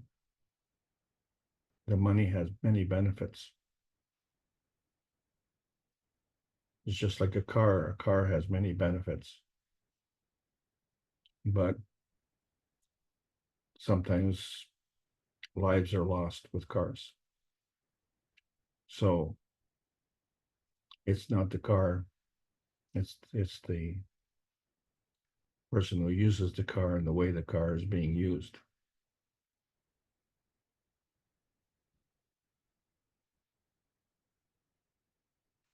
A car has damaged people, but a car is legal. A somatoscope has never hurt anybody, and yet hospitals refuse to use it. When you get to the bottom of that question, then you understand where the problem lies. So if we understand that the Tesla 129 achievement was back in 2014, that was 10 years ago. Why have we been riding on this hesitancy highway for 10 years? You know, if you had a marriage and, you know, you said to your wife that I'm going to work, and you come back with no money, and your wife would question you. And lipstick on your collar. Yeah, well, I'll go to work tomorrow again and try again. You know, well, I wasn't successful today. Well, you know, do that for 10 years and let's see how long the marriage lasts. But you know, the tribesmen in what we call the, you know, Aborigines, or, you know, the so-called primitive tribes in Africa, you know, when the wife is at home taking care of the house and the man goes hunting. And, you know, we like to go hunting, you know, between 9 and 5 days a week. But, you know, when the tribesman goes out hunting and he, you know, he looks at the sunshade on his sundial and he says, oh, you know, it's 4:30. I better get back home, because I only work from 9 to 5. Well, you don't want to go home and say, well, sorry, honey, I didn't achieve any success in my hunting. Wouldn't she say, well, then why did you come home? Don't come home empty-handed. So the hunting continues, and the hunter will continue to hunt. But what is the reason for the hunting? The reason is to provide for his family. And so that is the natural way. And so you hunt because that's what you know. What happens when you know better? Do you still continue the old way? Perhaps. I know Mr. Keshe said, was it the last Knowledge Seekers workshop where a hunter will take over his position in the Keshe Foundation? And he went on to describe that hunter a little bit. John, thank you, Alex. Unless you had more to say, John has decided to step in. Hello, John, again. Hello, fine, Hi, fine. Hello, Alex. I wanted to ask you, because you were talking about that scope and the limit of magnification. I understand there's a limit of magnification you can use in a microscope. You're not allowed to use a higher magnification factor. I Is wasn't that true? No, I wasn't aware of that. I think the limitation is the fact that it's a microscope. So, it's not a nanoscope.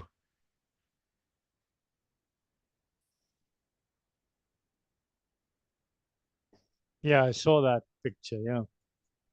But, well, what is it? Why are you calling it nanoscope if you got a microscope up top? Because it works on reflections or something. Yeah, it's a convergence of the magnetical gravitational force fields. Yeah. The microscope is the same as your eyes.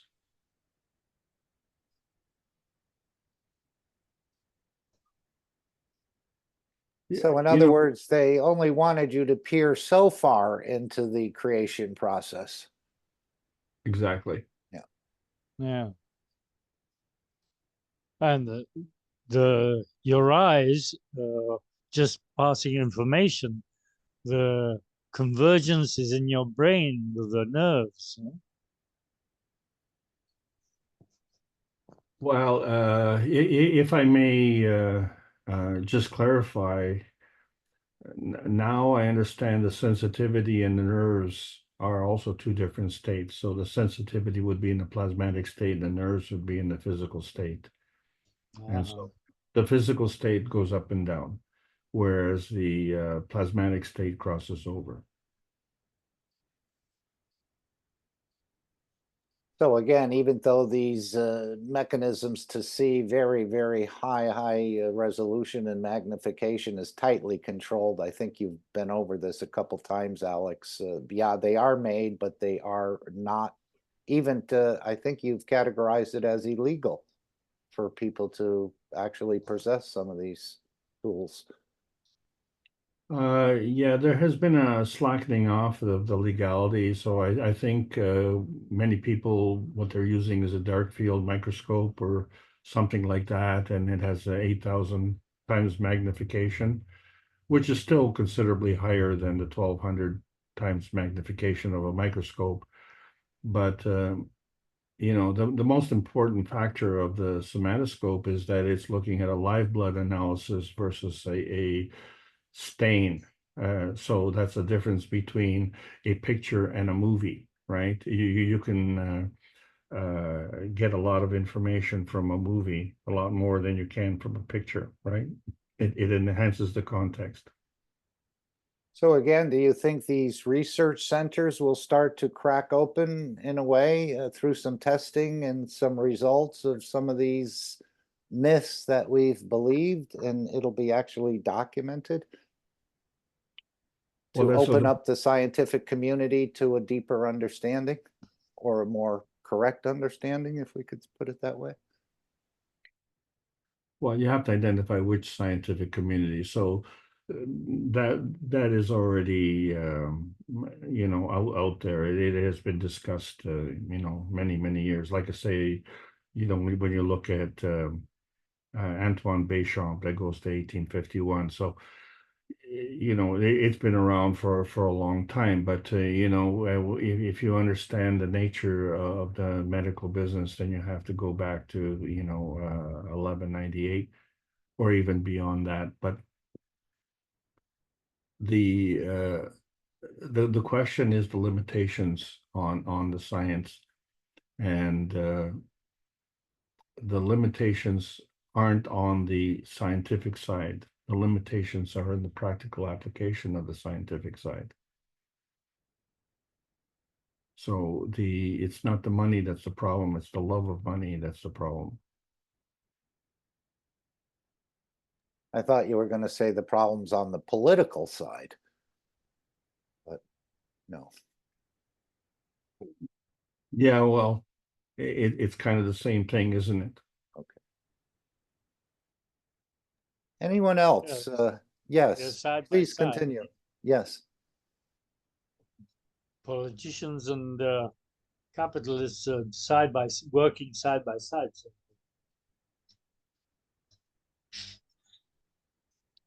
Well, I could never understand, when I was in school, one of the things I learned early, and I'm saying, like maybe grade 3, I learned about Christopher Columbus. Why would someone, maybe 8 years old, learn about Christopher Columbus? Like, what do I care? 1492. But anyway, before my time. But the thing is, he didn't discover America, and that's what I was taught. He was just discovered America. What he discovered was the people who discovered America. So, that was a blatant lie right off the get-go. But, I didn't understand the nuances of English, okay?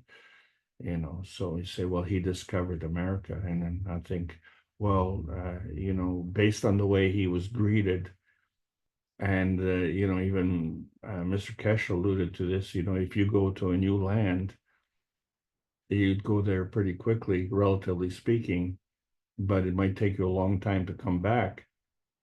And why wouldn't it? And then, in hindsight, if I were Christopher Columbus in that position, I know what a horrible trip it must have been, because he believed that he would, find India. But, I think he was the only one on the crew.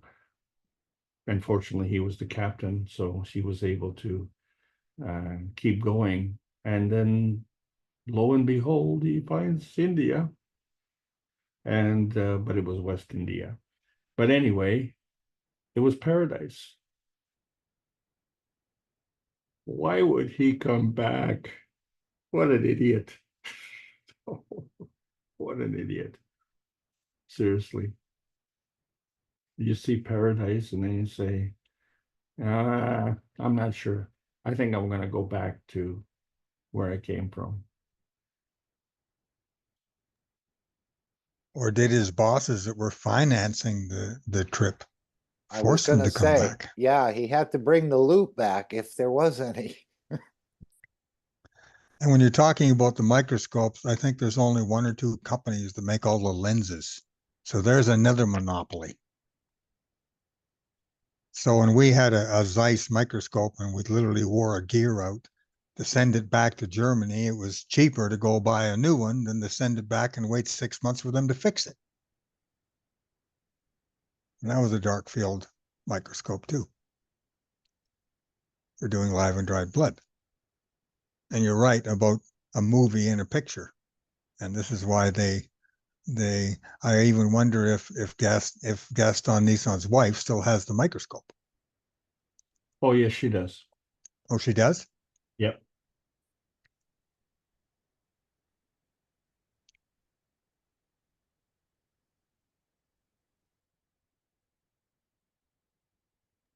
Well, thank you, Randy. As I said, I'm going to play the one of the other short videos at the end there, and somebody told me it was you, Randy, that was narrating it, but apparently that was not you. But it has a similar, in a way, sounding voice. Very nice. Maybe it was my other self. Your plasmatic self, huh? Anyone else want to bring a question, make a comment, or bring an understanding to us? Thank you, Alex. Thank you, John, and thank you, Randy. Well, thank you all for allowing me to continue making these presentations. And as you can see, next week is going to be the concluding episode of the Advanced Transition series. So thanks all for hanging in, and I look forward to seeing you then. So when you were talking about the color of the GANs changing, and you said that's because the pH changes, I thought it was because it's absorbing different energies, and maybe that's also a reflection of the change of the pH. But I thought it was the energies that were changing the color in a way. Okay, so that's 3 questions in one Gosh, question. I'm getting worse. Yeah, what causes the energy change? And you know, I wish I had the scale here of the different colors. So the changing of the colors is dependent on the frequency and the wavelength. And so the higher frequency has the higher energy. So if you're imparting higher energy, then you're in the blue shift. If you're drawing energy, then you're in the red shift. But they all result in a change of the pH. Right. Yeah. Okay. And the pH is a state.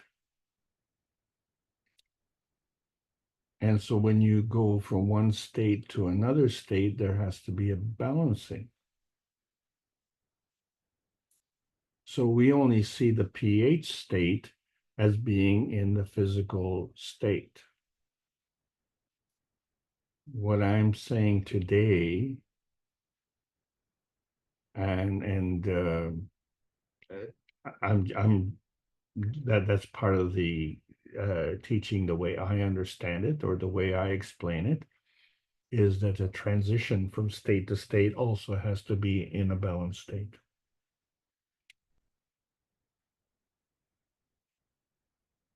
Which is to say, you can have the pH in the one physical state and the offsetting pH in the plasmatic state.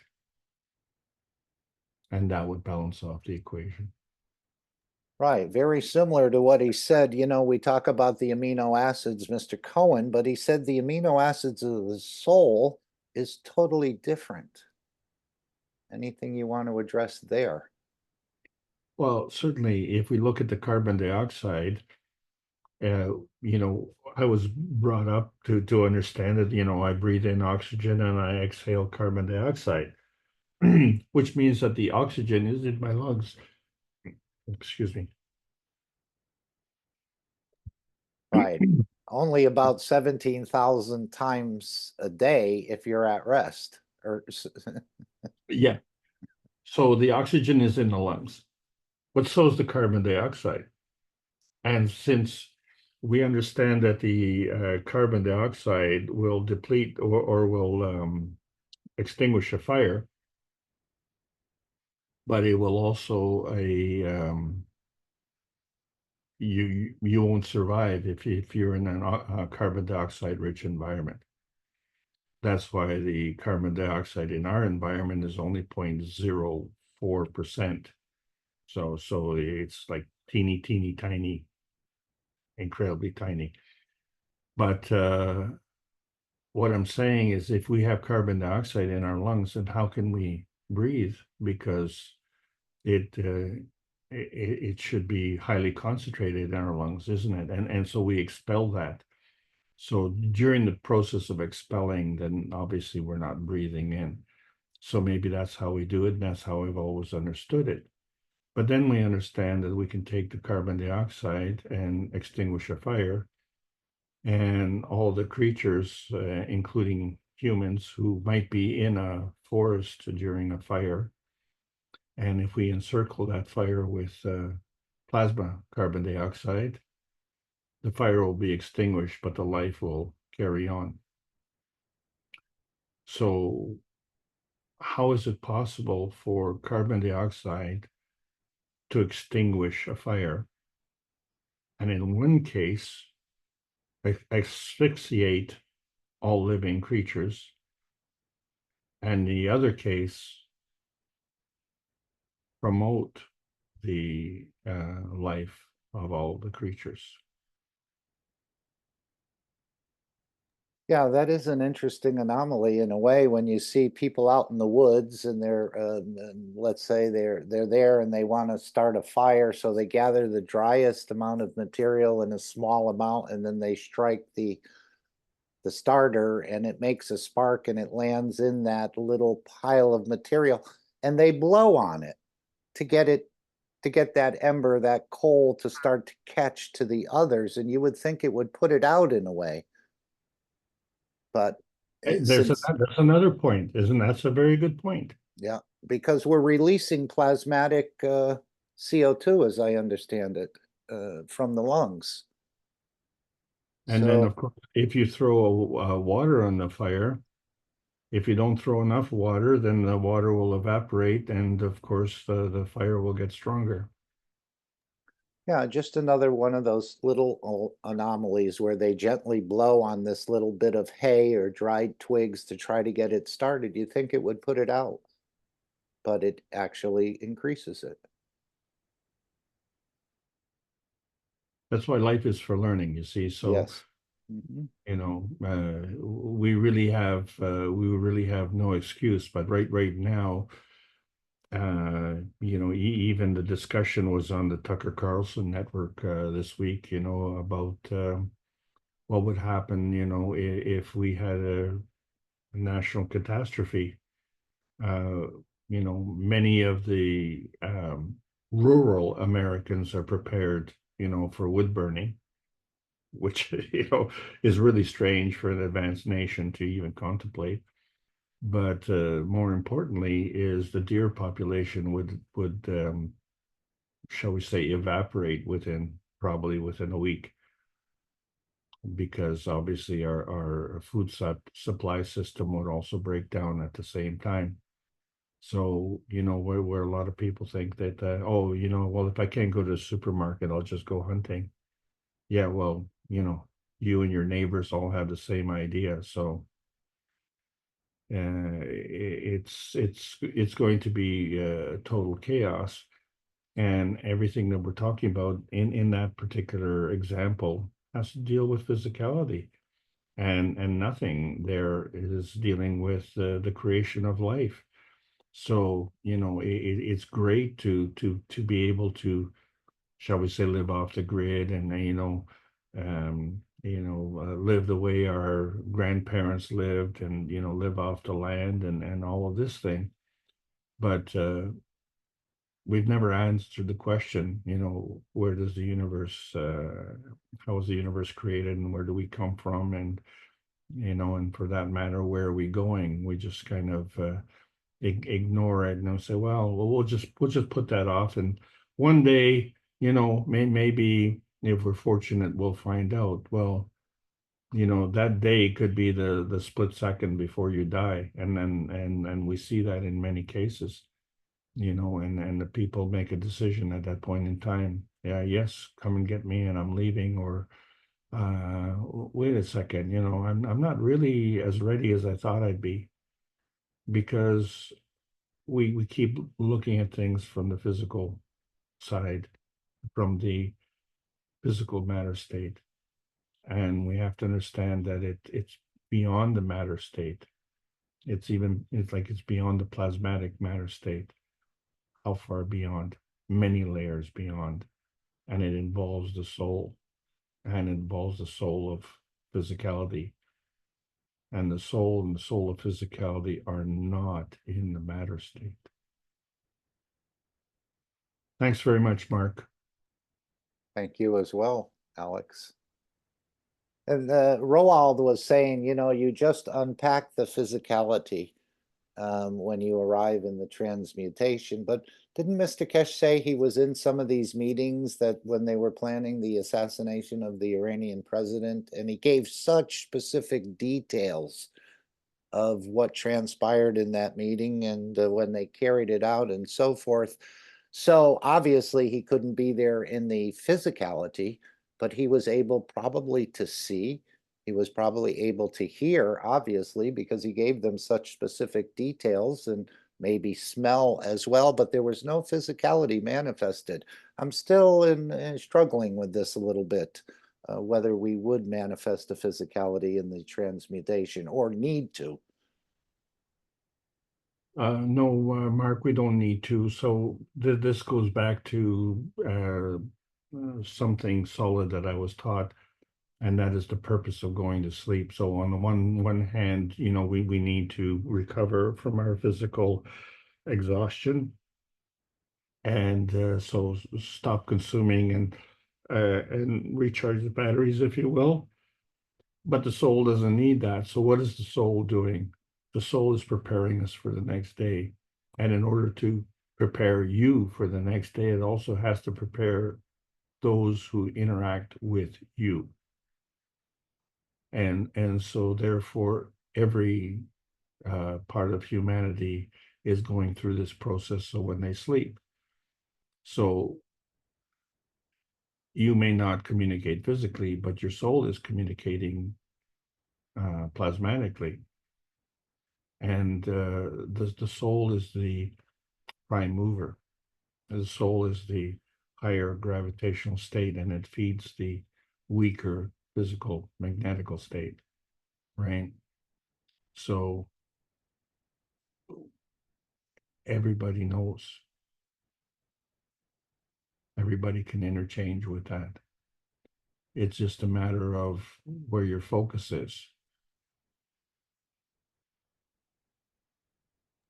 Okay, before we close, is there anyone else who wants to mention anything else about this meeting, about the Keshe Foundation, as he said, the new YouTube channel, to copy it, put it up on the social medias as many times as you can, and hopefully we see something breaking out. I'm going to take the screen, Alex, in a moment, and we'll bring the meeting to a close. Anyone else want to bring any other thoughts or comments that you've been holding, like to share with all of us?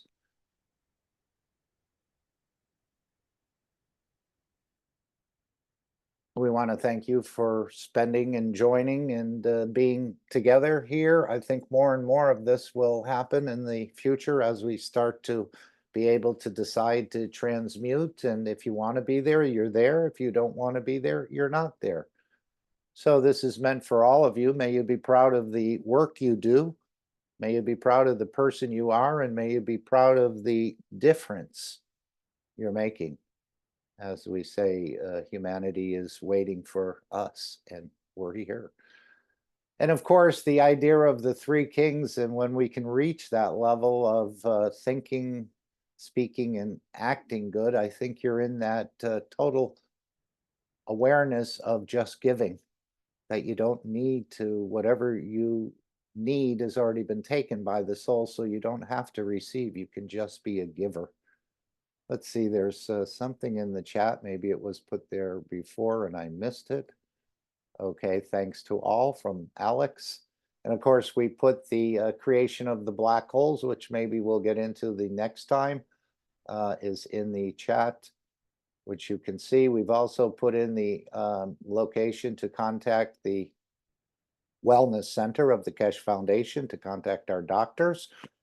Office at de.kfwellness.center if you want to discuss any processing or conditions that might be helped through the plasmatic fields. You're welcome to contact the doctors and they'll take it from there.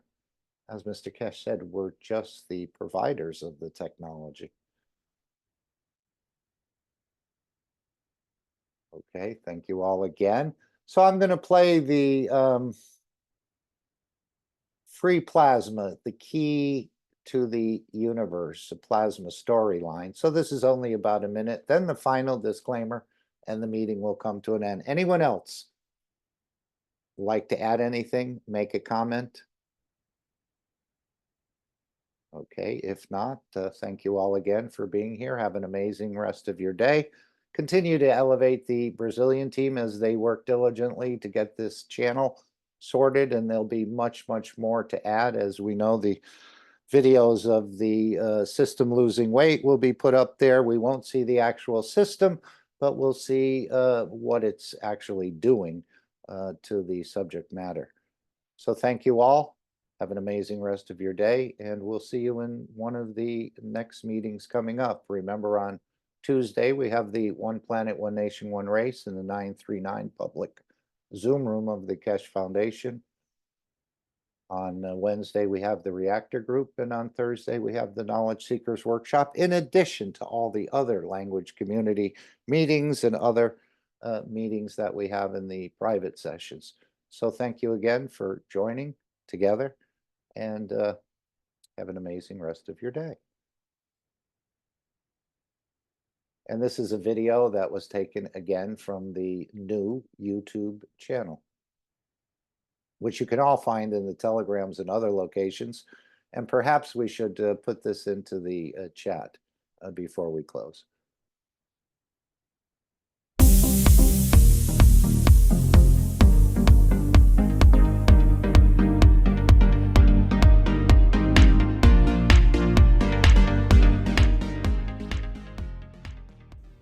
Free plasma, key to the universe.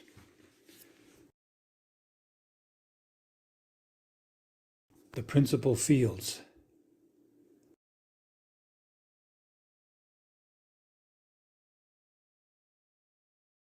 Create plasma.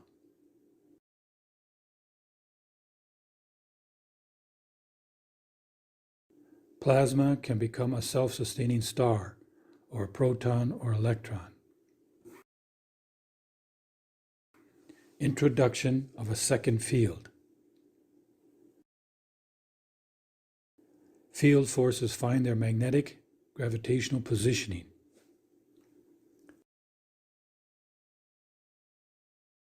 Two fields with a gap creates free plasma between.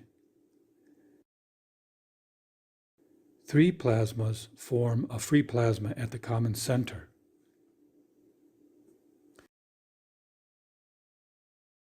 A fourth plasma allows the starship configuration with a free plasma core. An environment of tightly arranged plasmas appears as a solid structure.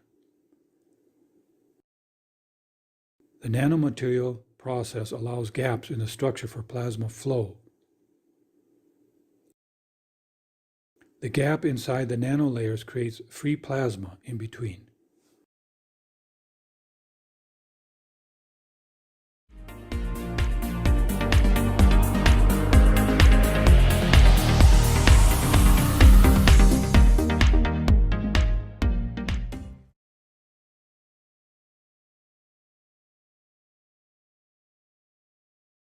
I'm just going to slide that screen over while we play the final disclaimer, and I'll put that link in the chat.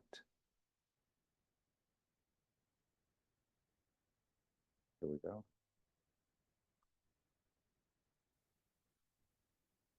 Disclaimer. The information and education material contained herein is meant to promote the general understanding and dialogue of GAN's processing. Such information is not meant or intended to serve as a substitute for a healthcare professional's clinical training, experience, or judgment. For patients and individuals, such information is not to be a substitute for professional medical, therapeutic, or healthcare advice or counseling. For medical issues or concerns, including decisions about medications and other treatments, readers, viewers, listeners should always consult their physician or, in serious cases, seek immediate assistance from emergency personnel. Prescription information, procedures, and use of medical devices information should be undertaken only by properly trained and certified medical personnel. We specifically disclaim any warranties, express or implied, including implied warranties of merchantability or fitness for a particular purpose. Such information is provided, as is, and is believed to be accurate at the time of its publishing, but it is the viewer's job to evaluate the accuracy of any information found in this presentation.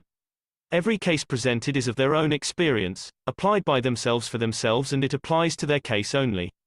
Every person experiencing health problems should seek professional medical advice and consult their course of treatment with a doctor. The processes of plasma balancing described herein are a natural process which supports the body but does not replace medical advice or therapies one is already subject to.